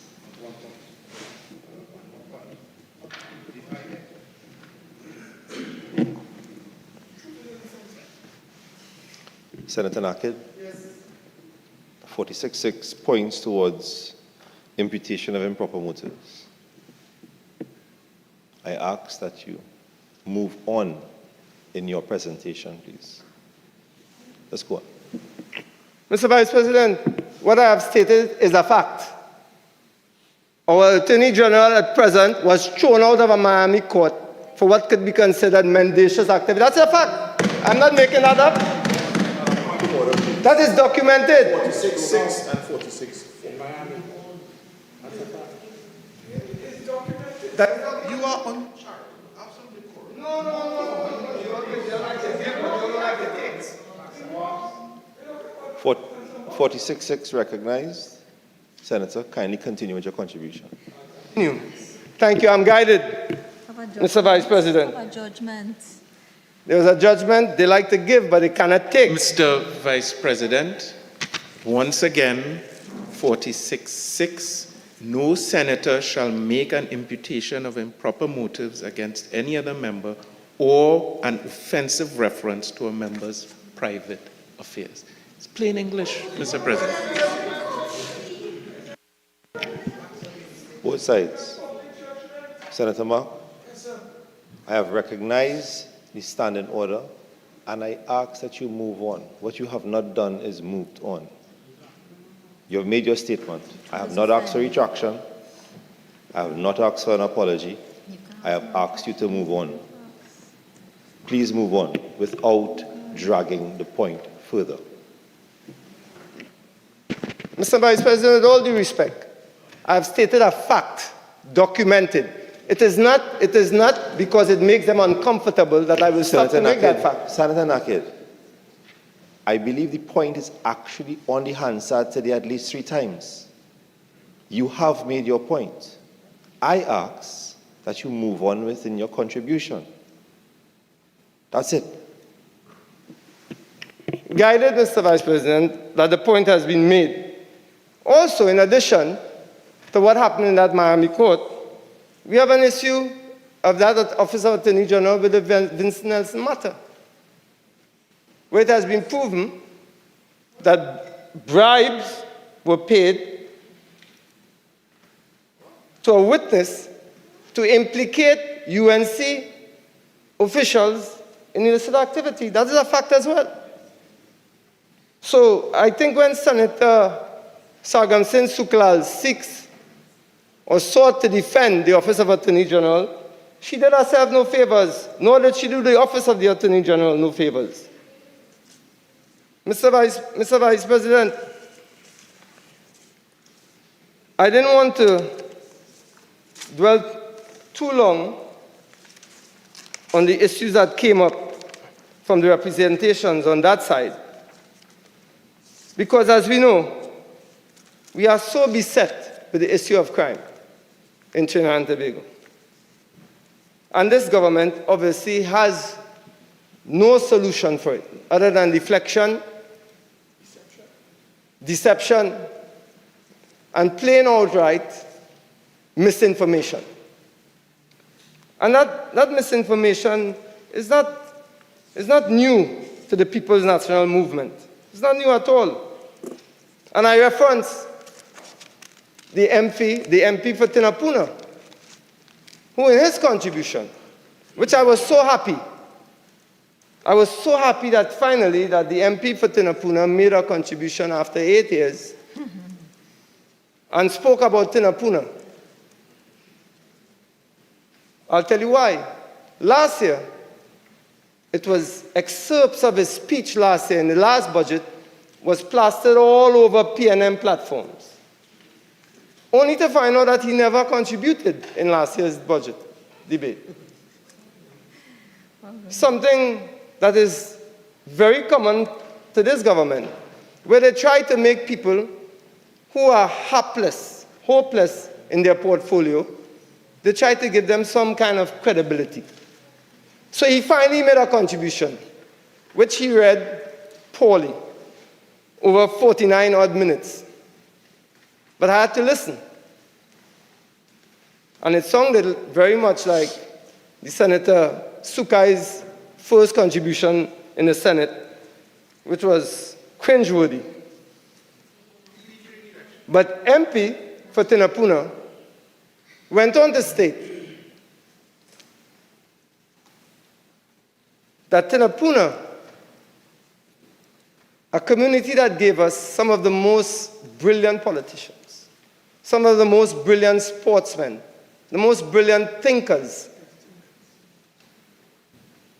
He told that community after 8 years that what they can look forward to from him was a $1,000 grant and $3,000 back pay. That was the extent of his contribution. And what was sad is that in his whole time, he never mentioned in the 8 years that he presided over Tinapuna one development policy that he instituted in Tinapuna. He didn't present one sporting policy. He didn't present one community building policy. As a matter of fact, in their manifesto, before the elections of 2020, they spoke extensively about renovation of the Tinapuna market. All we have now, after 3 years, is a market that parents running around from week to week, dodging bullets from bandits in Tinapuna. What we have is every 2 days, a matter of fact, just up to yesterday, and I think Senator Sunita Maharaj mentioned it, when she spoke, somebody had been killed on St. John Street in Tinapuna, murdered. And just yesterday, the same thing happened in Mengur, somebody again killed. So instead of Tinapuna being a place, an arena of ideas, a field of discussion, it has turned into a killing field. Tinapuna has turned into a killing field. You know why? The PNM continues to put people out there to represent the people based on how they look, what they appeal to, the most common denominator. People lacking substance. And I ask myself, you know, because, let me rephrase that. You would find among the weeds a couple roses. I say that clearly, like my colleague from Tobago, who I genuinely admire. But other than that, the landscape is sparse. The cupboard is bare. Listen to their contributions. Listen to their contributions, personal attacks. Listen to the Minister of Health who came in just to launch attack after attack, personal. You could hear it. What did he tell us about the health sector? What really did he tell us about the health sector that we can go away here feeling comfortable, giving us some sense of hope? Is he going to deny to us? We don't have our own sense of sight. Is he going to deny to us that we don't see what is going on in the hospitals? The RHAs that were conceived under the NAR, conceived under them, and of course Patrick Manning brought it to fruition. But they were conceived under the NAR. The idea was that every community, which is a first world idea, every community will be self-subsistent in healthcare. What a noble idea. What a noble idea. That's how it should be. What have they done? You go to those health centers, they're skeletal. Machine missing.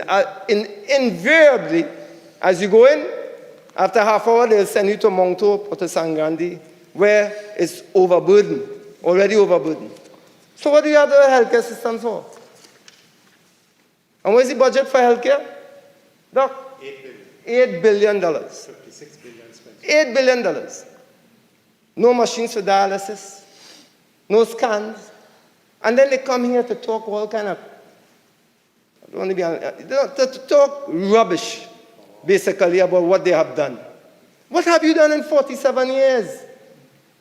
You have squandered money. Can you deny that? You have proven anything but honorable in how you have addressed the people. And again, your appeal continues to be to the most basis of our instincts. But the people are fed up. And I bring it back to the community, Mr. Vice President. And I repeat it again and again. And maybe it will sink into them. Why is it that the crime rate in the constituencies that the PNM control is higher than everywhere else? What are they going to tell us that that's not the case? But every statistic shows that it's the case. Why is that? And funnily enough, the party that portrays itself as the party of the black man, but black people suffering the most in this country.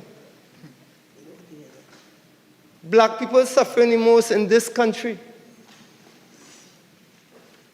And our Indo-Chimbegonian brothers and sisters should be the first one to thank Dr. Williams for sidelining them. It forced them to work by the sweat of their brow to realize their dreams and not depend on this government. Because the people who depended on this government, look where they are. In every social and economic index, they're on the bottom of the ladder. Do they care about that? Do they care about that? They can't deny it. They cannot deny it. It's fact. But they could sit down here and smirk and laugh and pound the desk with venom because they're making our money. They're doing well. They come in to tell you, take $350 extra. And they're telling you that with pride. And be grateful. Because for them, that might be every 5 minutes at work. And by the way, none of them distinguishable. Take them out of politics. They're unemployable. I say that confidently. Not one. I know I made my name before I came into politics. David Nackett was David Nackett by his mother's and father's insistence on education. How many of them? As a matter of fact, coming into politics has ruined some of their reputations. They didn't have one. So for me to hear, Mr. Vice President, the party that every time we hear them speak, they don't speak about the thing that matters. They speak about the UNC. They'll speak about, and hear what, not only that, they will come as Senator, another one who, I must say, I like him. I don't talk with him. I ain't talk with none of them. He ain't care about none of them. But I must say, I like him. But he come yesterday totally unprepared and talk about revisionist history. Who's more revisionist than this group here? This present Rowley-led group. Who more revisionist? Sorry, the Prime Minister. Continue. Who's more revisionist than them? As a matter of fact, yesterday in 20 minutes, they revised the whole history of the OAS. In 20 minutes. Dr. Carson Charles came with a document stating in December 2015, correct? December 2015. In 15 minutes, they hustle up a paper, very big, give it to somebody who could barely read, and talk about April 2015. Come on. That's the politics they're involved in. Yeah. People suffering. Yeah. People getting shot in the bed. Mm-hmm. People can't go to the police station and make a report. By the time they reach them, they're getting killed. Yes. Black people until now. Let me tell you a story. My grandfather, David Benjamin Harris, I was named after him, came up in a, let's say, a middle-class home. But he married Imelda Charles. That's rural Charles from Despers. That is his aunt. That's my grandma. Married her, took her out of Lavantil. And one of the first, this is documented, one of the first, what we call Kukabong black people to start a business. That is turn of the century. Started that business. Was getting real pressure, so he made an association. He was a bit of an activist. She took an association of black businessmen, put their money together, and they began their businesses. But of course, with expansion, reached a point in time, they could go no further. They needed help from the banks. Republic Bank again, the French Creole merchants blocked them, bankrupted all of them. So after he took my grandmother out of Lavantil, lived down near Sacred Hearts, down in town. It's a big improvement at the time. He was bankrupted, died heartbroken, fighting against the system. Has anything changed for black people in that regard? Can a man from Lavantil go and get financial access like other people in China? Would they address that? They destroyed small and medium enterprises in the last 8 years. But Naikwan could get millions of dollars. And when the Prime Minister is asked to address that, he's giving us talk about Magadog and Magadog. You are responsible. All that money that you give to favored communities, to elevate favored communities. But the major stakeholders, the African and the Indian stakeholders of Trinidad and Tobago, still fighting to survive in 2023. And then you all come here and talk like you all have some kind of authority or moral authority on the UNC. You all must be mad. The UNC is the party of the poor.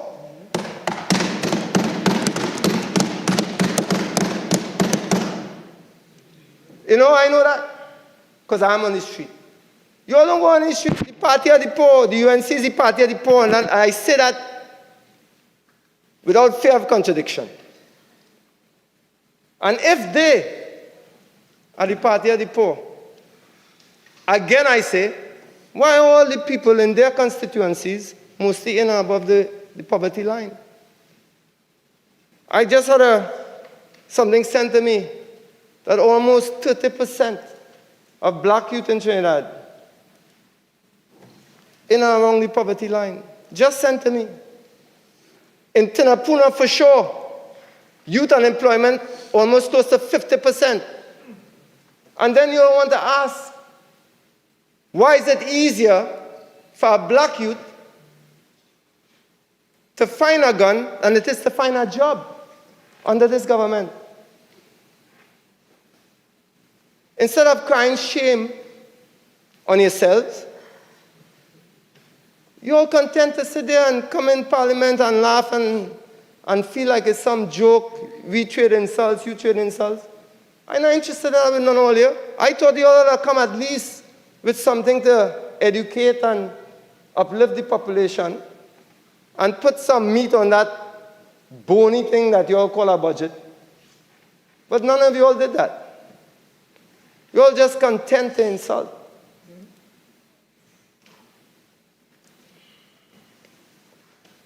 Is it any wonder, Mr. Vice President? Do you know that in some constituencies controlled by the PNM, that some of the residents refer to the community as the Gaza? Do you understand the gravity of that statement? That some residents of their communities, PNM communities, refer to themselves as the Gaza, they live in the Gaza. What does that tell you? That tells you they feel besieged. They feel locked in. They feel excluded. What is more telling than that? They have been excluded from the process. I heard the MP for Tobago West, who is now the Minister of Sport. I listened to her. Painful. Spoke for about 48 minutes. Generalities. 8 years as Minister of Sport. She couldn't point to a program. She lauded this one. All of the people she lauded, they had no part in that development. She couldn't come with one modality, not one sporting modality, to tell me how you'll take me, and they're responsible for that, by the way, how you'll take a 7-year-old child through 14, which is the first modality. I'll help all you out a bit, so listen up. How they'll take them from 7 years old to 14 years old, and then from 14 years old, how they'll take them into the second developmental modality. Nothing. She come and talk about some events they put on, about some money they give in the elite. But when people reach the elite, you know what Kishore Molkar said? He said it's not about the money. He said when he's training, he wants to be sure that if something happens to him and he gets injured, he has a certain infrastructure he can depend on. He said he doesn't have that. That's what he said. But they're content to come and tell you they give money to this one for the elite assistance program, and they give that, but they're not concerned. Their job is development. I became an elite footballer not because of them. I was developed because of the civility, the good-heartedness of people in Trinidad and Tobago who spend their time mentoring me. We don't have that. People don't have time. That is the job of the government. But you go in Mandela Park, and you had to wade through the bottles and the rubbish, which they seldom clean. You had to wade through the used condoms. Sorry for the language, but that is the fact. All of that on the ground, because they have nothing suitable for purpose. They have no ideas how to take sport from here, from Trinidad in 1956 to 2023. They have a savannah, basically unused. I bring anybody here from Europe who has an idea about sport, and they say, what's going on here? Have a million uses. But I wouldn't go into that with them because they wouldn't know what to do with it. But I'll give you all an idea, because I don't want to be like you all and just come and talk tripe. I want to help you all because people are dying, and sport is an avenue, and community development is an avenue to take people from here where they have the idea of turning into criminality or going into a productive life. You have a savannah there that you cannot continue to use like in 1956. You can break it up into individual sectors that are self-sustainable for every community around the savannah. It's right there. It's right there. If you use your brain a little bit.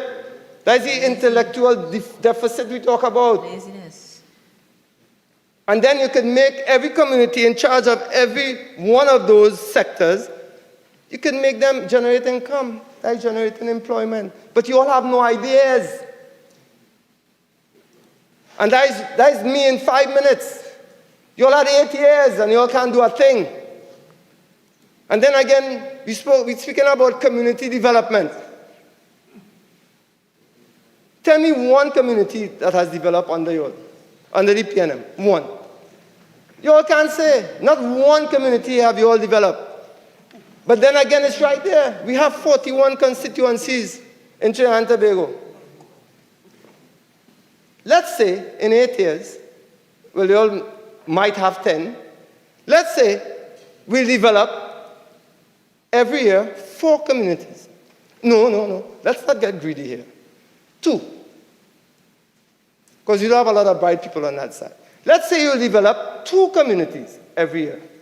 In the 8 years you would have developed 16 communities. Through sport, through social support. But you all have no integration of what? Portfolios, because you all do not understand the thing. You all don't know what it means to govern. You all understand destructive politics. But this one do this, this one do that, this one do that, I do that. In 2010 they do that. What resonance that has with the people of Trinidad and Tobago? You all had somebody come in here, he's a doctor? Minister of Health is a doctor? No? Well then again, you all had somebody come in here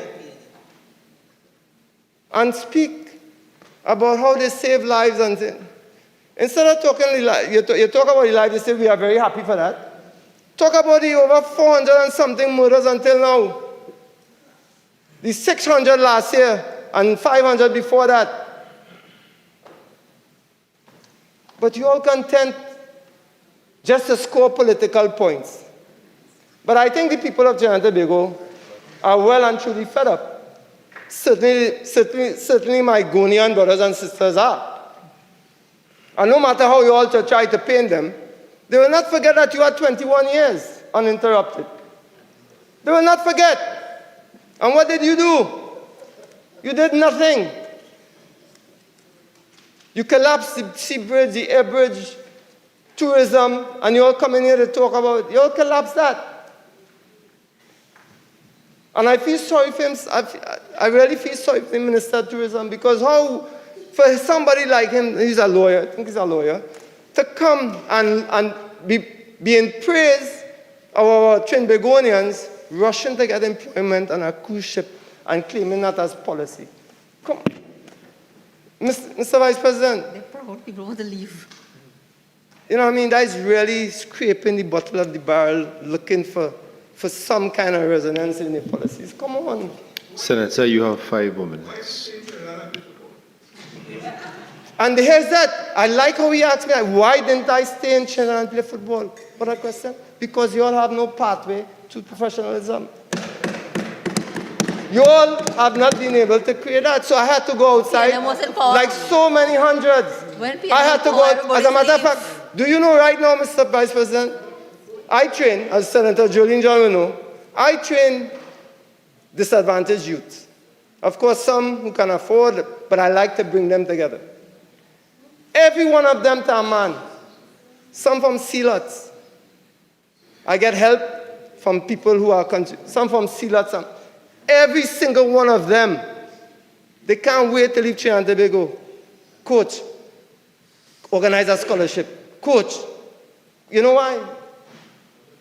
You all do not have any pathway. You all have not, in 47 years of governance, given anyone a pathway to excellence. What you all do? You all come and cover that. People reach excellence by their own. By their own. You give no one any help of meaning. And listen to this. After 46 minutes, or a little less, of absolute nothing from the Minister of Sport and Community Development, she went on her usual, or the PNM usual, MO, modus operandi. MP for Tobago West, thank you. It's the first good thing I say all session. What did she do? What did the Minister of Tourism do? Nothing. Come. Sport, sorry. What did she do? Come and talk about. You might have Come and talk about UNC lining up Listen to this. USC lining up African and Indian in rows. Yani, that is the go-to of the PNM. Always has to appeal to race. Lining up. Well, I want to ask a question. All the people in C3, those pictures we saw, African, Indian, we line them up too? The thousands of people that run to C3, and for the president, was the president's officer job? Yeah. We line them up too? The cruise ship. I mean, how reprehensible you all can get? Everything you all have to try and appeal to our lesser angels. But I think we've had enough. In closing, Mr. Vice President, I'd like to point out to you that what this budget basically represented was what we call, the old people, I say my grandmother and they talk about going in town and do some window shopping. How many minutes? How many have you?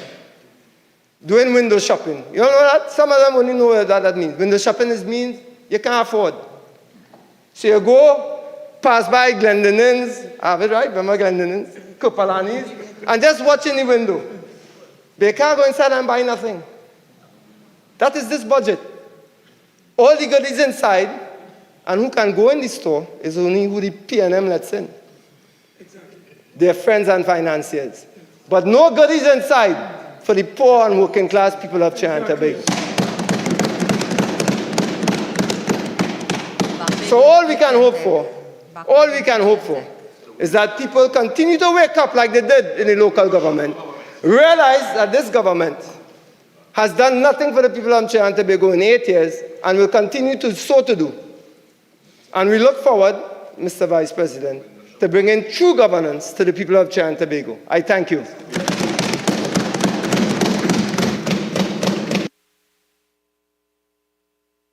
Senator Lewis.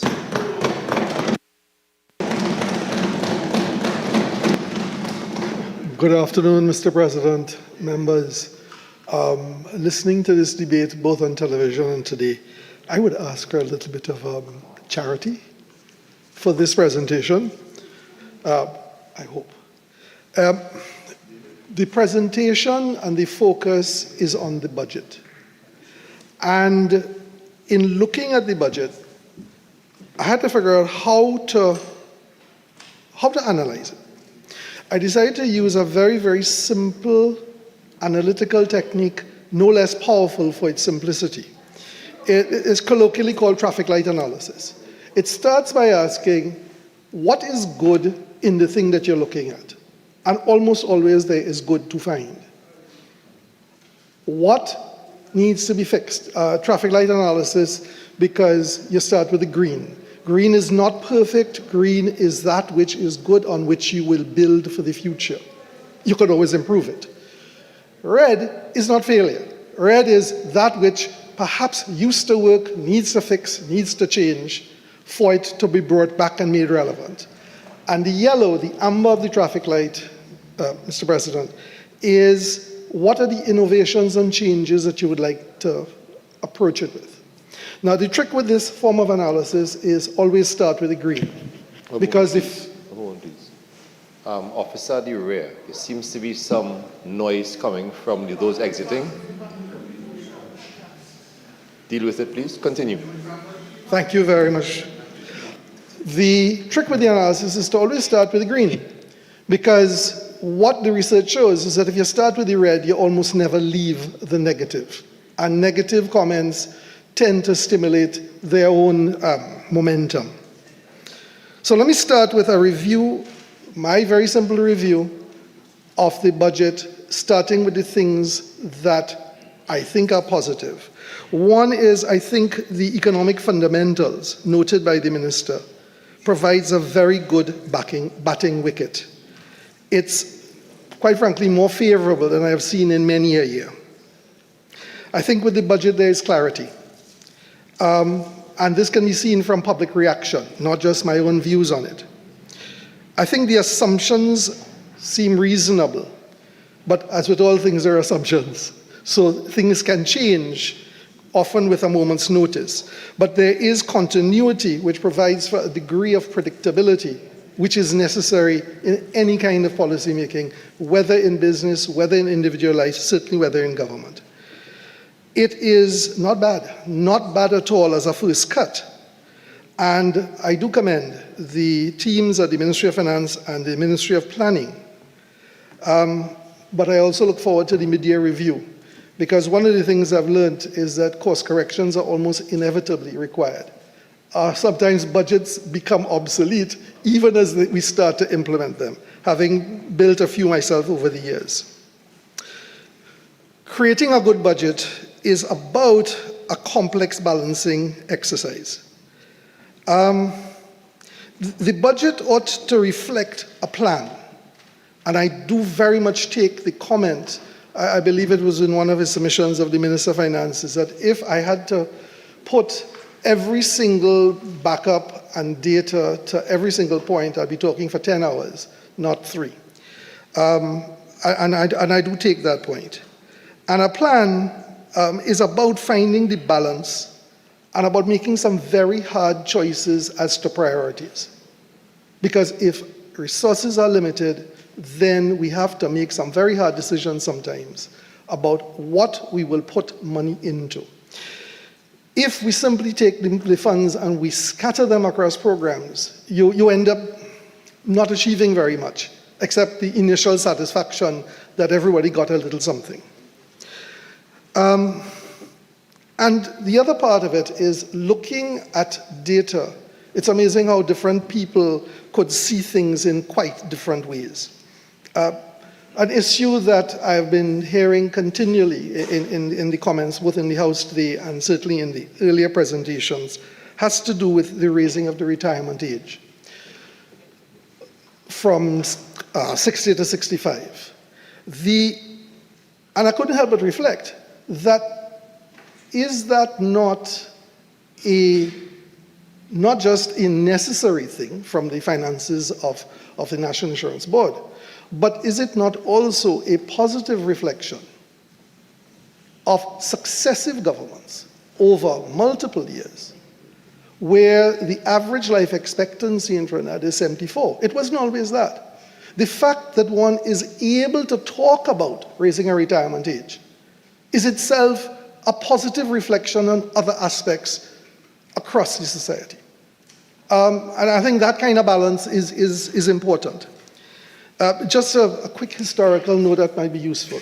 The very first Social Security program ever put in the world was put in by Germany, by Otto von Bismarck, in 1879.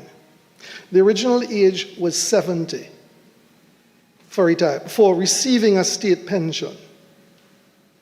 27 years later, it was reduced to 65. And that's where 65 became this magic number around the world. At that time, less than 10% of the population lived to age 65, much less to receive a state pension, which was very small in those days. The simple point is we are the recipients of a history, but we also make our history. And that history is balanced on many factors. Finding the right balance can be challenging. And in listening to many of the comments of colleagues, it has been a focus on necessary issues, but often issues of allocation. My heart goes out to the senator who I looked at yesterday, the Honorable Donna Cox, speaking of her ministry and of the initiatives and programs. And it's an absolutely necessary part of our society. But I want to speak not on allocations, I want to speak on revenue. Because you can't spend what you ain't have. In all my years of working as a management consultant, more often than not, I have to start with what is the top line of the organization, then we could talk about expenses. And if you have to constrain expenses or you have to channel it, that's one big issue. But first, let's figure out how we can move revenue. The budget, and these are things to be cautious of, the budget is a deficit budget. The projections are that we would spend about 59 billion, and about 5.2 billion, about 8.8% of the budget, will come from borrowings. That deficit budgeting is not problematic. It can worry a little bit, but it's not necessarily a bad thing, particularly when you come out of difficult times or you're dealing with difficult situations. I mean, the reason we use reserves is to be able to get past the difficulties. But the challenge is how to return a budget first to balance and then to surplus. Because you have to build the surpluses, because as sure as heck, the future will bring challenges that you cannot anticipate at this point in time. So when I look at the revenue projections, and the question I've been asking is how to move the top line. It's good to be very conservative in your projections, but it is also good to set stretch targets, to raise the aim, so to speak. And the challenge facing the country will be how to generate increased revenue. And this is increased revenue, and I do take the point made several times by the minister and in the budget statement itself. It is not through increasing in taxation, but it is through increasing in economic activity. The key considerations when you approach it that way become, what should be the role of a government, any government? How should this role evolve over time? Because how you start is not how you're going to end up, because the role needs to evolve. And most especially, how do you build the necessary ecosystem that will take over from whatever the initial initiative is and will carry the thing forward to success? So that the focus is, how do we generate the revenue?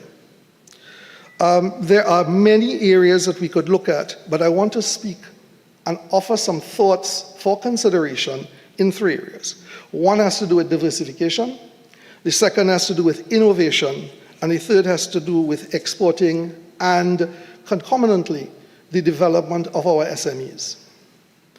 In the area of diversification, we will probably get absolutely no disagreement on the need for an economy to be diversified. And the reason is very simple. You don't want to put all your eggs in one basket. As noted, I beg your pardon, in the budget statement, we're a small open economy, and commodity prices, even in the best of times, can be notably volatile. So you therefore want to find the counterbalances to that. There's a concern that I often hear, and I think it's not correct, that our economy is not diversified. It is true that energy has heft.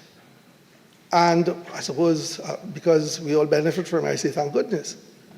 But when I look at the other aspects of the economy, and the numbers in the budget itself, is that when you look at government financing, oil and energy generate 16.7 billion, or 31% of the budget, but non-energy is 35.5 billion, or 66% of the budget.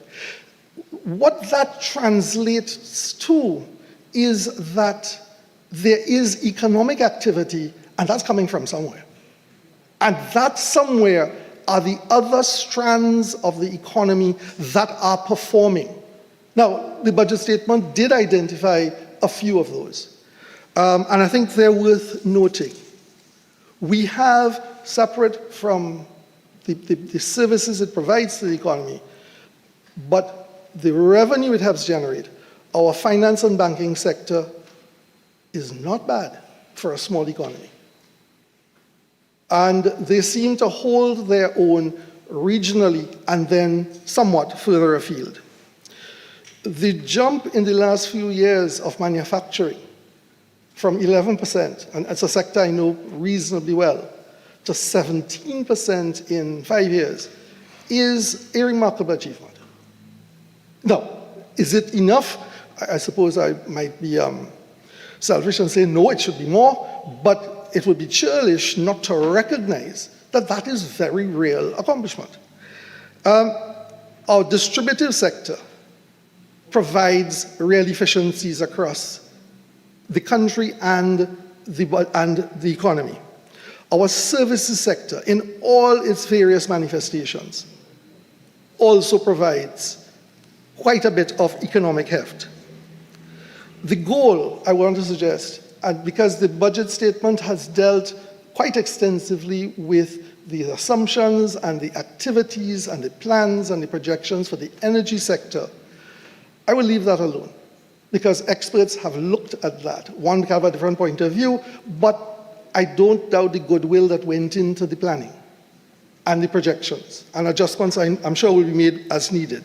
I would want to suggest and look at, in the time I have, at the non-energy sector and what can we do?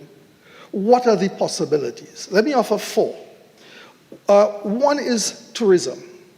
Tourism at some point in the past in this country generated close to 8-10% of GDP. Now it's down to 2%. Its impact on unemployment, from the last set of numbers I saw from the policy document put out by the Ministry of Tourism, was probably about 17,000, 18,000 persons. It is a sector that can take off. It's the investment that is required. And it can be staggering, and I know it's not an easy set of choices for country promotion, for product development, and for the things that are necessary to grow that tourism sector so the sector can make a different and, quite frankly, far more substantial contribution, I think is a possibility. Choices have to be made between that and other options. But I think there is good leadership there, and I think building the capabilities will be a useful thing. And it's not about trying to achieve tourism across the board. It is about moving the sector so it makes an economic contribution. Let me give a specific example. We had Carnival this year after 2 years of no Carnival. It was billed as the mother of all carnivals, which was great fun. And it generated somewhere between, if I remember the numbers, between 27,000, 28,000 visitors. In a very good year in the past, carnivals were Trinidad and Tobago Carnival generated between 30 and 35,000. So 27, 28,000 after 2 years of no activity, coming out of a COVID pandemic, where people were still nervous to travel, was actually not a bad performance. The remarkable thing about Carnival is that the three basic numbers you look at would be how many visitors did you achieve, how long did they stay, and how much did they spend. The average length of stay of visitors to Trinidad and Tobago from CSO statistics is between 11 and 14 days. The average spend, 5-year trend, using 2019 and before, so taking out the COVID years, was about $9,700, $9,800 US per visitor over that period. The remarkable thing with Carnival, the spend per visitor, the length of stay was about the same. The spend was something like 40 to 50% higher. And I suppose what it argues is that if somebody comes for Carnival, you're taking out a costume, you're going to shows, you're going out, you're eating out, you are having a great time. The consequence to the country is significantly higher spend than other visitor types. Perhaps a conclusion could be drawn from that is that if you give people a reason to travel and give them a reason to spend, perhaps there are ways to enhance and grow that revenue line. And since we get a 10% hotel tax and the VAT of much of that spending, except the airline travel, which happens elsewhere, that can be very, very useful to us. But giving a reason to travel would require building capabilities and, quite frankly, a sophistication that the ministry and its agencies are in the process of building. And among the things in looking at that sector, because I had reason to look at it recently, that I found intriguing, very interesting, is the policy document put out, the 2020 to 2030 tourism policy, which envisaged pushing tourism into communities, and therefore having local government take some degree of responsibility and hopefully benefit from the activities. which is a move from centralized tourism to a more decentralized form of activity. But there are some activities you can't decentralize. Nobody has the heft outside probably of a government to do the country promotion necessary, to fund necessarily sites and attractions, whether it's beaches, whether it's temples, whether it's our historic buildings. Carnival is an object lesson in possibilities. A couple quick things. We're very proud of our carnival, and we're very proud of carnival generates more than 30,000 people.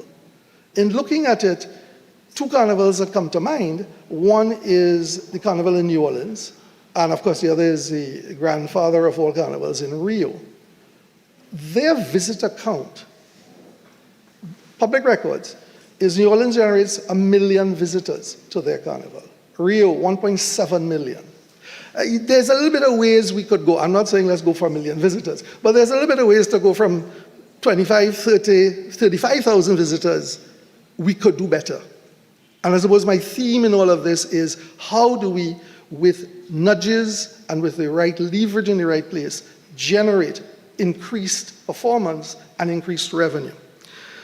Carnival is successful as an object lesson for a couple of other reasons. Our artists are superb. You only have to look at a performance, and some of our top-line artists go onto a stage, and within seconds they have the audience in the palm of their hand. That comes from continual work and practice to sharpen their craft. I was listening yesterday to the presentation by my colleague, Mr. Francis, in the arts. And what artists need, and I suppose as all professionals need, is the chance to practice. You can't get good until you practice over and over again. The 10,000-hour rule, I suppose, may be considered here.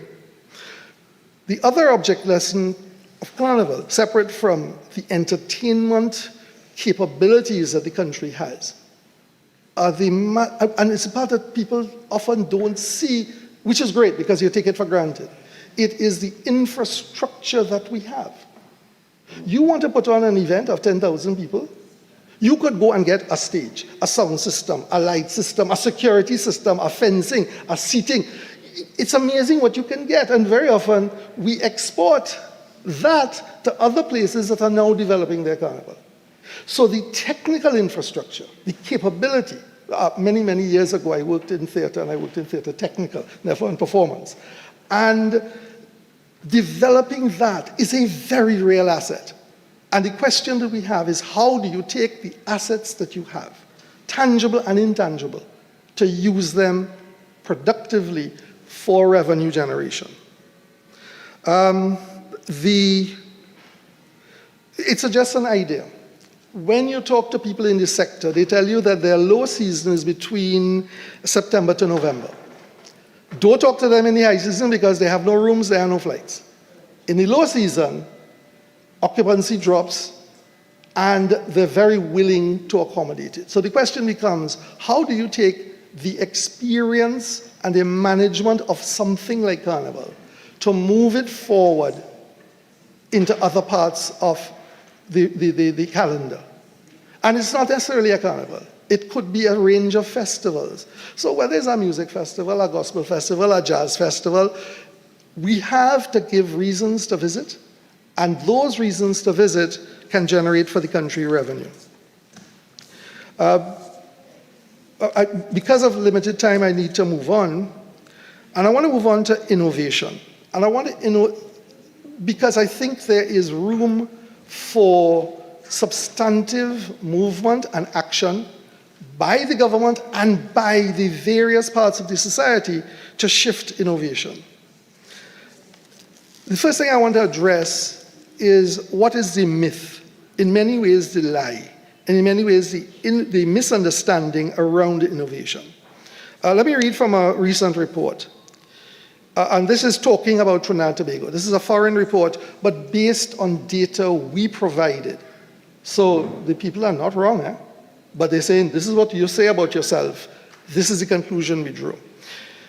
80% of, The 2019 Global Index, Trinidad and Tobago ranked 91 out of 129 participants in that index. In Trinidad and Tobago, approximately 0.05% of GDP is spent on research and development, compared to an average of 1.2% for other small commodity-dependent economies. R&D averages 0.95%, less than 1%, of sales revenue, and they say against a Caribbean average of 4.7%. I don't doubt the data. Many years ago, I was part of a national task force of the Council for Competitiveness and Innovation. The challenge that we found at that time was that, first of all, innovation got defined incorrectly. It had to do with mixing up innovation and invention, where innovation is the systematic development and marketing of breakthroughs of services and products needed by customers. With that view of something that is systematic and very conscious, not simply it happens by chance, and invention is not innovation. Some quick thoughts about what might inform policy. The first is to shift from a thinking that says we're looking for radical innovation and shift to incremental innovation.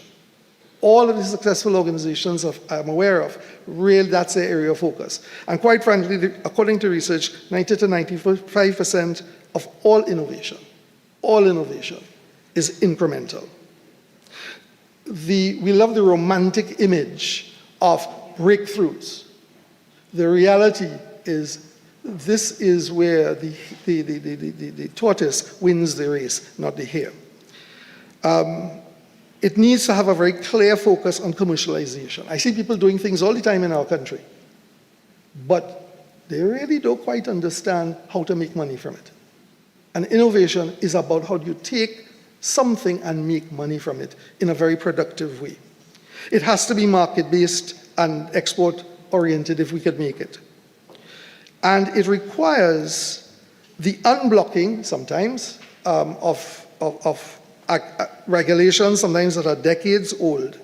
And it's about ultimately stimulating competition. Competition is the single strongest stimulus to innovation.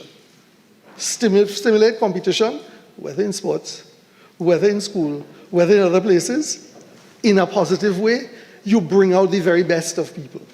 And it creates its own positive spiral. It's about, for a country, creating a very broad, a very deep, a very wide innovation funnel. And the last point, and I am being, I hope not unduly ambitious, but I want to ask, what would it take to change, Minister, the corporate tax code of Trinidad and Tobago? Let me explain. The history of innovation, countries are able to say this is how much we spend annually on innovation, because the numbers for spending are tracked. Because in the developed countries and many other countries, companies are required to identify what they have spent in innovation. And the tax treatment for it is different than general expenses of the organization. The consequence of that, and because there's a benefit to reporting, and quite frankly a legal requirement, they report it. Therefore, they're able to say, this is how much in this economy or in this country was spent on R&D and innovation. In Trinidad and Tobago, we are not required to do that. There is no requirement, there is no benefit, so that every innovation that the country makes, organizations make, gets lumped in with general expenses.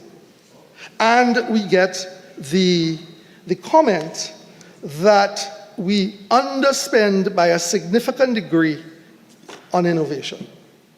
And I'm here to say, I've worked for a number of years in consulting, and that is not true. But that's what's reported. And the end result is if you can't measure it, you can't manage it, and you can't nudge it forward. And if we want to address productivity, which is a very real issue, innovation is the way to do it. Because through innovation, not only do you help shift productivity, but you shift your competitiveness. When we talk innovation, we often have a bias to technocentric innovation. And I think it would be useful to just remind ourselves of some of the innovations this country has had, of which it can be very proud. This country is one of the first in the world to establish an industrial court. That was an innovation. Now, we tend to not even think about it because it's now part of our lives. And we established that court in 1972. And in doing that, the court has a number of mandates, but specifically it was also to create an expeditious system, I'm quoting from the Act, for the system for settlement of trade disputes. If innovation is measured by its revenue impact, what is the revenue impact over decades of significantly lower strikes and lockouts and all of the negative economic fallout if you have that? Now, this is something we don't even think about as an innovation, but it very much is. In 1993, we floated the Trinidad and Tobago dollar. And we did something that many of the international agencies said simply was not possible. It was a managed float. It had never been done before in the world, at least not in that way. And guess what? It has worked. I'm not telling you that the exchange system doesn't have its stresses. And we get continual comments from commentators and certainly from the minister and the ministry about where the foreign exchange rate needs to be. But underpinning all of this is an initiative to say, let us try something. And this is not a government or an administration. This is something that has happened over successive governments over decades. And it has, by and large, worked.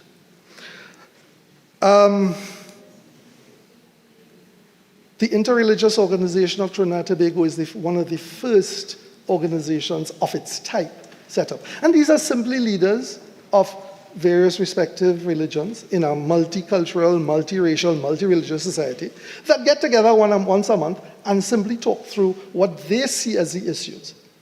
That activity, very private, very, very human, has created a possibility in the country and has built our country.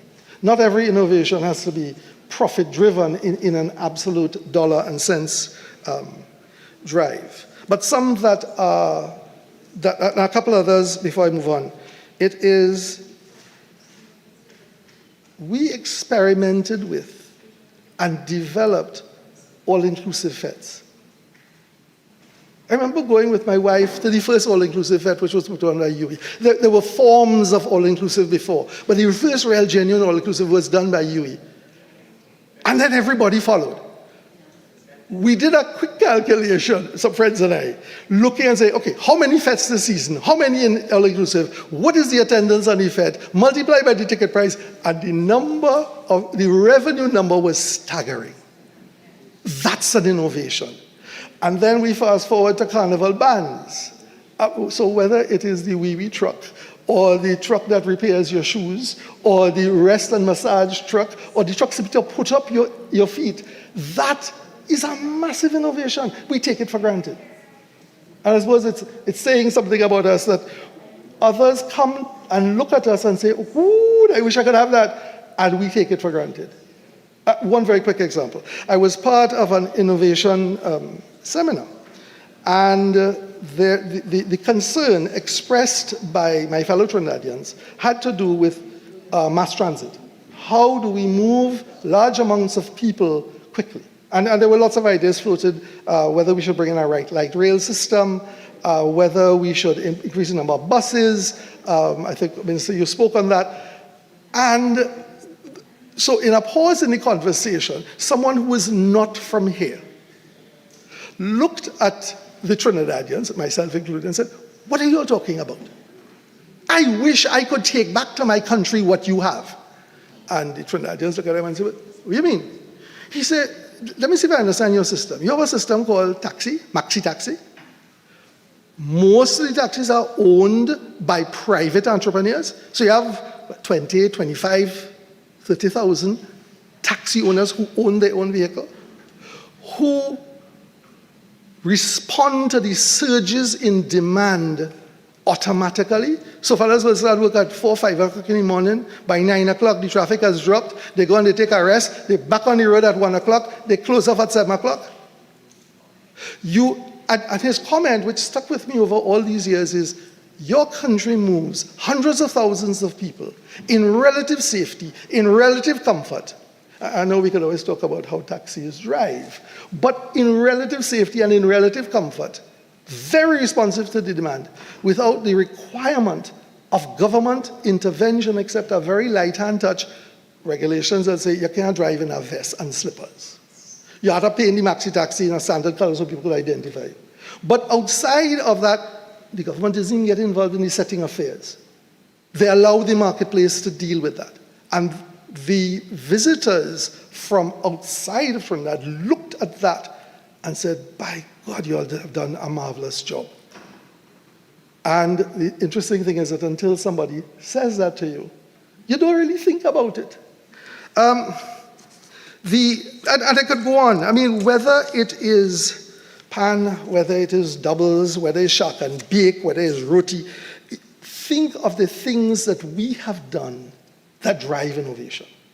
And they're not capital intensive necessarily. They are not driven by large corporations. They're not necessarily driven by government. They're driven by individuals and SMEs. And it makes sense. The last one I will mention, because it is a government initiative and it has happened over successive administrations, is we used to have a thing called the railway line. We converted it to a priority bus route.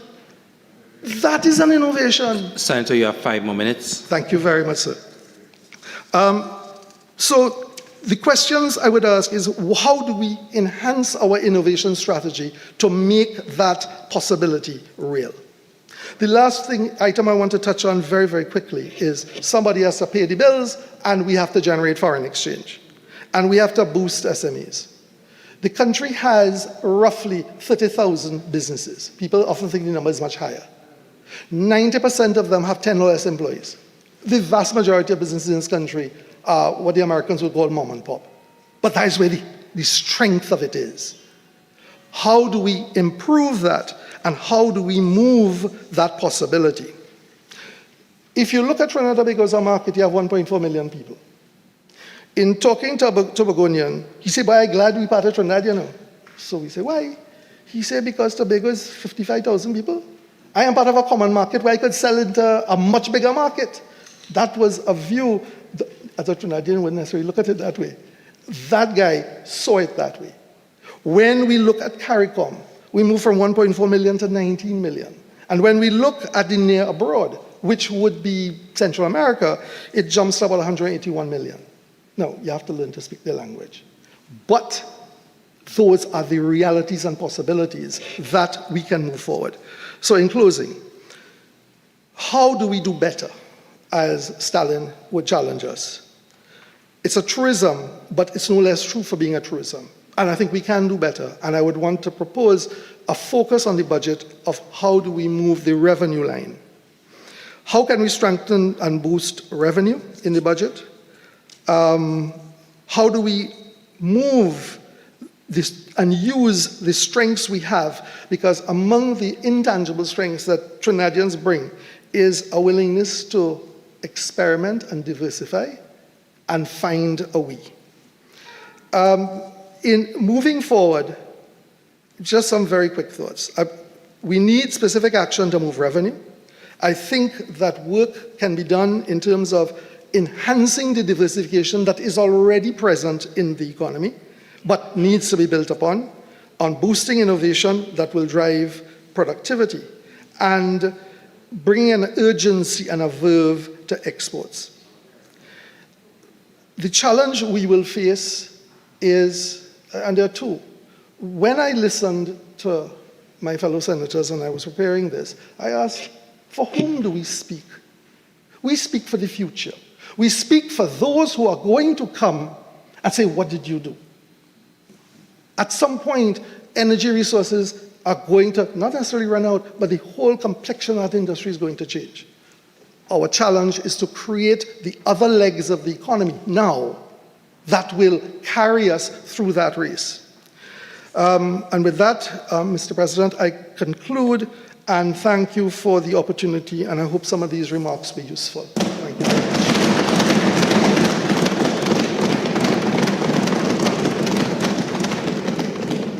much. Attorney General.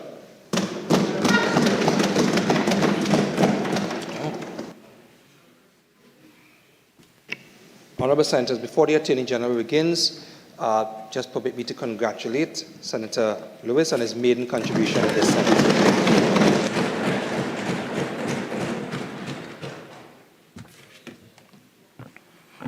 Thank you very much, Mr. President, and thank you for the opportunity to contribute this afternoon on the final day of the debate on the budget for the fiscal 2023-24.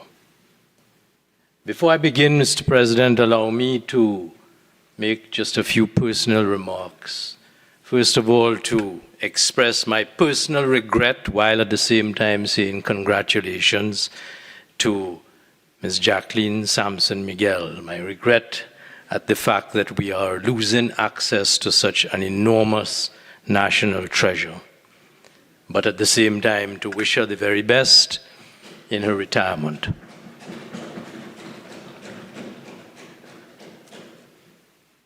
To congratulate Mr. Brian Caesar, who assumes office as in the House, and to congratulate Ms. Kiba Jacob in the Senate.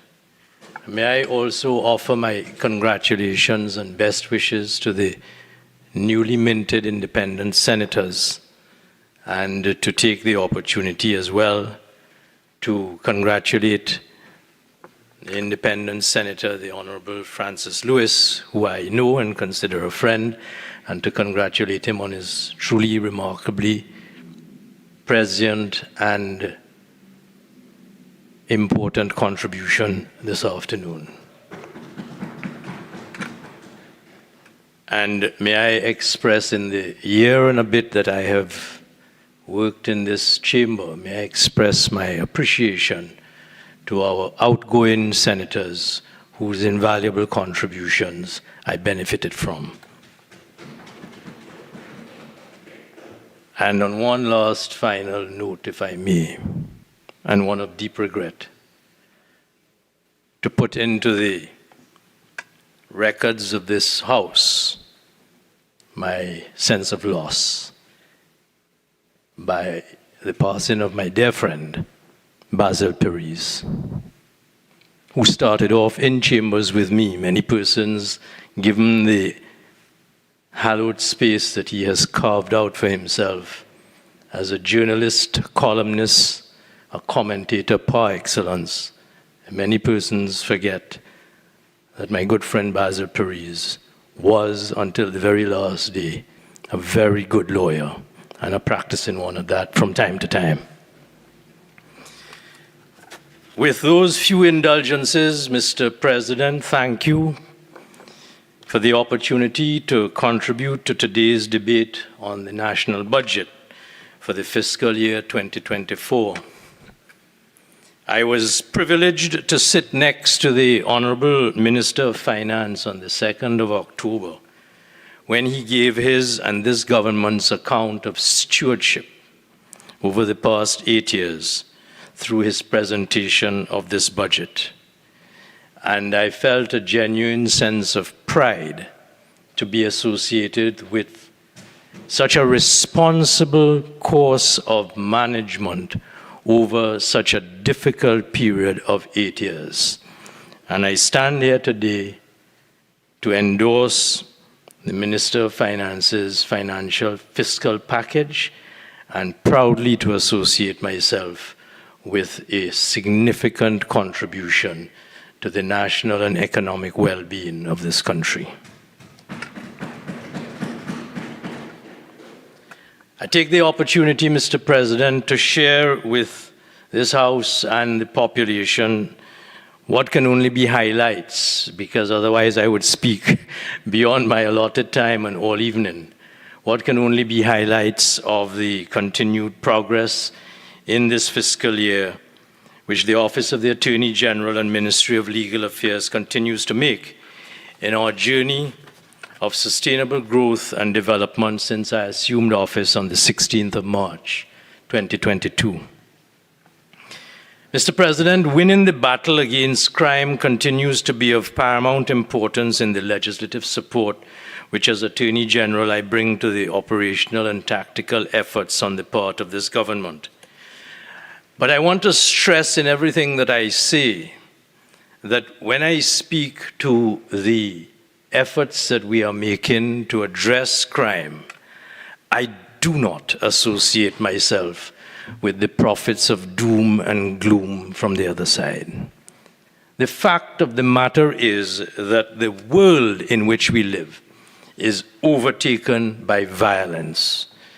And as difficult as some of us might conceive our circumstances to be in an admittedly difficult period that we are going through, we have to acknowledge that we are still more fortunate than many persons around the world. We only have to think today, and every day I look at my news on the international news coverage of what is happening in Israel and Palestine. I think how very fortunate we are. So let us not persuade ourselves that we are doomed to fail, as our opponents would seem to wish to be the case in order to vote themselves or to have persons vote them into office. Mr. President, sustained from the previous fiscal year, our endeavors to encompass a multifaceted approach is aimed at addressing crucial aspects of societal transformation through what we try to develop as innovative crime-fighting tools, utilizing a whole-of-society approach, a CARICOM regional approach, a concentrated focus on youth development, and continuing the substantial work on reforms to our criminal justice system. All of these are essential steps towards ensuring the well-being of our citizens of Trinidad and Tobago.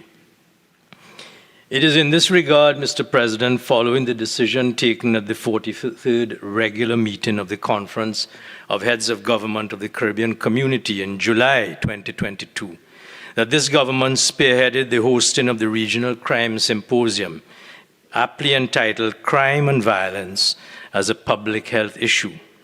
This symposium brought together CARICOM and neighboring country leaders, technical experts, academics, medical professionals, the media and civil society to conduct a macro examination of issues threatening our regional and domestic safety and security.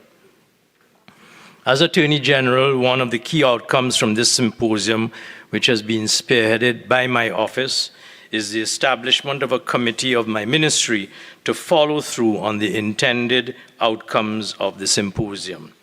That committee has focused on several priority areas to be addressed, including illegal guns and organized crime, overhaul of the criminal justice system with priority focus on the proactive management of prosecutions, balancing the rights of the individual with the public safety interests of the whole of society, examining the very music that our young minds are exposed to and the dangerous lyrics that fuel gang culture and violence, with a view to recommendations for eradicating some of the drivers of violence. There are remarkable positive recent events this very month which will bring me back to this symposium and the critical leadership position which Trinidad and Tobago continues to lead from throughout the Caribbean, but I will return to that. Mr. President, another pivotal regional initiative led by my office involves a strategic partnership with the CARICOM Implementation Agency for Crime and Security, known by the colloquial expression impacts, to address a number of challenges. These discussions continue to contribute to bolstering regional stability, which in turn fortifies our national security.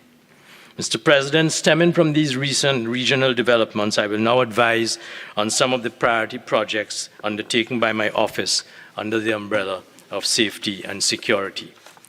Illegal firearms continue to threaten our society. Senator Timal narrated with some accuracy his concerns concerning the Trinidad and Tobago Police Service.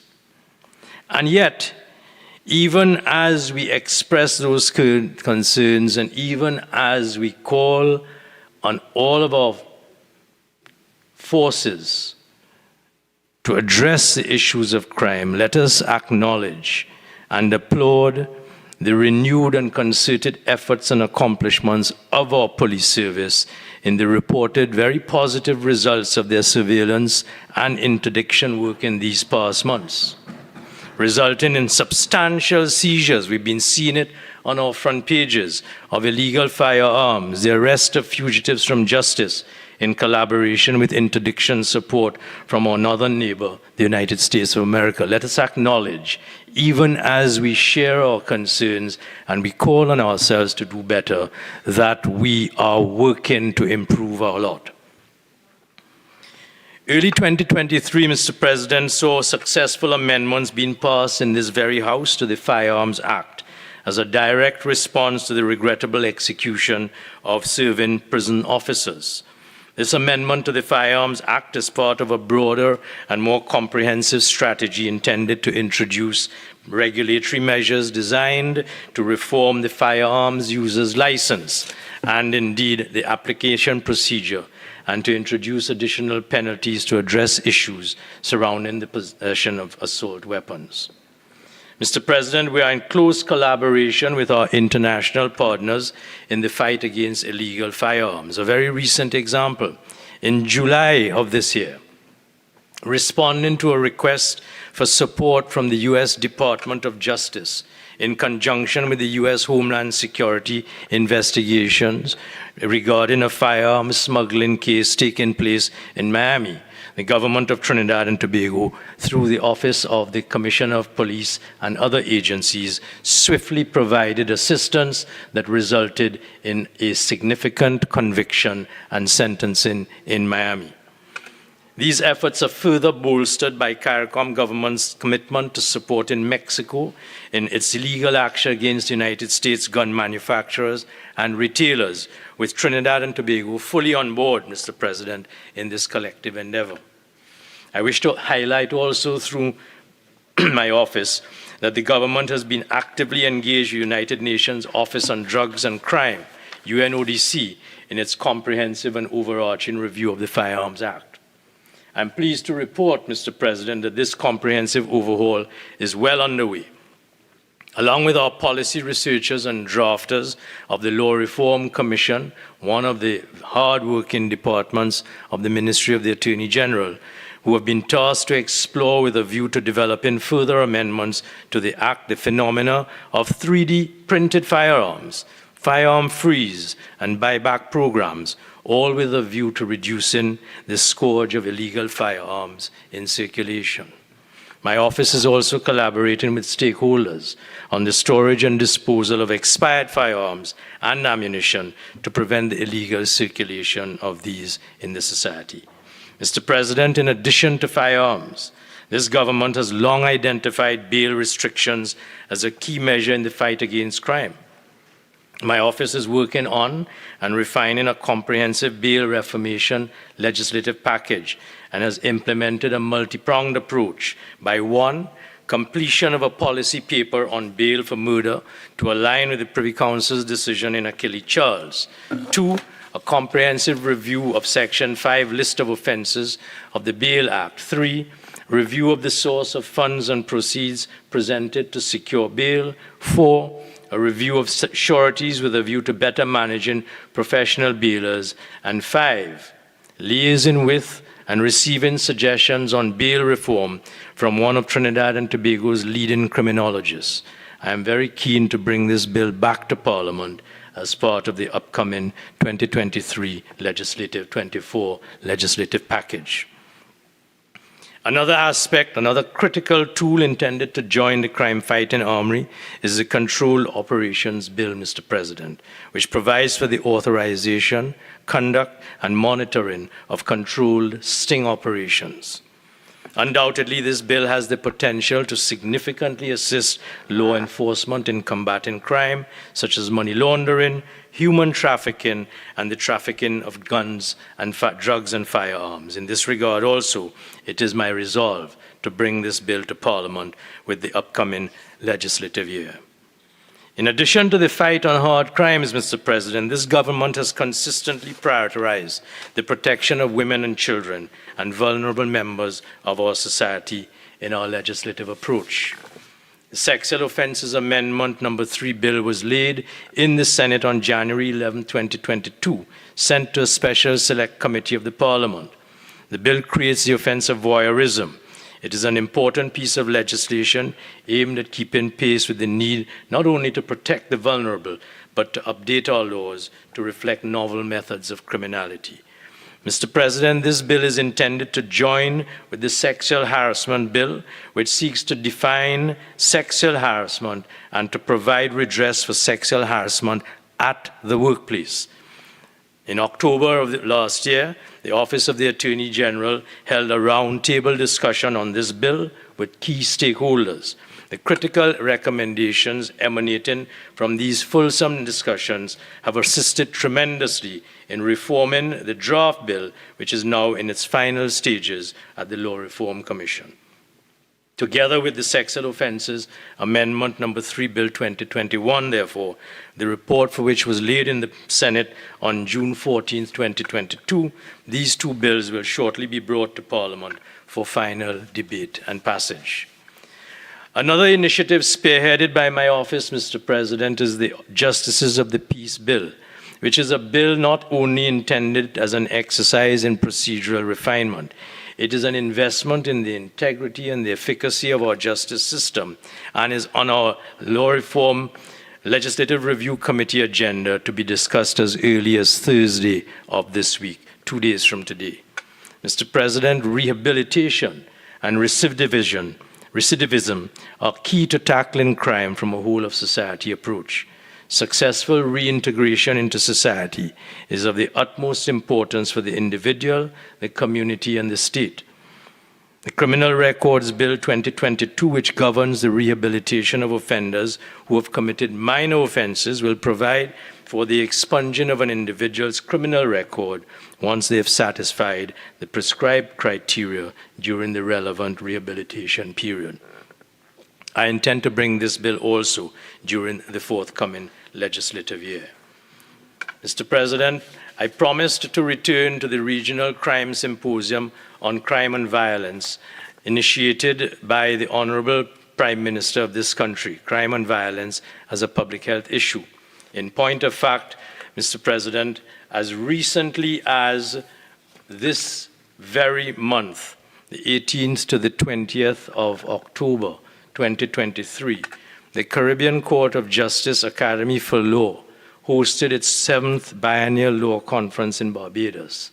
The theme underpinning that conference was criminal justice reform in the Caribbean, achieving a modern criminal justice system, and was expressly held out and premised as being a sequel to the Regional Crime Symposium hosted in April 2023 in Port of Spain under the theme, Violence as a Public Health Issue, the Crime Challenge.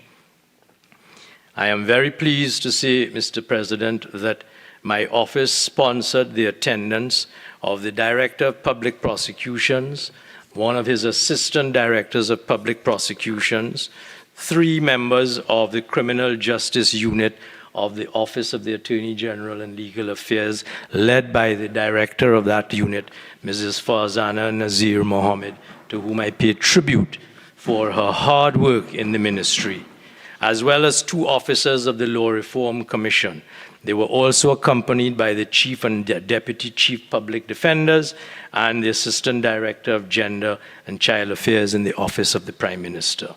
Mr. President, that conference was attended by a number of very esteemed regional and international jurists, and the subject areas which were covered in that 3-day conference could be, as I speak further on the work of the conference, as I speak further on the work of the Ministry of the Attorney General, could be a list of the matters that we are working on in our ministry. The point that I am making is that the leadership that Trinidad and Tobago has been providing in the fight to improve our criminal justice system is providing a beacon to the rest of the Caribbean, including the justice system in the form of the Caribbean Court of Justice for the areas that they are focusing on. I will come to it in a minute, but let me immediately make the point that one of the areas that is addressed in that conference that is receiving a lot of attention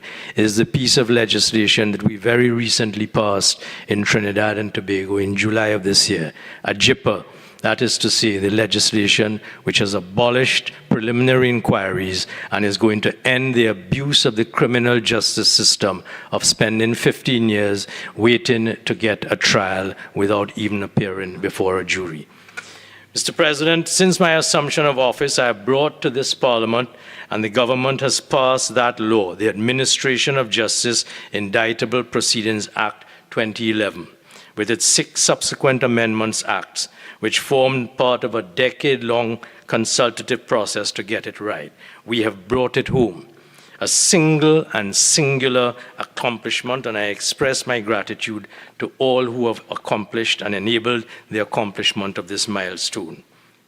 With the removal of preliminary inquiries and the introduction of a more effective case management, effective process, our criminal justice system will experience a reduction in the backlog of cases, fewer hearings, administrative processes associated with the preliminary inquiries will lead to cost savings for the legal system, and victims and witnesses will be spared the enormous challenges inherent in delayed proceedings.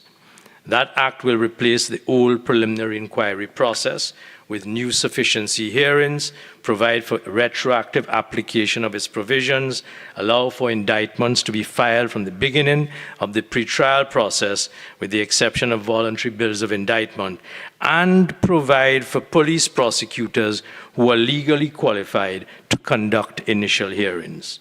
Mr. President, I will be bringing a note to the Cabinet to proclaim this law to take effect from December 2023. As part of the vital task of stakeholder preparedness, in anticipation of the proclamation of this law, my office has partnered with the Judicial Education Institute of the Judiciary of Trinidad and Tobago, the education arm of the judiciary, under the capable charge of Madam Justice Gillian Lucky, with a view to designing and executing a comprehensive sensitization program which ensures that all relevant parties will be well prepared for the transition from preliminary inquiries to sufficiency hearings. This training program is proposed to take place during the period November to December 2023. Key objectives of the intended sensitization include to inform and educate key stakeholders about the abolition of preliminary inquiries, to facilitate a smooth transition and understanding of the new legal framework, to address any concerns or questions from the stakeholders, and that the proposed stakeholder participants who are intended to benefit from that sensitization exercise, all of whom have already been written to, will be as follows: the Office of the Director of Public Prosecutions, the Public Defender's Department, Legal Aid and Advisory Authority, the Criminal Bar Association, of Trinidad and Tobago, the Law Association of Trinidad and Tobago, and the Trinidad and Tobago Police Service. Widespread public sensitization is also being developed. Mr. President, this is perhaps an appropriate point at which I should update this August chamber on very important developments in the civil law and criminal law departments, both of which fall under my remit, of course, respecting the Section 90 constitutionally independent office of the Director of Public Prosecutions. I can report on the latest developments in respect of two matters which have been in the public domain in different degrees. We recall the Sherwin Peters matter, the infamous matter of the missing file, which brought a $20 million judgment against the state. That matter is before the court. We've applied to set aside the judgment. That is in train, and I will say no more on that aspect. It is sub judice. It, however, provides me with a pivot from which I can report on the latest developments in respect of the Justice Stanley John report. Members will recall that I advised publicly that I had appointed an investigative team of retired Mr. Justice Stanley John and retired head of the Special Branch, Mrs. Shulera Hines. Their final report is dated 23rd June 2023 and has been handed over to me. Since my assumption in office, it has also been in the public domain that the Director of Public Prosecutions and I have engaged in different respects.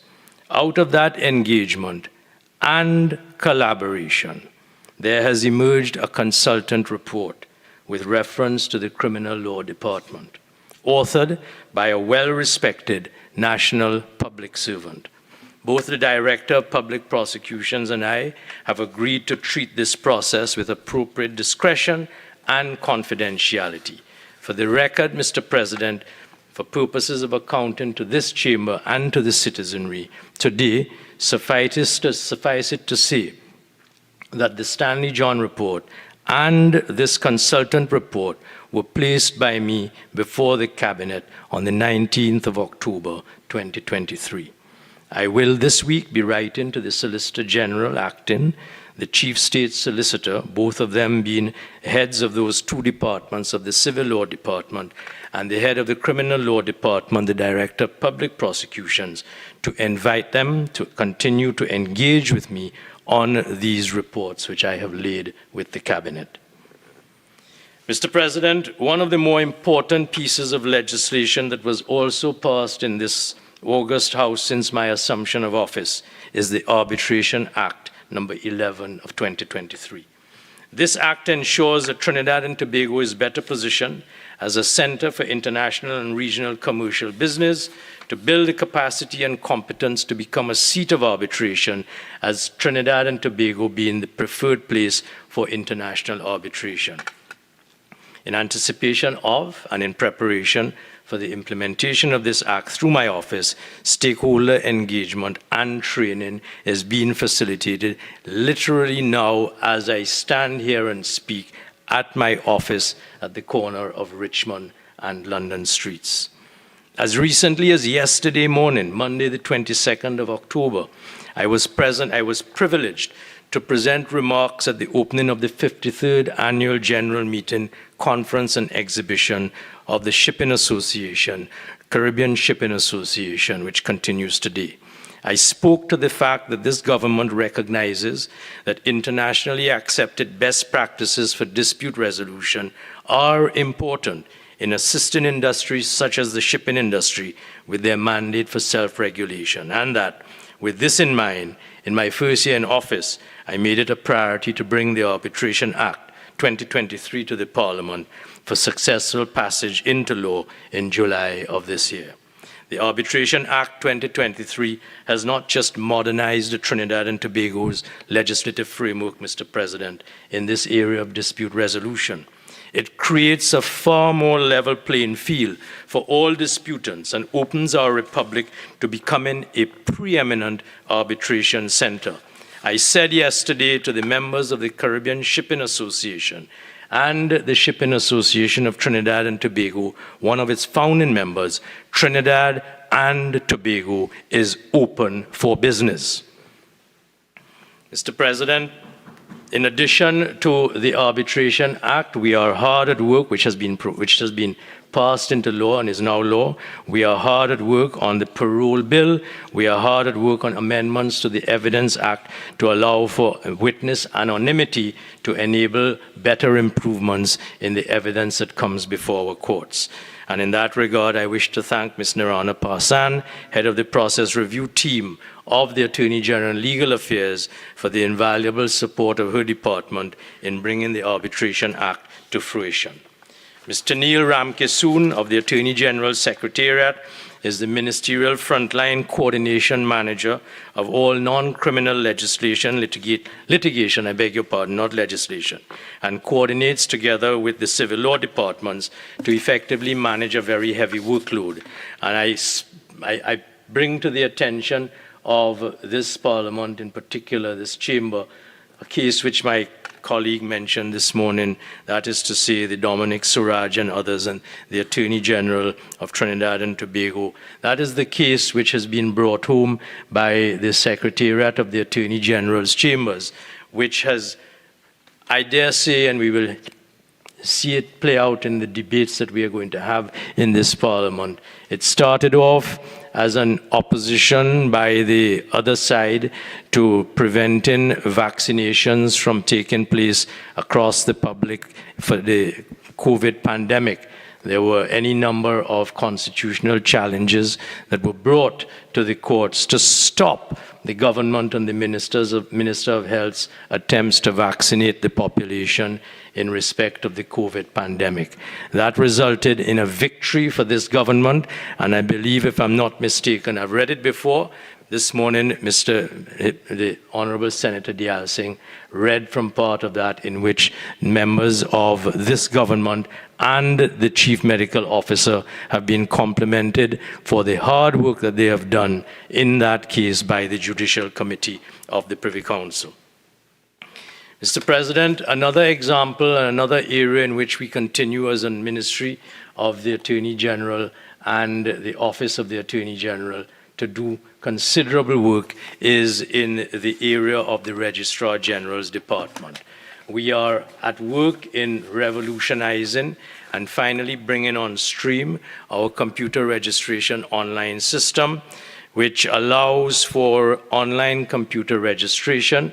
And I can assure the Minister of Finance, who raised some concerns with me this morning, that the system is up and running and has not been down for the day at all. There were challenges that were initially experienced in bringing the system online because there was an old system which the new system was intended to replace, and the new system had to be brought into being at short notice to replace the failed system last year, November. And we are about to, and in fact on Thursday of this week, to complete the legislative review examination of the final piece of legislation that will allow the computer registration online system to go fully online once we bring it to the Parliament and get Parliament's approval in that regard. It will contribute, Mr. President, to my ministry's contribution to the ease of doing business in the computer registration for online business in the company's registry. There were challenges with the polymer birth certificate paper, again at the Registrar General's Department, and I can give the public and the citizenry that those challenges have been redressed and have been resolved. And there has been, and I will speak now openly and frankly to this, there has been a recent impasse, and I speak now to Senator, my colleague on the independent bench, Senator Remy, who I know has concerns about this. There has been the impasse in Tobago with respect to differences between the Registrar General's Department and the CAST, that is to say, the Tobago office responsible under the Prime Minister's Office for the Affairs of Tobago. I said publicly that I had commissioned a legal opinion on that. I have received that legal opinion. which in my view has gone a long way towards resolving what was a difference in interpretation of the applicable legislation that governs the relationship between the Registrar General's Department and CAST. And my next step, literally out of this chamber, when I leave here today and I am relieved of my obligations before this House, is to invite the Registrar General and the Permanent Secretary of CAST to a meeting, a mediated meeting with me, so that we can sit down with the benefit of the opinion that I'm now in receipt of in order to put a speedy resolution to what really are differences of opinion, not substantive, and which I am very confident can be resolved by earnest, honest conversations and dialogue with the interest of the people of Trinidad and Tobago at heart.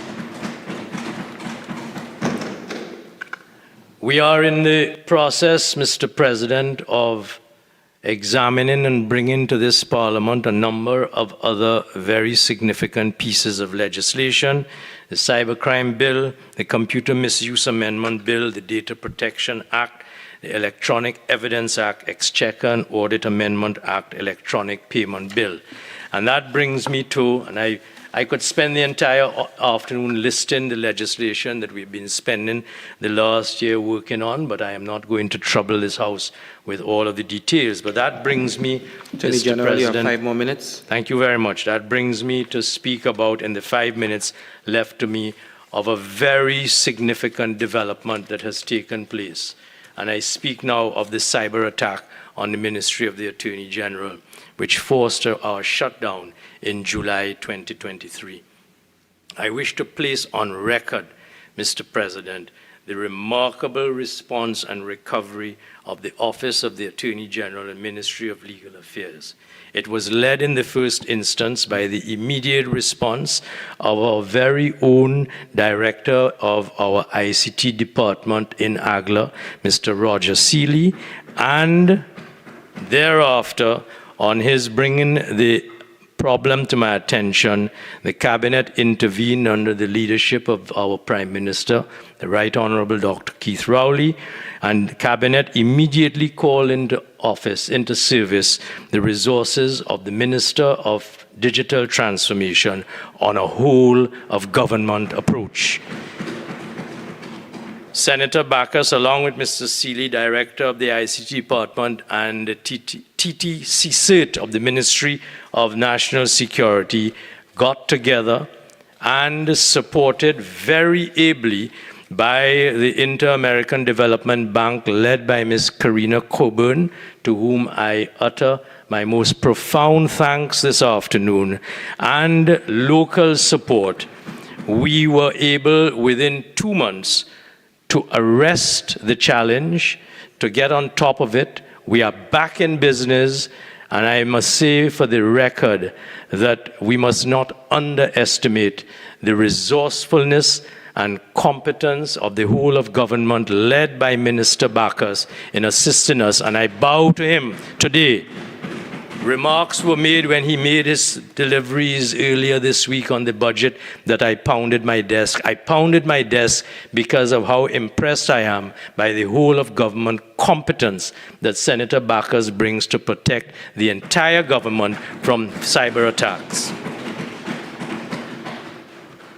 And I will go on record to say this: we were able to look in the face and laugh at a ransomware demand that was made of the government of Trinidad and Tobago, and to turn our back on it. Thank you, Senator Backus. We also have in the ministry significant work, Mr. President, that has been done by the anti-terrorism unit, led by Mrs. Viana Sharma, by the of course, the Registrar General's Department, I did not mention, and that is a neglect on my part, Registrar General Bridgewater, the IPO Department. I want to make special mention of the IPO Department, led by Mr. Reagan Asgarali, in order to give the assurances to our new independent senators who have the mandate of the artist community of this country at heart, that full advisory support for artists is available through the IPO Office of the Attorney General and Legal Affairs for artists to register their brand names as trademarks and for establishing their modern copyright on creative endeavor. And lastly, Mr. President, as I close on much that I would like to say, I want to go on record to thank the members of my cabinet, my ministry, and in particular to thank Minister Renuka Sagram Singh Suklal, to thank Permanent Secretary Mrs. Natasha Barrow, Deputy Permanent Secretary, Acting Permanent Secretary Mrs. Indira Rampal Chedi, Mrs. Trudy Lewis, to thank the Deputy Chief Parliamentary Counsel, Ida Eversley, the Chief Parliamentary Counsel, Mr. McIntyre, both Senior Counsel, and the very many other members of this ministry without whom I would not be able to stand here today as proudly as I do to declare that the Ministry of the Attorney General is forging on to give advice and support to the whole of government approach in this fiscal year. Thank you very much. Minister of Foreign and CARICOM Affairs.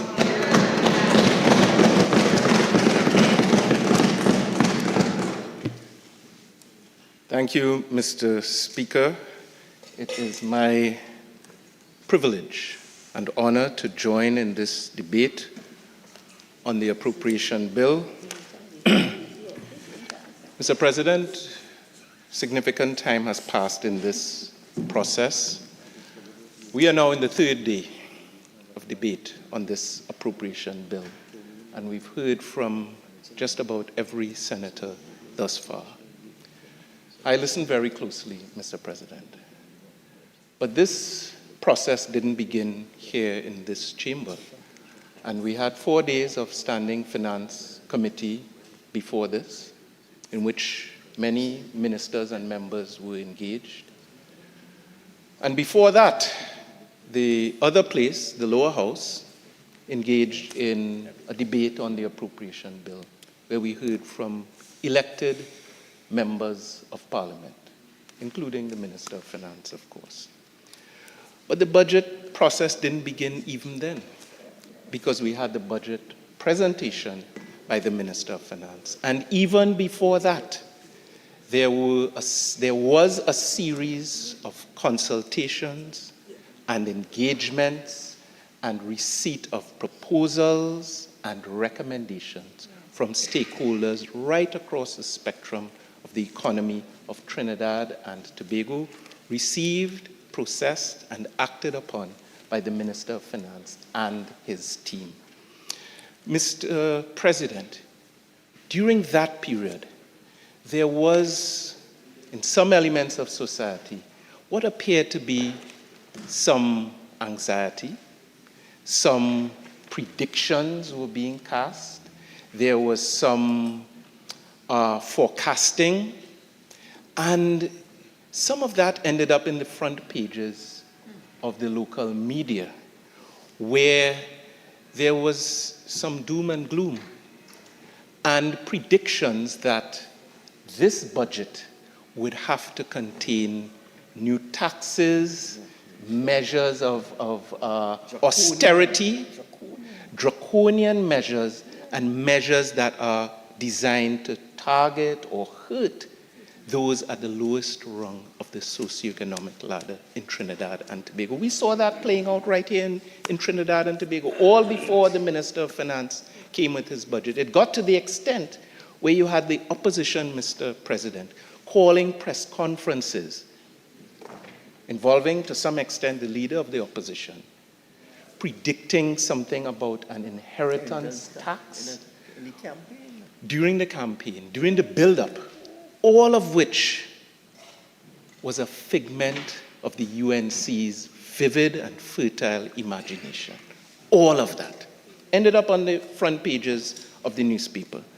Mr. President, you fast-track to the presentation of the leader of the opposition and to the presentations made by the majority of the members on the opposition bench. And you have to feel a little bit sorry for them because their predictions did not come true. The Minister of Finance disappointed them. He pleased the rest of the society. He pleased the other stakeholders. He disappointed the United National. He disappointed the expectations of the United National Congress. And what it resulted, Mr. President, I listened to them very closely. They were under strain to really attack the budget of this particular fiscal year. They were under strain. So what you ended up with, Mr. President, let me tell you what we got. We got Senator Wade Mark here opening the innings for the opposition. And you know what he gave us, Mr. President? The same old. The same old speech. And one of my colleagues said it.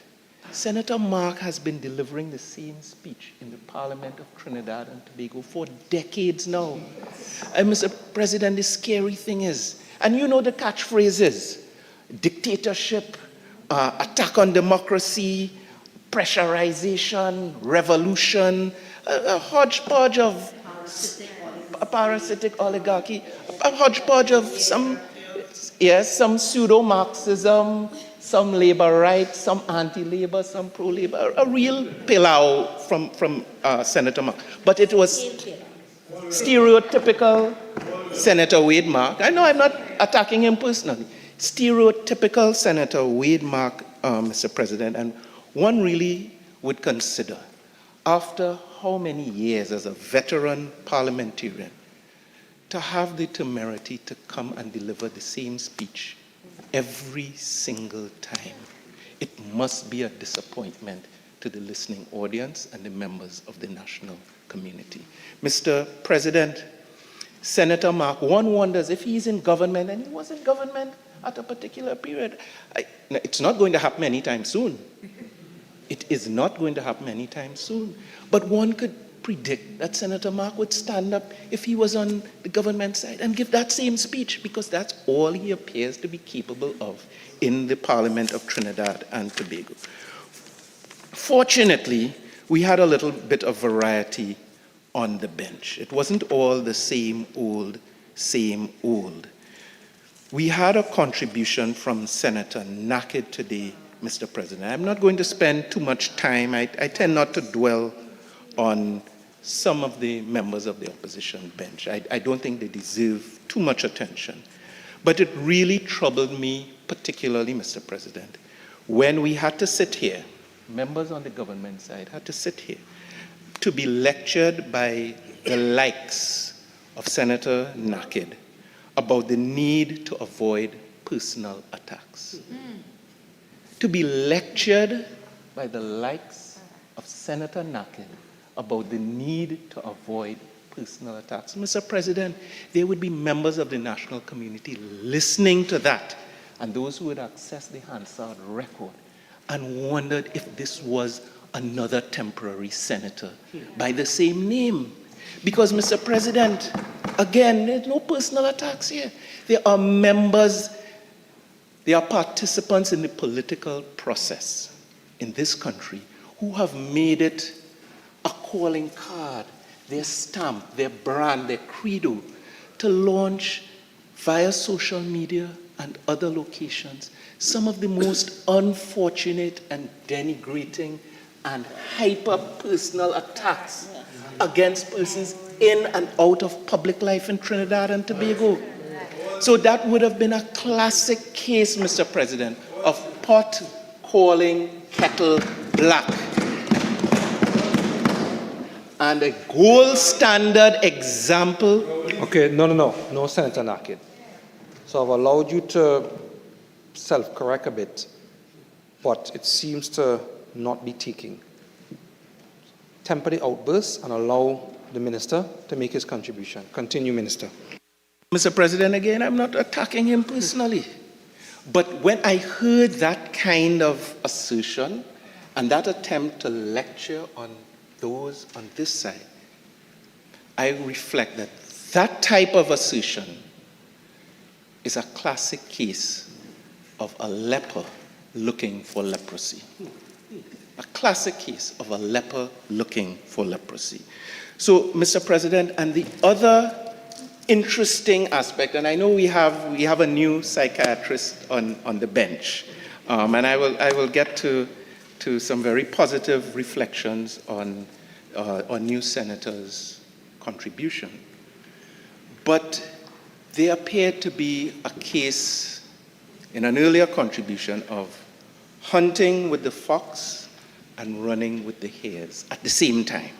So there was a lot of shouting across the aisle about race and accusations toward the government side about race and who wanted to line up somebody. I didn't get the reference because it was all jumbled. But basically, there was an admonition that we should avoid talking about race. And then in the same contribution, I heard repeated, incessant, frequent references that to my ear appeared to be an effort to divide the society of Trinidad and Tobago on the basis of race and ethnicity. That's what I heard. That's what I heard, Mr. President. And I heard comments, I don't want to misquote the senator, and it continues even while he's at a seat. Okay, so no. I do not want a running conversation across the floor. The minister is coming as the final speaker before wrap-up. He is systematically replying to speakers that have gone before, which is his right to do so. This is my final time standing. Allow the minister to do so in silence. Continue, Minister. Thank you, Mr. President. Thank you, Mr. President. And I heard, I don't want to misquote the member at all, an assertion that in this country, Indians are doing well and, what was it? Black people are suffering. What is the basis? What is the motivation to bring that kind of commentary, erroneous as it is, into the Senate of Trinidad and Tobago? And I sat there and I thought, what could be the motivation for a UNC senator to be bringing that discourse into the Parliament of Trinidad and Tobago? And all I have to say on this, further on this point, Mr. President, is that we on this side and the right-thinking senators of Trinidad and Tobago will not allow anyone to stand here and divide the society of Trinidad and Tobago by race. I heard one further assertion that I would just want to make a quick passing reference to. The UNC is the party of the poor. Mr. President, the senator who spoke a little bit earlier, the UNC is the party of the poor. Mr. President, I don't know where the senator was during the period 2010 to 2015. He may not have been in the jurisdiction at the time, but what the citizens of this country saw and witnessed was members of the PP, UNC, coming into office, some of them poor, but going out of office as multi-millionaires based on the treasury of Trinidad and Tobago. He's not denying it, he's saying same with somebody else. Okay, Mr. President, we will not allow anyone to divide this society on the basis of race. In fact, we on this side are proud of the diversity within the society of Trinidad and Tobago. I just want to tell any senator who feels that you can draw a line between ethnicities, well then you'll have to draw a line straight down the middle of persons like myself and others within the chamber. It's not me alone, because we are all a mixture. And even with respect to communities, Mr. President, I heard talk about which constituency is African constituency. Where's that in Trinidad and Tobago? Where is that in Trinidad and Tobago, Mr. President? Maybe the senator doesn't know. We have Indian people, Indo-Trinidadians, let me say, living in Mova and Laventille right now. You have Afro-Trinbagonians living in Separia, living in Chaguanas. This is a mixed society. So I don't want to misinterpret the intention of the member. I just want to caution him. I just want to caution him to be more temperate and moderate with his language. And if he's not able to handle matters at that level, maybe it's best to leave them alone and leave it out of the debate in the parliament. This is my humble advice to the particular senator. Mr. President, I just want to move on because it would be remiss of me if I did not join with colleagues in congratulating and welcoming the new independent senator, including the new temporary, the new independent senator. And Mr. President, we on this side, as a concerned and caring government, listen very closely when members of the independent bench, when independent senators are speaking. We listen closely when the opposition is speaking as well, but we tend to find more value in those contributions that might be less burdened by the political baggage of UNC ideology. And Mr. President, I must say, I'll begin with the very last contribution. I found myself riveted to the contribution of Senator Lewis. Remarkable.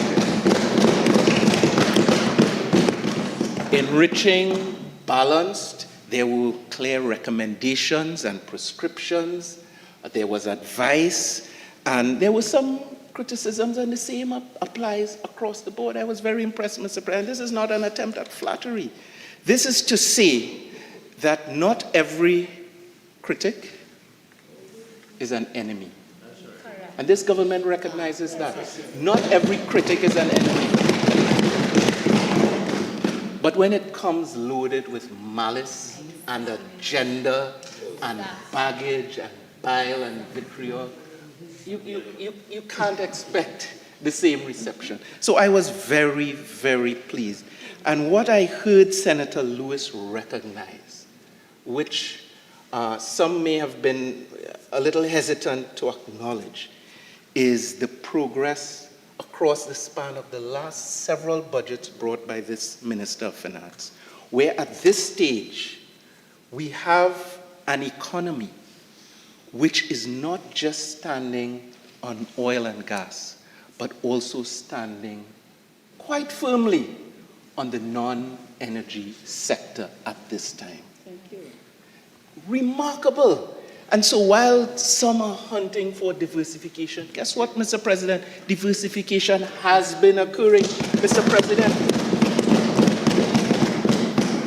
President, the Honorable Minister of Trade and Industry, who is a remarkable member of the Cabinet of Trinidad and Tobago, informed this country that we currently have a $47 billion balance of trade with the rest of the world. This same little Trinidad and Tobago, coming out of a very difficult COVID-19 experience which affected the entire developing world, coming out of the economic uncertainties of war in Europe, now war in the Middle East, trouble even closer within our region, coming out of numerous challenges, has been able to demonstrate tremendous growth in the non-energy sector. Mr. President, it was recognized by some of the independent senators, including Senator Lewis, and I want to give credit where credit is due. The performance of our manufacturing sector, of the non-energy sector, or exporters, or young entrepreneurs we have seen the results of consistent incentives and fiscal measures brought by the Minister of Finance in previous budgets. We have seen the results of the erstwhile efforts of the Trinidad and Tobago Manufacturers Association, Chambers of Commerce. We have a captain of industry here on our benches right now. Point to him, but it's not just him, Mr. President. This is a sector of society that has found its feet and is contributing actively. The labor force in Trinidad and Tobago has contributed to this success, and I have to revert once again to the Ministry of Trade and Industry and the leadership coming out of the government and the cabinet of Trinidad and Tobago, the Honorable Paula Gopi-School. So, Mr. President, there is tremendous good news here. So while some are hunting for diversification, and yes, more effort has to go into that direction because non-renewable resources are exactly that. Even with some of the additional very promising advancements to come in gas acquisition, at some point we are going to have to stand on the legs of other limbs of the economy. And Mr. President, that is actually happening as we speak. I also, as I'm touching on the independent senators, I have to make reference to Senator Hutchinson, who rose right after a very prominent medical practitioner, and I said, let me see what the senator is going to have to say and how he will pitch his contribution. And Mr. President, what we got here was a tremendous discourse born on the back of experience and expertise and the introduction of concepts that, in my view, will be of tremendous value to the society of Trinidad and Tobago. So on the independent bench, I'm very much looking forward to their future contributions. And I just want to join Senator Deorup Timao very clearly and categorically, to join with my colleague and any other member who would have spoken on this topic, and to categorically and completely condemn any attacks and all attacks of vandalism against temples, places of worship in Trinidad and Tobago of any shape or form. Complete and total condemnation. We are peaceful, loving people in this country, and we have to preserve that and protect that. Mr. President, when I have cause to speak to a lot of visitors to this country, mainly diplomats and others of various walks of life, and the first thing they say about Trinidad and Tobago is the way we are able to get along with each other. The first thing they say is how warm and hospitable we are. We have to preserve and protect that, and those types of descriptives that I heard and the acts of vandalism threaten that precious reality. So I join with the senator in that regard. So, Mr. President, I listened very closely to the members on the other side. I just want to make a very brief comment on Senator John. I don't normally disturb her, Senator Jerlene John, but she made a big deal about the CSO, Mr. President. And I've been here for a while in various chapters, and I've heard members on the other side railing about the CSO. They don't have their act together. The CSO is in the dark ages, etc. Well, Mr. President, a lot of work has been done to modernize the Central Statistical Office in Trinidad and Tobago. And now, when the Minister of Finance presents his data to us, and he has done so, we have up-to-date, real-time, I use the word cautiously, real-time data from the Central Statistical Office on which Trinidad and Tobago can rely. Mr. President, included in that data is the unemployment rate for Trinidad and Tobago. And that is another statistic that seemed to have caused great alarm and distress among members of the United National Congress. They almost appear offended that there is a relatively low unemployment rate in Trinidad and Tobago when compared, Mr. President, to the entire rest of the region. Compared to the rest of the Caribbean community, it is relatively extremely low. I'm being very diplomatic in my language because I don't like to do too many comparisons with our neighbors. Compared to Latin America, the entire hemisphere, our unemployment rate is very low. But that appears to have offended members on the other side. And Senator John, she spent considerable time talking about C3 in San Fernando and a gathering. So, Mr. President, I did a little check. What went on at C3 to attract the attention of Senator Jerlene John? Because she held that up as evidence that the CSO does not know what it's doing. So apparently, someone went on social media and promoted a jobs fair, a gathering, an opportunity where persons can come to pursue job opportunities in oil and gas.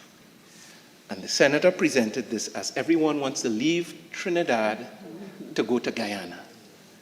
I said, that sounds a little bit strange, Mr. President, because I, at the Ministry of Foreign and CARICOM Affairs, do processing for CARICOM skills certificate applications. And I see many applicants from Guyana, coming in, from Jamaica, from Barbados, coming in, from St. Lucia, seeking to come to Trinidad and Tobago to apply their skills. So I said, let me check this out a little bit further. Something is not sounding right here. When you look at the actual report, Senator John, I know you're listening. When I looked at the actual report, because you can't take them at their word, Mr. President, the organizer of this event explained that the event was not geared for work in Guyana, but also in Trinidad and Tobago. So that's number one. And secondly, Mr. President, there seems to be an assumption that because persons are exploring improved opportunities in oil and gas, one of the best paid sectors anywhere in the world, it means that they are unemployed. Mr. President, that is, I don't want to say unintelligent, it's unintuitive, it's not logical. And to rail against the data of the Central Statistical Office, not presenting any rigor, any data, any evidence, except talk about a crowd in C3, a crowd in C3, Mr. President. I don't think that's acceptable as a presentation in the Senate. So I will have to dismiss that submission, Mr. President, and as it stands, the data presented by the public servants at the Central Statistical Office remain standing in this chamber until proven otherwise. Mr. President, they have to come better than that. Make a case, build a case. Always talking about evidence, put the evidence on the table. Not good enough, Mr. President. Not good enough. And you can have that gathering in any country in the world. And you know what the difference would be? You wouldn't have an opposition screaming and waving banners that spells some sort of doom and gloom for the economy, Mr. President. So I will move on from Senator John. And then there were references in this debate from the other side. I'm not going to spend too much more time on them, Mr. President. I heard talk about the travel advisories. Who was it? Minister of Tourism. There was talk. Don't even worry to respond. One of our friends. The travel advisory. So, Mr. President, there were submissions, including members of the independent bench, that commending the government and commending the Minister of Tourism for increased tourist arrivals in Trinidad and Tobago. You know what the counter was on this side, on that side?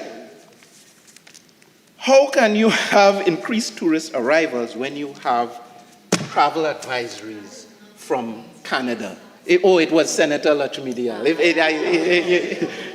She has sung out.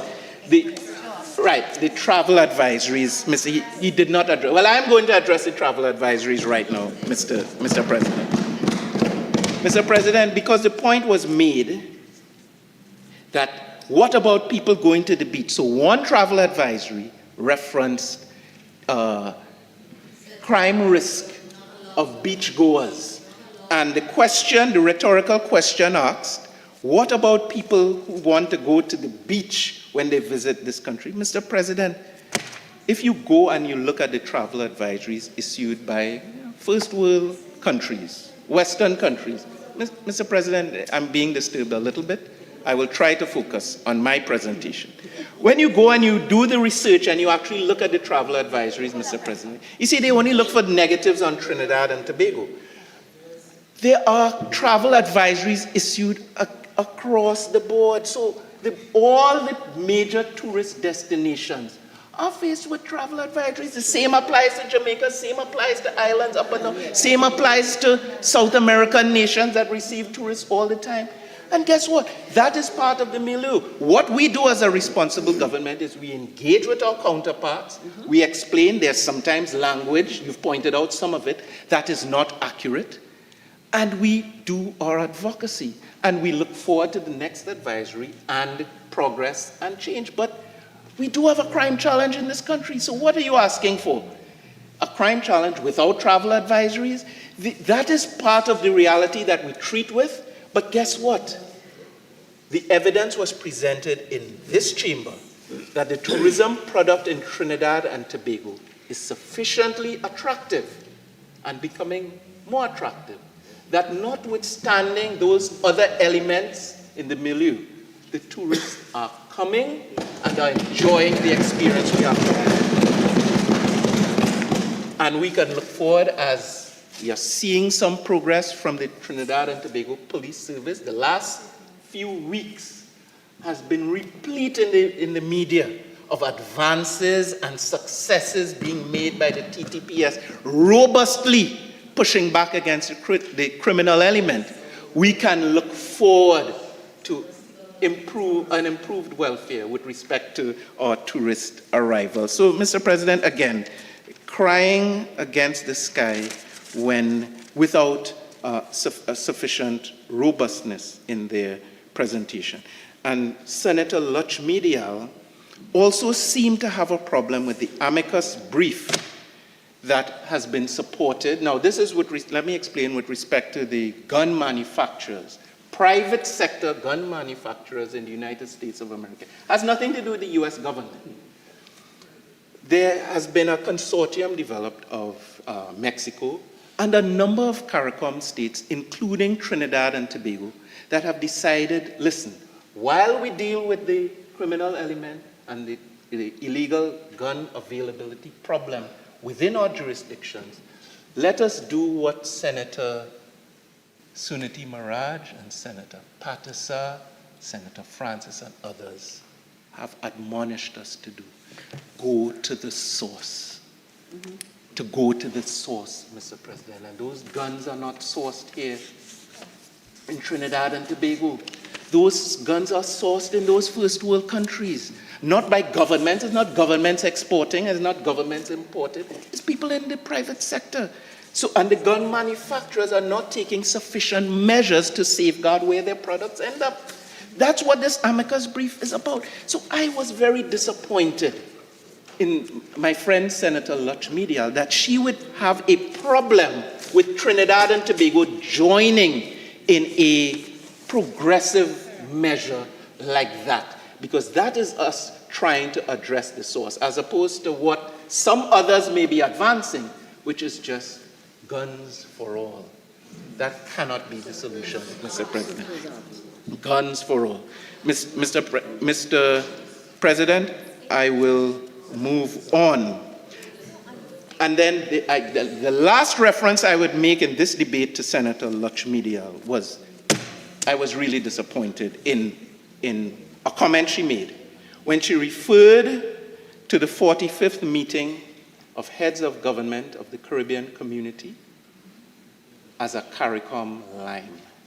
Mr. President, within that phrasing, that epitomizes the negative attitude of the United National Congress to the Caribbean community and our regional family.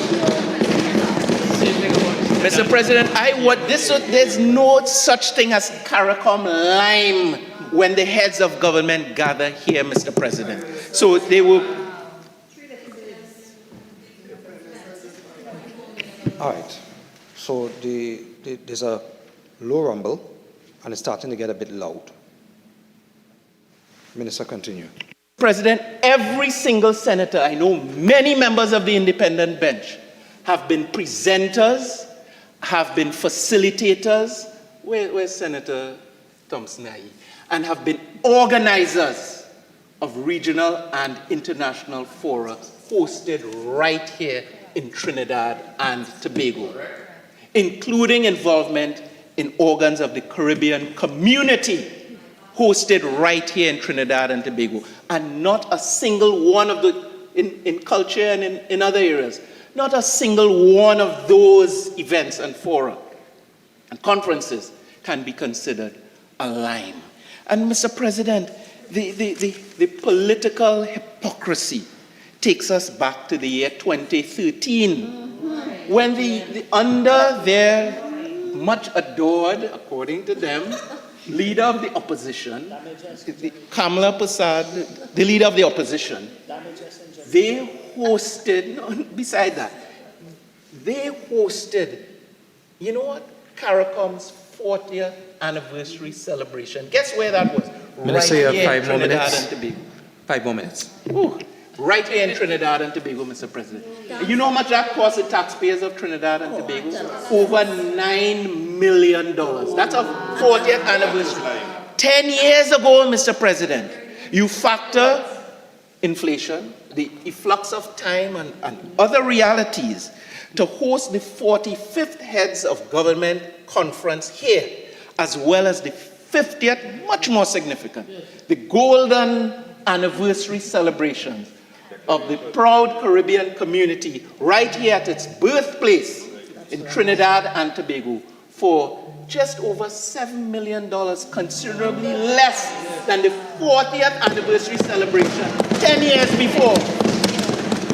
And all they could come up with is a descriptive of a CARICOM line, dismissive, denigrating, unfortunate. I condemn that approach. I condemn that lack of respect for the Caribbean community. That's normal. Yes. In every state. Mr. President, in the last fiscal year, the Ministry of Foreign and CARICOM Affairs has made every effort to responsibly utilize the allocation that has been provided by the Ministry of Finance. Mr. President, when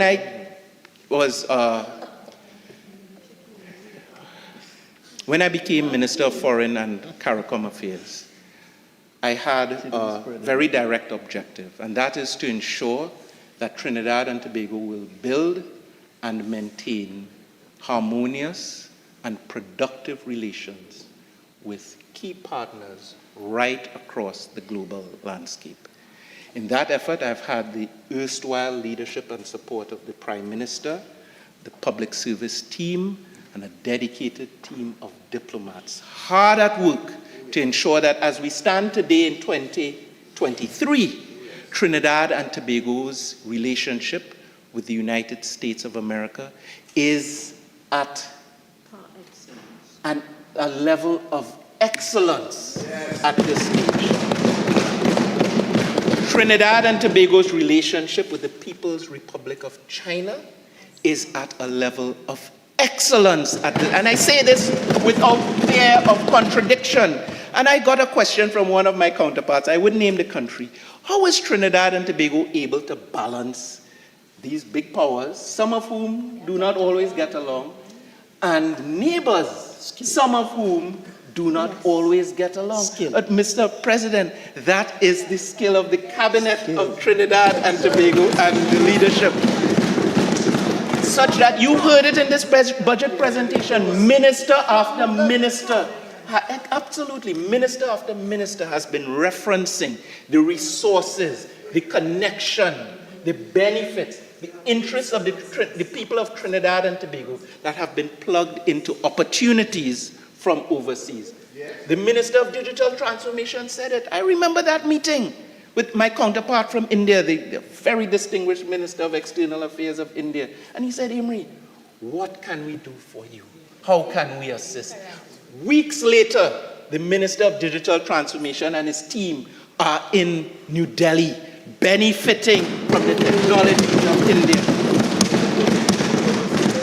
Went up to Washington, D.C. We have such an excellent ambassador of the U.S. here, and we also have an excellent ambassador in Washington, D.C. And met Anthony Blinken. He said the same thing. What more can we do to partner with Trinidad and Tobago? And Mr. President, the resources are flowing. The government is fully connected. That applies to all our key development partners, United Kingdom, European Union, China, etc., and the African Union. Mr. President, there are a few more thoughts in the last couple minutes that I really want to share. I want to commend our heads of mission from Washington, D.C., to Brussels, to Brazil, to China, to India, to the African continent, who've been working very hard, the staff and the permanent secretary. I was going to talk about the Prime Minister's attire, as very unfortunately commented on by Senator Roberts. I will leave his comment right where it belongs. Forget him, as you say. Mr. President, I want to end with a word on crime. I want to end because that's a very serious challenge in this country, and to say that no one can be comfortable with the current reality. But you know, Mr. President, one of the realities that we don't often refer to is crime between persons who know each other. That's a reality. And Mr. President, I've seen it time and time again.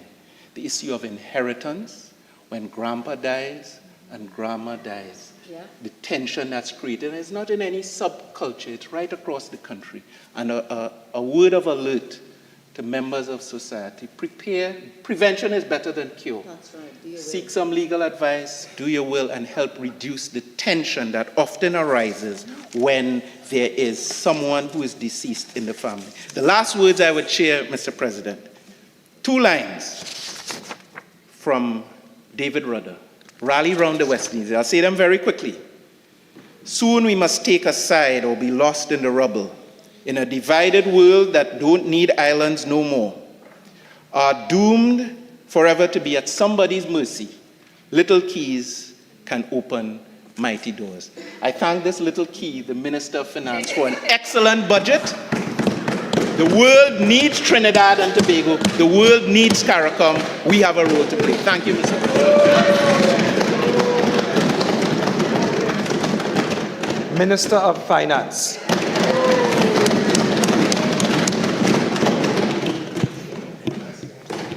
Thank you very much, Mr. President. After having been in this building for the last 22 days, I am thankful that we can at last, draw this budget exercise to a close. Before I go into the substance of my response, there are some housekeeping matters I need to deal with. I get summaries from my staff of the contributions of every senator, opposition and independent. Invariably, the summaries of the contributions of the opposition senators don't contain anything that requires a response. But on this occasion, there's some housekeeping, yes. As the Minister of Foreign Affairs has pointed out, they have troubled the scoreboard. They have not troubled the scoreboard. Well, it was 0 before. So I just want to deal with Senator Charles. And I never thought that after we dealt with Senator Charles 32 years ago in December of 1991, 32 years ago, that I would see Senator Charles in the Parliament as an appointed member. But I just want to read from a publication, BN Americas, Wednesday, March 4th, 2020. And what this publication refers to is the question of the bankruptcy of a company called OAS. And it records that OAS entered bankruptcy protection in April of 2015. Now, the election was in September of 2015. So this confirms what you already know, that OAS, the contractor on the Point Fortin, the South Highway, was bankrupt in September of 2015, having become bankrupt in April of 2015. And it emerged from bankruptcy, this is the whole point of this publication, in March of 2020. So it remained in bankruptcy for 5 years.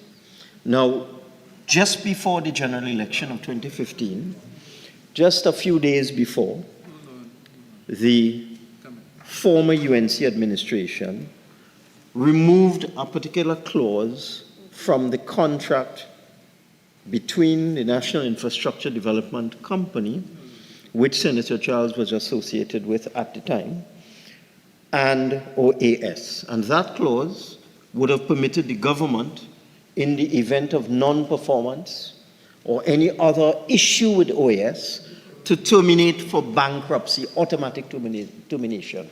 There was no requirement to go through any long, convoluted procedure to terminate the contract between OAS and NIDCO because of the bankruptcy clause. So NIDCO was already bankrupt, Mr. President. Sorry, OAS was already bankrupt.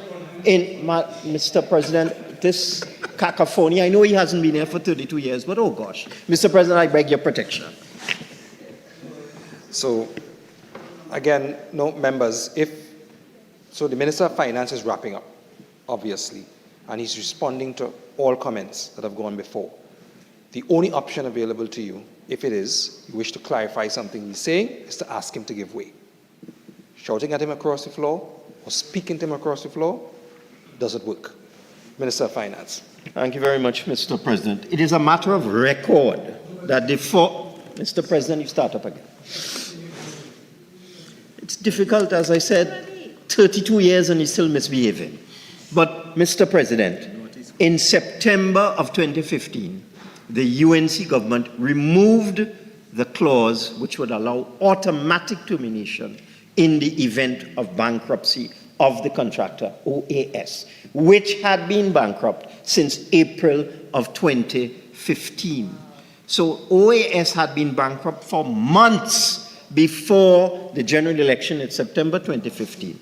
And they removed the clause allowing for automatic termination. No one has ever explained that. There is no innocent explanation for that. You have a clause in a contract, it's a standard clause in international construction contracts. Basic standard clause that if the contractor files for bankruptcy or is declared bankrupt, you can automatically terminate without any other reason. It's protection for the employer because you don't want to be working with a bankrupt contractor. They removed it. There is no innocent explanation for that. They knew what they were doing. Sinister. And it is recently when the current PNM administration opened the highway to Point Fortin, the Honorable... When did they Mr. President, I don't know, it's like a stock record. Continue. Recently, the Honorable Prime Minister opened the highway and made mention of this egregious action on the part of the former UNC government, for which there is no innocent explanation. What did the government get in return for taking out that bankruptcy clause? No one in the UNC has ever explained that. Why would you do that? And what consideration did you get for that? No one has ever explained that. So the Prime Minister opened the highway a short while ago, and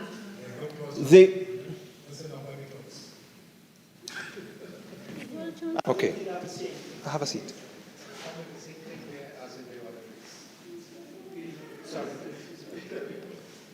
Okay, so maybe I'm not being clear enough. So let me be clear now. The next person to disturb the Minister of Finance while wrapping up, I'll ask them to take a walk. Continue, Minister. Thank you. Might be a lot of them. I have a lot of housekeeping to do. So anyway, I heard as a very weak defense to that factual matrix outlined by the Honorable Prime Minister when he opened the Point Fortin Highway a short while ago, that the contract was actually awarded by the PNM. That was their defense. It's not them, it's the PNM that awarded the contract to OAS. OAS was the PNM contractor. Mr. President, one of the benefits of being in this place for as long as I have is that you remember various matters that were debated. On Friday, the 28th of January 2011, I had cause to bring a motion in the other place on poor decision-making by the government with respect to its conduct on that contract with OAS for that highway. And I made the point that the former UNC administration in 2010 going into 2011, December 2010 into early 2011, hustled through a $5 billion contract in a matter of days. And I piloted that motion in the other place, and the respondent was the Honorable Jack Warner, then Minister of Finance at the time. What did he say? And this is what Mr. Warner, former Minister of Finance, had to say. Because remember, just for the last couple of weeks now, since we opened the highway, they were all of them running up and down saying, is DPNM award the contract? Is DPNM, is not we. So let me tell you what Mr. Warner said. And I'm quoting from the Hansard, January 28, 2011. Mr. Speaker, I go further to tell you that I am told about the 5.2 billion contract which was done in 7 days. This amount of histrionics you come here with, it is not true. This matter took 2 months. Mr. Speaker, as I talk to you now, this matter is still inconclusive. This motion is foolish. How can you award a contract that has not even been signed? What? This is Warner speaking, eh? This is next year? January 2011, eh? 11. We came out in May 2010, eh? Jack Warner's talking in January 2011, the Minister of Works. How can you award a contract that has not even been signed? How can you award a contract for which money has not been firmed up? How can you award a contract far more executed if it has not been signed? They have to come to an agreement. It has to go to cabinet. Cabinet has to study it where it is right now. You have wood in your ears or what? You have stick in your ears. The contract has to go to cabinet. We have not awarded it. That's Jack Warner, January 2011. Buffing me because I had the audacity to talk about him awarding a contract in 5 days. And his response was, what contract are you talking about? It's with cabinet. We haven't awarded it. Those are the facts out of the mouth of a UNC minister. So that deals with that. So let me move on now to Senator John. I had to listen to Senator John say these words. It's we that created the minimum percentage for the Tobago, for THA. I had to listen to that. You know what the facts are, Mr. President? You know what the facts are? When Ho Choi Charles was the chief secretary in the THA, the then UNC starved Tobago of money. The Ho Choi Charles led THA took the UNC to court and also took them to the Dispute Resolution Commission. Absolutely. Fact. And Mr. President, the report of the Dispute Resolution Commission was tabled in this place in October of 2000, Mr. President. So it is the Ho Choi Charles THA took the UNC, of which Senator John was a member, kicking and screaming to the Dispute Resolution Commission because they were starving Tobago of money, and that is how we have come up with the current paradigm where Tobago is given a minimum of 4.03% and a maximum of 6 point something percent. That and I am still hearing the Honorable Senator say that was under the UNC. Gaslighting. I mean, this is pure gaslighting. This is textbook gaslighting. Textbook. Good grief. Good grief. Starving Tobago of money. Starving. And Ho Choi Charles had to take them to court. And they're saying is we do it. Well, yes. I don't know what else to. I don't know how else to describe that. I don't know what else to say. Textbook gaslighting. And now let's go to Senator Gopi Singh, who has posted on Facebook.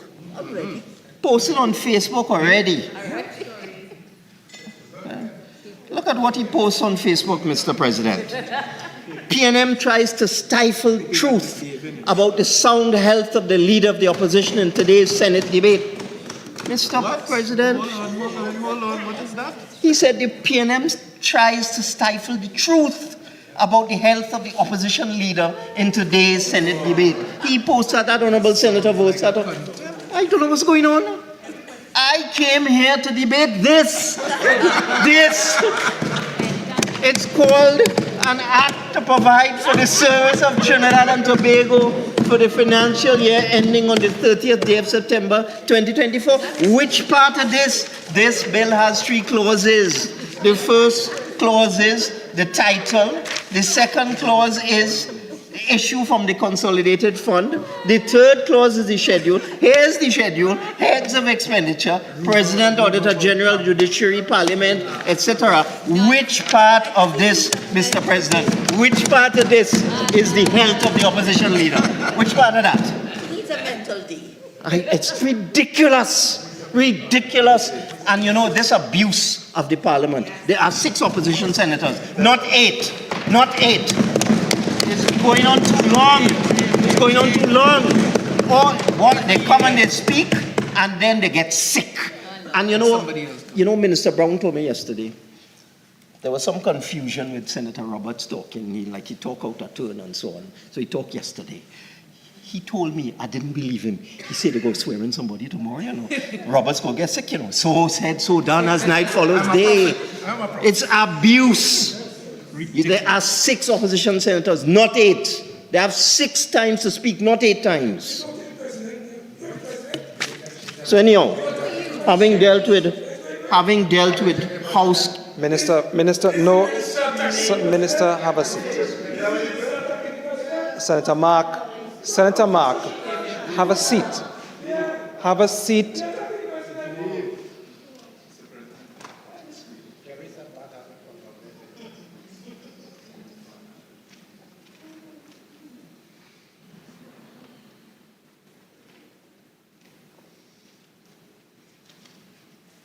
Minister, continue. Thank you very much. Just pretend it's a sickness, it's an abuse. That's the abuse. You're pretending to be sick, you're not sick. Minister, Senator Mark, Senator Gopi Singh, have a seat. Senator Mark, please take a walk for 15 minutes. You may return in 15 minutes.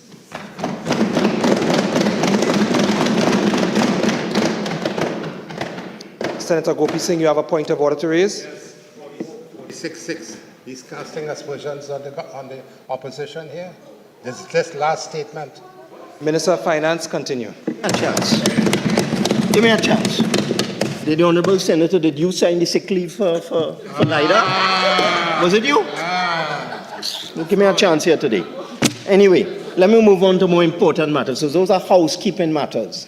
Gaslighting in the extreme. They are gaslighters extraordinaire. They are experts in making up stories. Let's move on now to more important matters.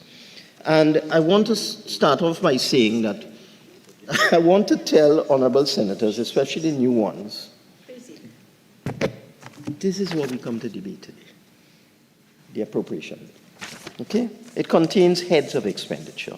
This is a very important document. The review of the economy, it has 224 pages in it. It contains a lot of the answers that some of the new senators were asking. And perhaps, I am sure you will still be here next year because I really appreciated your contributions, by the way. I must say that off the bat. And Mr. Lewis, the temporary senator, I appreciated your contribution. I must say that. And before I even move on, I had the honor and the privilege in 2004, September 2004.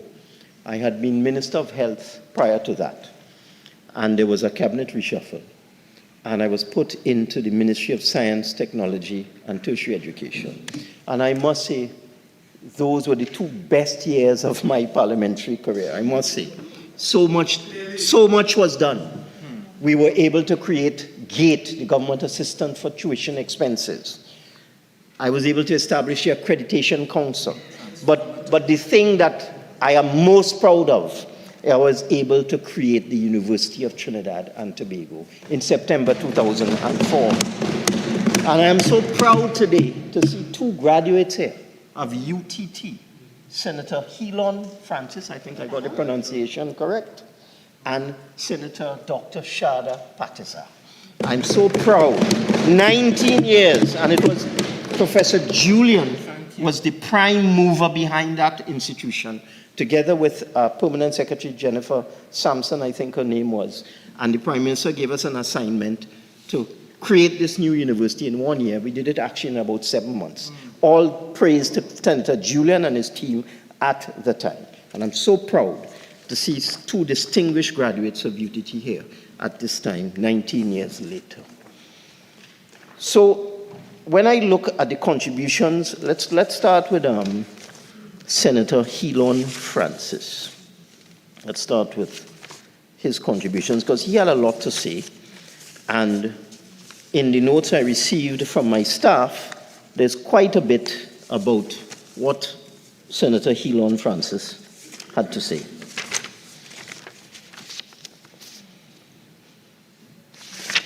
What I found most interesting about the Honorable Senator's contribution was he spoke about comments made at a youth budget talk with respect to the retirement age. And he recited some of the questions and some of the answers. And this is my notes, some questions raised by young persons on the national budget presentation. What are your thoughts on the increased pension age? As a young professional coming out of COVID, there are a lot of people who use their savings for down payment for a home, but now there's an additional 5 years. What does this do to a young person's purchasing a home? And a moderator, whoever that was, I'm not sure who it was, said raising the retirement age may just be a plaster solution. If we raise the retirement age because of the aging population, while healthcare, medication, and innovation manages to progress, there's nothing stopping us from returning to the same position years from now. Now, quite often these moderators, they like to be populist, they play to the gallery and so on, but Senator Lewis hit the nail on the head. He hit the nail on the head. The life expectancy of Trinidadian now is 74. I remember when it was 69. I can remember that. I'm not too old to remember that, and I'm sure it was less than that before. So the life expectancy of a Trinidadian has gone up by 5 years. And I had an interesting encounter at a forum, a post-budget forum, put on by the TTMA, and the president of the TTMA was asked the question, what do you think about increasing the retirement age to 65? And he made the point, and it's an interesting point. If somebody is 60 years old, one of my employees, I've trained them, they have developed, they have learned, they are now extremely proficient at their job, they have vast experience, they have knowledge. Why would I want to get rid of my best worker at age 60 if they are still healthy and all their mental faculties are still functioning properly? And I totally agree, because that person is an asset. That person at age 60 is an asset to the company. It would be one of the most productive and efficient employees of the company at the time. I fully understand the flip side of the coin. Fully understand it. That young people may see that, look, this is going to deny me entry into the public service, for example. This is going to deny me promotional opportunities. I have to wait another 5 years. This may limit my job opportunities. I understand all of that. But one of the reasons why we are thinking and we are moving towards the idea of increasing the retirement age, is the fact that we have an aging population. There's no two ways about it. I was looking at the labor statistics, and I think this is an opportune time now for me to read into the record some of the data with respect to employment. Because when the Central Statistical Office, and it's a funny thing, when something good comes out of the CSO, bound to be wrong. When something bad comes out of the CSO, bound to be right. That is the familiar refrain from the opposition side. If the employment figures are looking good, fake. If they're looking bad, that had to be right. So when the CSO told us about 2 weeks before the budget documents were finalized that the unemployment rate had dropped to 3.7% in June of 2023, I became quite intrigued. So I said I'd like to see some more granular details. So these are the facts. That in the second quarter of 2023, the CSO tells us that increased employment was recorded in the following categories. Own account workers, so that's self-employed, by 13,100 persons. Government public service statutory boards by 10,600 persons. Employers on their own, 2,100 persons. Apprentices, 1,800 persons. And unpaid workers, 500 persons. And disaggregated by sub-occupation, it's even more interesting. Small business managers, 6,296 persons. Administrative associate professionals, 5,773 persons. Mining and construction laborers, 4,914 persons. Protective services, 4,703 persons. Sales, 4,493. Painters and related workers, 4,330.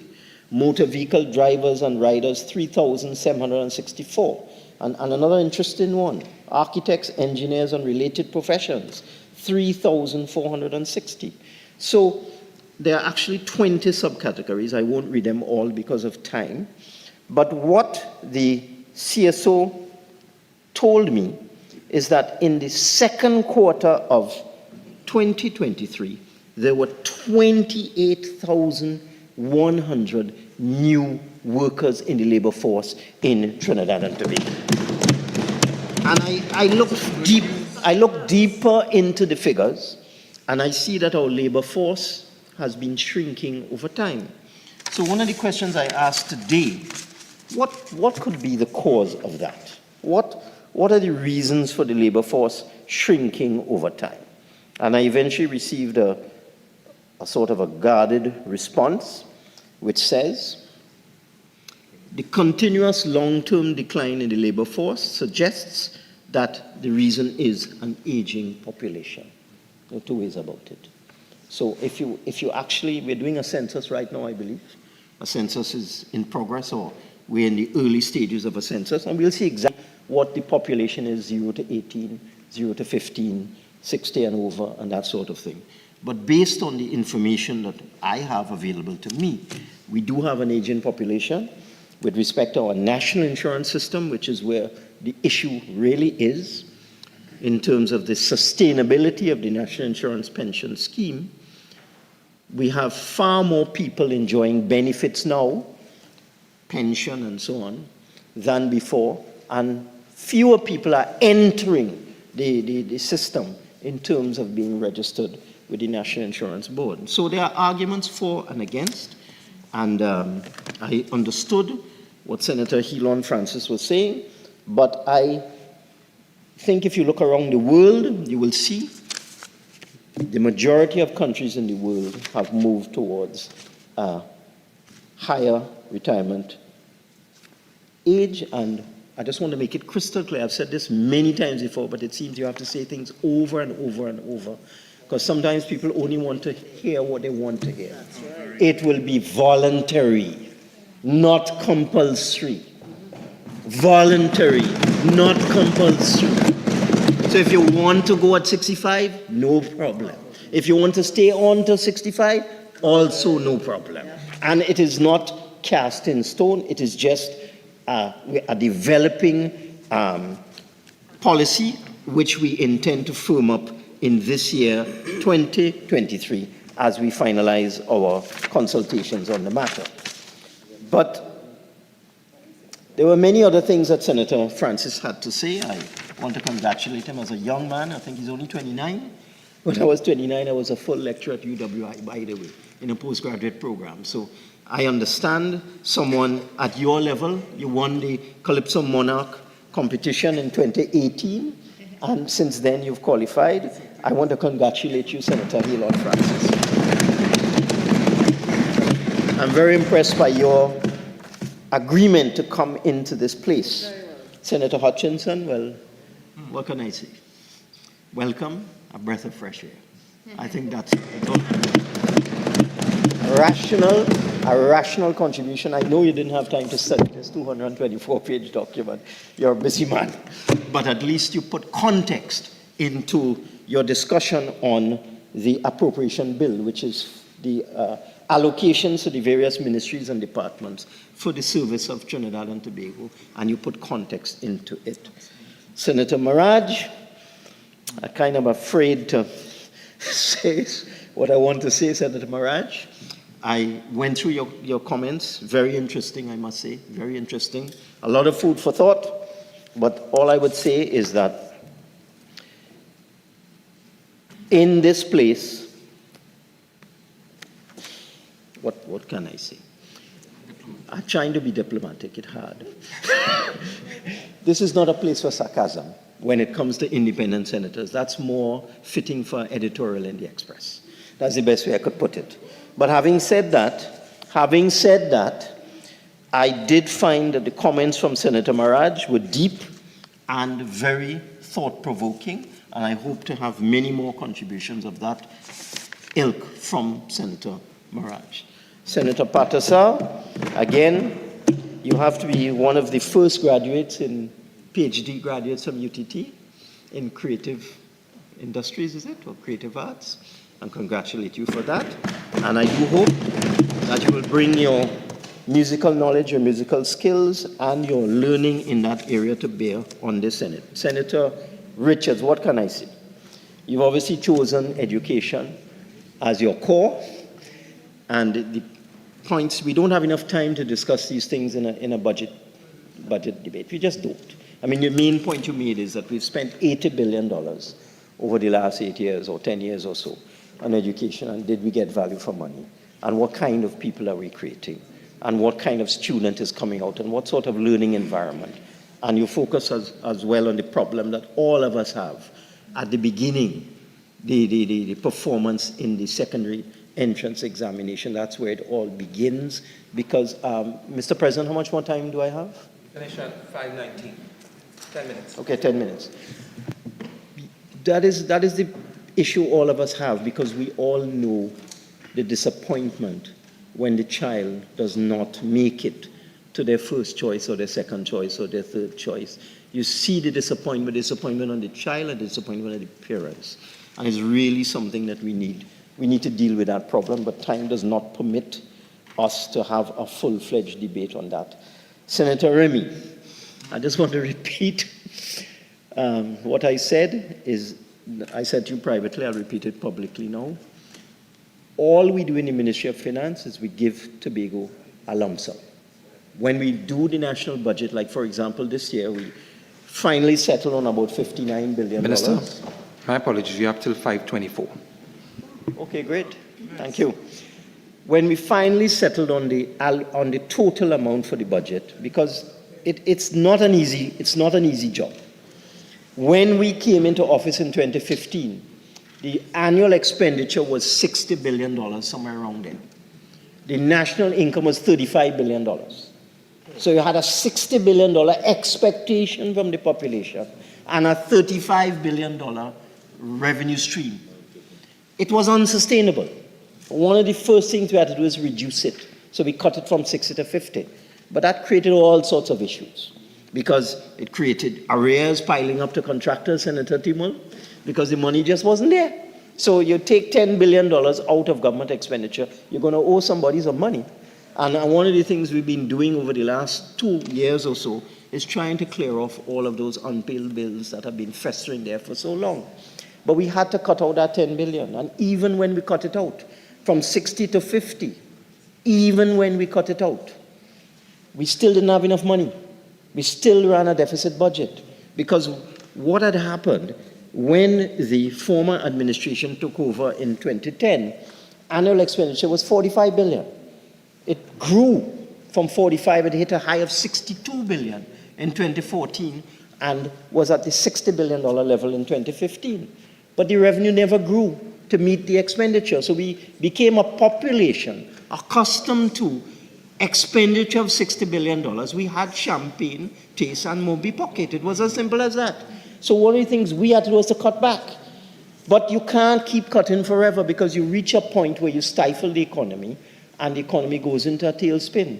And this is one of the reasons why we've been running deficit budgets for the last 8 years, because we have never subscribed to the theory. You will hear it espoused by some of the go-to commentators in the newspapers and the media. They had a theory: cut your budget to suit your income. There's one of them who writes in the papers every week, and that was his solution. You're earning $35 billion, cut your expenditure to $35 billion and balance your budget. That's the Jamaica solution.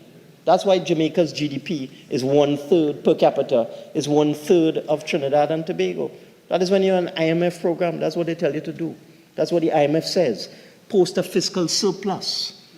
So Jamaica has had to post a fiscal surplus for the last 43 years. They've been in an IMF program for over 40 years. When you post a fiscal surplus, what happens? No subsidies, no transfers. Everybody has to pay the real cost of commodities or even more because it's taxed. Like Barbados, for example, taxes fuel. They put a tax on fuel. It's not, they don't just make their population pay the actual cost of fuel. They put a tax on it as a revenue earner. So when we got that advice, cut your expenditure down to $35 billion, we said, no way, we're not doing that. So you have to massage this thing. You can't cut it down too low because the economy will collapse. You can't bring it up too high because your debt to GDP ratio will go out of whack. You get downgraded. You can't borrow money anymore. You can't finance anything. So it's very difficult. But we eventually arrived at $59 billion, and we said we could manage that. And we're predicting a deficit of about $5 billion with revenue of 54. And we said we can handle that. We have enough spare capacity. Our debt to GDP ratio is 70%. It's within our soft target of 75%. Our reserves are adequate. We have growth, significant growth in the non-oil sector and so on. We could manage a deficit of $5 billion in order to propel the productive sector in the economy, because that's what you're spending the money on. You're spending $6 billion on your development program to propel the productive sector of your economy. So $59 billion, we say, all right, Tobago gets 4.3% of that. And that's all that happens. They decide how to allocate it. I think the confusion arose when you may have seen me, Senator Remy, answering on behalf of the THA. I was just repeating like a parrot. I was asked a question. I turned to the officials from Tobago. I said, what's the answer to that question? They tell me the answer and I just repeat it. I don't defend. So we do give them the lump sum and they do whatever they want with the money. And we have been giving Tobago, THA, more than UNC ever gave them in that 5 years that they were in government, Mr. President. So let me move on now.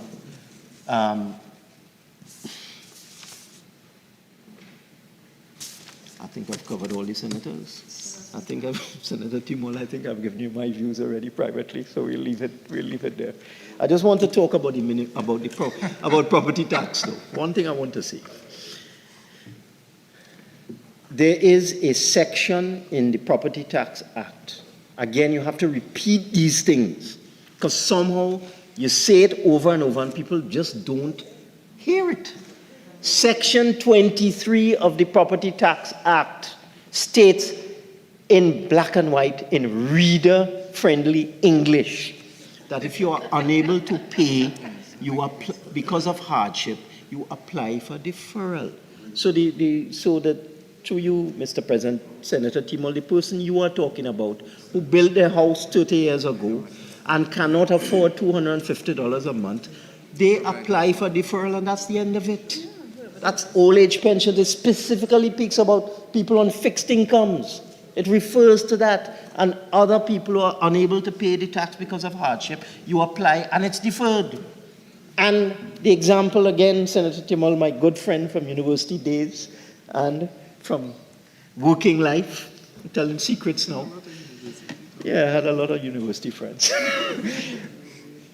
The people who would be paying $250 a month is about 10% of the property owners in Trinidad and Tobago. I've already made the point. 50% of property owners, and probably more, because the HTC properties are not in there. The 230-odd thousand properties we valued so far do not include any significant amount of HTC properties. That's going to lower it. But if the 50% we're doing them now, in the 230,000 valuations that have been done, 50% of them are going to pay less than $1,000 a year, $80 or $90 a month. So the vast bulk of the population will be paying a small amount of property tax. Yes, some people may consider it a significant sum, $400 or $500 a year, maybe a significant sum to some families. You apply for the deferral. But I just want to make that point. At the lowest end, it's $482 a year.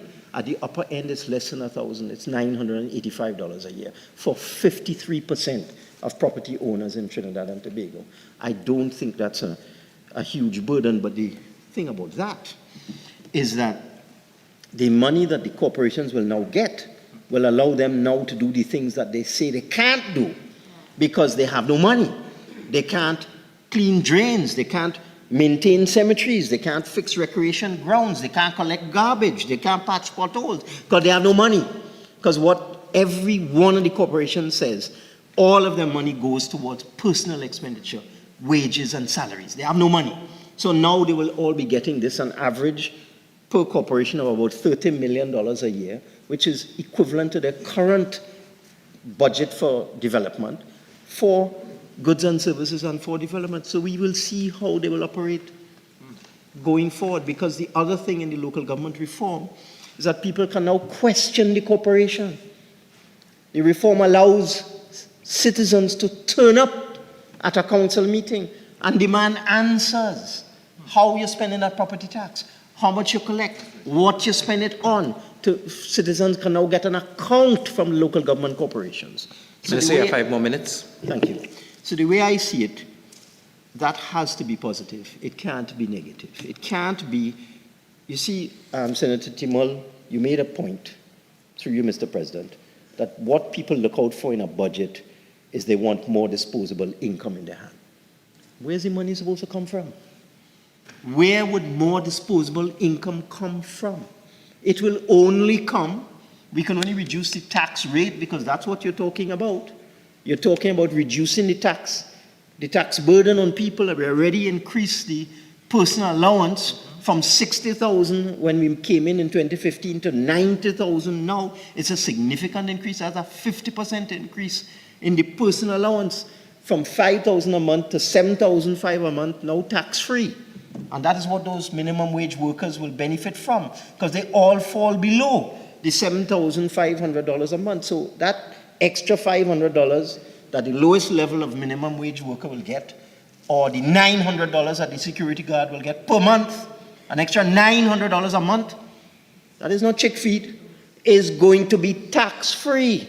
But we don't have any more scope in the system at this time to increase the personal allowance by any significant amount again. We just don't. We have to do what Senator Lewis was talking about. We have to grow the economy. We have to diversify. We have to innovate. We have to get new revenue streams, but not from the population. We have decided we are not going to impose any further taxation burden on the population. And that is what is hurting all of them. They were looking for all kind of millionaire tax and inheritance tax and this tax and that tax. And when they heard me say in the budget, we are not imposing any more taxation on the population, they want to dead. They want to dead. And then when we come with $1,000 a year book grant and an increase in the minimum wage, well, now all of them want to commit suicide. And perhaps we need to give a bigger allocation to Hotline, because this wasn't even an election budget.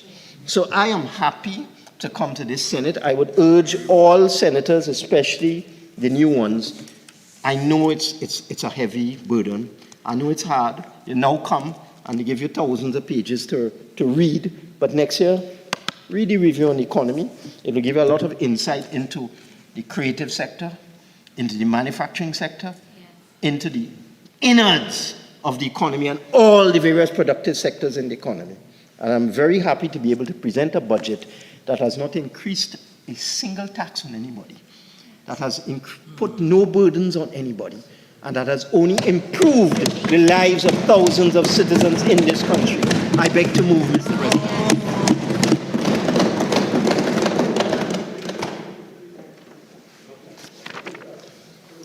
Honourable Senators, the question is that a bill entitled An Act to Provide for the Service of Trinidad and Tobago for the financial year ending on the 30th day of September 2024 be read a second time. Those in favour say aye. Aye. Those against say no. I think the ayes have it.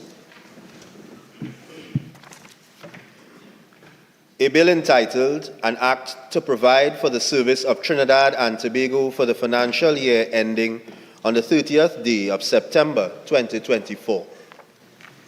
Minister of Finance.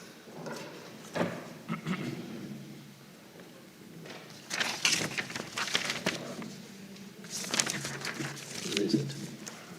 No, that's his question. Right. Mr. President, in accordance with Standing Order 57-2, I beg to move that a bill entitled An Act to Provide for the Service of Trinidad and Tobago for the financial year ending on the 30th day of September 2024 not be committed to a committee of the whole Senate. Honourable Senators, the question is that a bill entitled An Act to Provide for the Service of Trinidad and Tobago for the financial year ending on the 30th day of September 2024 not be committed to a committee of the whole Senate. Those in favour say aye. Aye. Those against say no. I think the ayes have it. The bill will not be committed to a committee of the whole Senate. Minister of Finance. Thank you, Mr. President. I beg to move that a bill entitled An Act to Provide for the Service of Trinidad and Tobago for the financial year ending on the 30th day of September 2024 be now read a third time and passed. Honourable Senators, the question is that a bill entitled An Act to Provide for the Service of Trinidad and Tobago for the financial year ending on the 30th day of September 2024 be now read a third time and passed. Those in favour say aye. Aye. Those against say no. I think the ayes have it. A bill entitled An Act to Provide for the Service of Trinidad and Tobago for the financial year ending on the 30th day of September 2024. Leader of Government Business. Mr. President, I beg to move that this Senate do now adjourn to a date to be fixed. Honourable Senators, before I put the question on the adjournment, I would like to take this opportunity to recognise the work of a stalwart of the Parliamentary Republic of Trinidad and Tobago, Mrs. Jackie Sampson Miguel.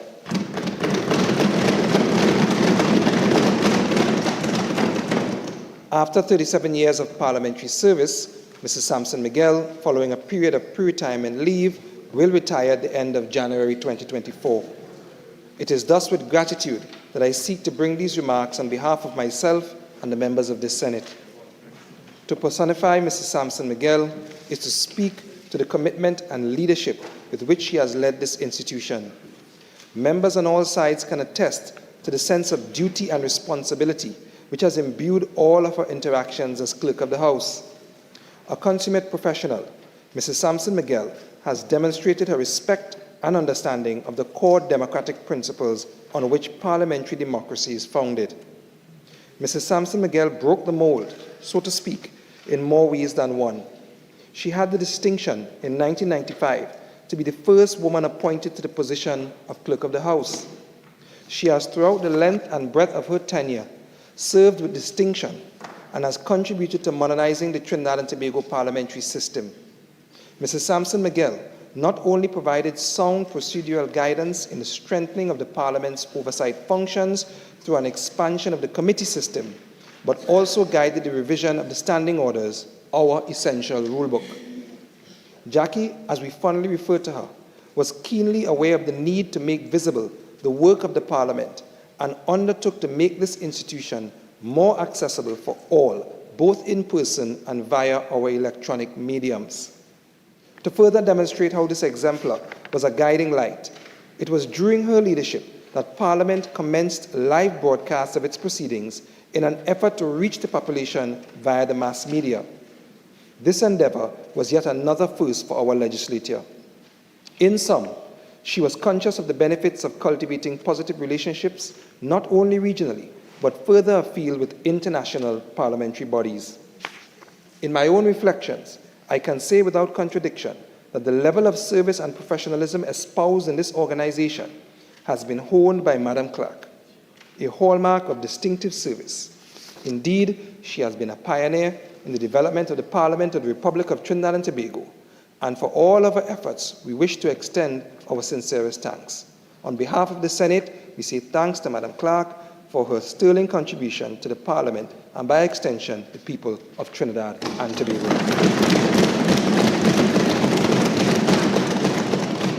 Added to that, I wish to also congratulate and thank Mr. Brian Caesar, who is now the Clerk of the House, for his yeoman service to the Senate of Trinidad and Tobago. In keeping with change and growth, I also welcome Ms. Kiba Jacob Motley as acting Clerk of the Senate. To the 4 newly minted independent senators, I say congratulations to you on all of your maiden contributions in this Senate, and I welcome you to the Senate of Trinidad and Tobago.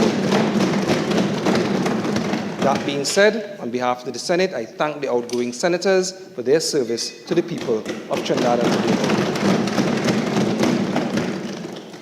Honorable Senators, the question is that this Senate do now adjourn to a date to be fixed. Those in favor say aye. Aye. Those against say no. I think the ayes have it. This Senate now stands adjourned to a date to be fixed.